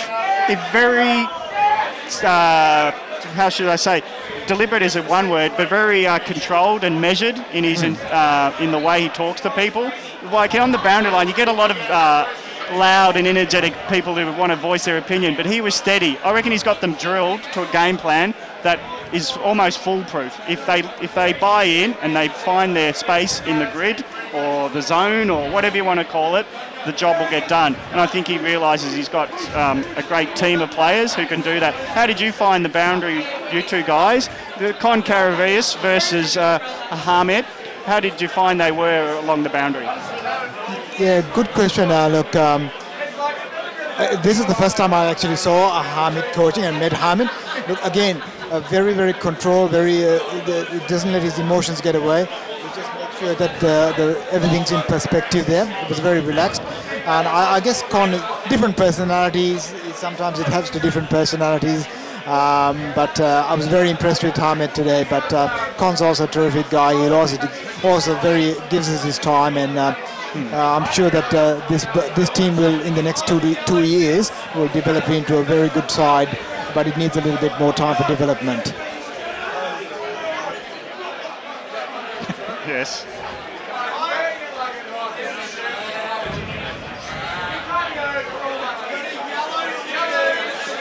Parker. Yeah.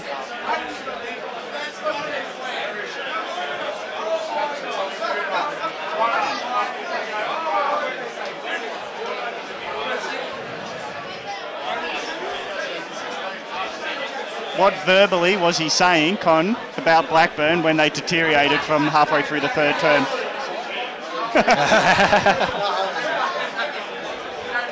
So what did he see? Did he say that they dropped their heads, or is that?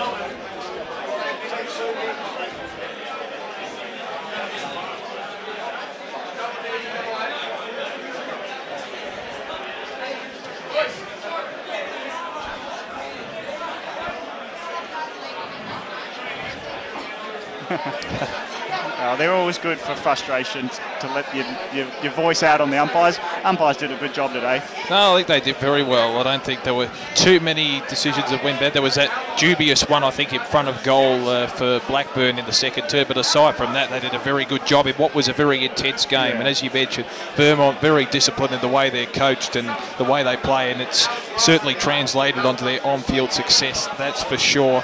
We might go through some of our prizes for today as we into the home straight on our EFL game day coverage before we head to Barry Cotts at 5 p.m. Australian Eastern Daylight Standard Time. Obviously, no mention of Greenwich. There's international listeners and viewers today on the website. What time is it in New York? I'm not sure. 15 hours? I think Brash would be watching anyway. It doesn't matter what time it is, but I'm sure he would be enjoying Vermont's success. Let's start off with the Vibromania goal of the day. Of course, a $50 Vibro Gym voucher for a deep tissue massage. Yep, it's a gym owned by the great Chris Goodlitz in Croydon there. Gav Casey, I saw your eyes light up. You know, you're very much familiar with who Chris Goodlitz is. Yes, but yeah, good gym then. Fantastic gym. Vibro, of course, have kindly donated the vouchers, and the goal of the day today. Geez, James, do you have any contributions? Because Whale Buxton in the last quarter, the 27-minute mark. The one on the outer side that we never called his name. I think you give it to Buxton, though, because he's a big man. You wouldn't necessarily expect a big man like that to dribble. Let's give it to him, because it'll wind up the rest of the Vermont players, because they won't hear the end of it, so I like it. Right, so Whale Buxton is the recipient of the Vibro goal of the day voucher. And Whale Buxton can get himself to the gym at Croydon for a deep tissue massage. He doesn't need to go to the gym, though, does he? No, he doesn't. Most of these blokes don't, as they are semi-professional, but still never hurts to get an edge on your opponents. What about the, gents, what about the Tobin brothers player of the day? I know Vermont had a number of different contributors on the ground today. What's your thoughts? Well, maybe Carey has to get it, because I don't think he gets best on ground. Someone like that who Harmit Singh mentioned when he was given his mentions. Who do you think popped out of? Who do you think Harmit would give it to? Is what I'm saying. Oh, geez, Lachlan Johns was his usual fantastic. Yeah, well, I reckon he's getting best on ground though. I reckon so too. That's what the Tobin brothers player of the day is. About best on ground, best player on the ground. Oh, okay. Then don't we have to give 3 2-1s? Oh, we do. Yep. What about Sam Wadley? I'd throw him into the mix, maybe. Sam Wadley was good. Yeah. Well, I think if we're going to say 3 2-1s without doing them, just Lockie Johns. I'll give you a free 2-1s. I reckon 1 vote goes to Tom Snyder, 2 to Joel Perry, and 3 to Lachlan Johns. Fantastic. I'm going to give 1 vote to Joel Perry. I thought he was fantastic today, particularly in defence. Tom Schneider gets by 2 votes. I thought when the game was on the line, he really did stand up, particularly up until three-quarter time. Went out of it in the last quarter, but when the game was on the line, he was there. And 3 votes to Lockie Johns because he was a catalyst for a lot of change, particularly in the third term when Blackburn hit the front. It looked like the game was on the line, and he sparked a renaissance for the Vermont Football Club, and they never looked back from that point onwards. What about your 3 2s and 1s, Dan? Yeah, the 3 I gave to Lachlan Johns. As usual, he was fantastic. He was in everything today. He's a big reason why that Vermont midfield is upwards of the best in Division 1 footy. There's no doubt about it, and they pump the ball in pretty quickly, and he's a big reason behind that. 2 votes I gave to Joel Perry. He tirelessly worked in the back line today and was a big reason that Vermont were able to repel a lot of those Blackburn attacks and set themselves up going forward. And the 1 vote I gave to Tom Schneider. As usual, played his guts out again today, and he gets my 1 vote. Steve White? Okay, so I gave 3 votes. Tom Schneider, I thought he was outstanding, very explosive, and just, parts of the game he just ran away with it. 2 votes to Lockie Johns, so you guys have covered most of the reasons aforementioned. And I went 1 vote for Tyler Faulkner for the job he did on Best this afternoon. I thought he was fantastic in a losing effort.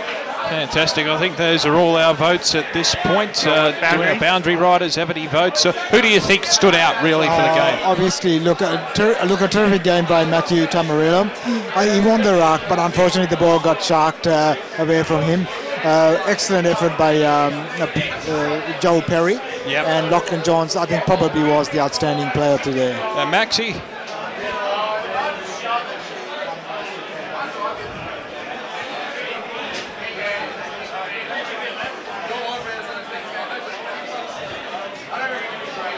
Fantastic.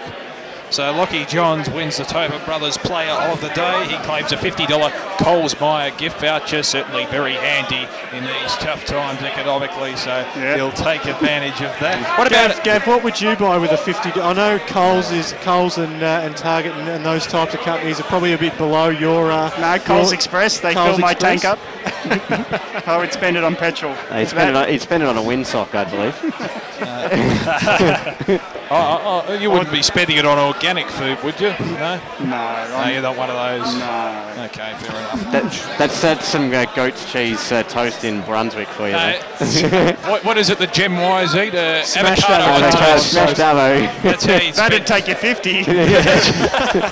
What about our Trojan Workhorse Player of the Day? Of course, the biggest workhorse, the hardest worker on the ground. They get a $150 valued toolkit from Trojan Workhorse. I think one of the players there that really stood out in terms of the hard workers. I thought Parker was very good. Mendes would be up there. Joel Perry we mentioned as well, who figured in the votes. Cam Howard was very good. Is there a player that stood out in that regard? Oh, for mine, Joel Perry. Workman-like down back. That's who I've got. Yeah, fair enough. Yeah, good. We'll award the Joel Perry the Trojan Workhorse Player of the Day. Is this the first time today that we've all unanimously agreed on something and there's been no bickering in the commentary box? I think the wind, if I could say, got taken out of our sails about when Vermont got on a bit of a charge. Well, I was actually pepped up to think Blackburn could win, and I do like an underdog. Hopefully it doesn't come out in the call too much. But Blackburn had their chances, and as soon as Vermont took it away from them so clinically, I think it became pretty obvious who were the reasons why. Johns and Perry and Schneider, they're just too good around the contest, and they do things so well. Yeah, they were certainly the more professional teams. Time to start wrapping up here on EFL Game Day. What has been a very pleasant afternoon of football. Great weather too, considering we're expecting storms and hail throughout the weekend. I think tomorrow the sun really held up for the Saturday afternoon local footy, which is good. We'll start off with our boundary riders today, who are magnificent. Esmond de Ponzo, great work from yourself. Thank you very much, Freddie. It was a terrific game, but again, Vermont stamping its authority on the competition. Oh, they did so, didn't they? And, of course, his man in tow, Max Stankamp, fantastic.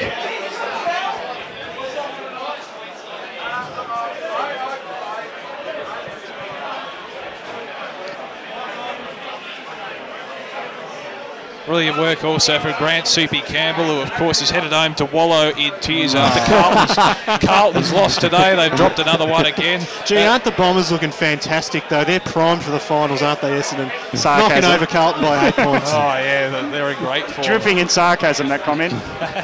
Dan Sinsick, our EFL media manager, just stay cool, bro. Don't worry I about it. might go follow Grant, actually. The voice of ice hockey, who's come out to basically earn his voice to the Eastern Football League, the dulcet tones of Steve White. It was great to hear that again. Thanks, Steve. Thanks, guys. A good sparring session between you and Gav this afternoon. Thoroughly enjoyed it, being the man in the middle. You could be the Switzerland in our little dispute. Exactly, so neutral territory for me, mate. He's used to hockey. It's a bit of slapstick. That's right. You would call a lot of fights. There was a fight. I was ready to go. Were you like that? I was ready to go. But if they pulled the jumper over his head, you knew what happens next. They got no gloves to drop, so there's no real indication when it's going to kick off. But I think in ice hockey, if you lose your headgear or your stick, then the referees intervene. But if you still have your headgear on, you're allowed to keep going at it. From what I no, it's if the jersey comes up over the head, or one guy's getting his ass quite and truly kicked, I'll step in. But for want of a better term, I'm sure the 98.1 listeners are thoroughly versed in that kind of affairs. But no, look, great game of footy. And nothing wrong with a bit of passion there in the end of the second quarter. Fantastic. Gav Casey, great to work with you again, mate. Don't worry about that win. No. Actually, just hammer home the advantage when I can get one, Damo, because you're too good otherwise. But we had you on that one, so we hanged you up to dry on that. I love your dry wit. I think it was fantastic. Thanks, Damo. That wraps us up. Also, great work from Matty Fotier doing the social media today as well. He was magnificent. Davis Harrigan with his photography. And, of course, Barry Kotz, who will be coming up later on after the break for the wrap-up and all the around-the-ground scores across the 4 divisions of the Eastern Football League for the post-match, and certainly some interesting scores to keep an eye on as you go local for your footy. This has been EFL Game Day, just wrapping up the final scores. Vermont continuing their undefeated streak. They defeated Blackburn 11-14-80 to the Burners 4-11-35 here at Morton Park. The Eagles will be hard to stop in Division 1. Good afternoon, and hope you enjoyed the coverage. It's important to tell our loved ones how much they mean to us, so don't wait till tomorrow. Say it now. During hashtag Say It Now week, Tobin Brothers Funerals is encouraging you to tell loved ones what an inspiration they are and how much they mean to you. Say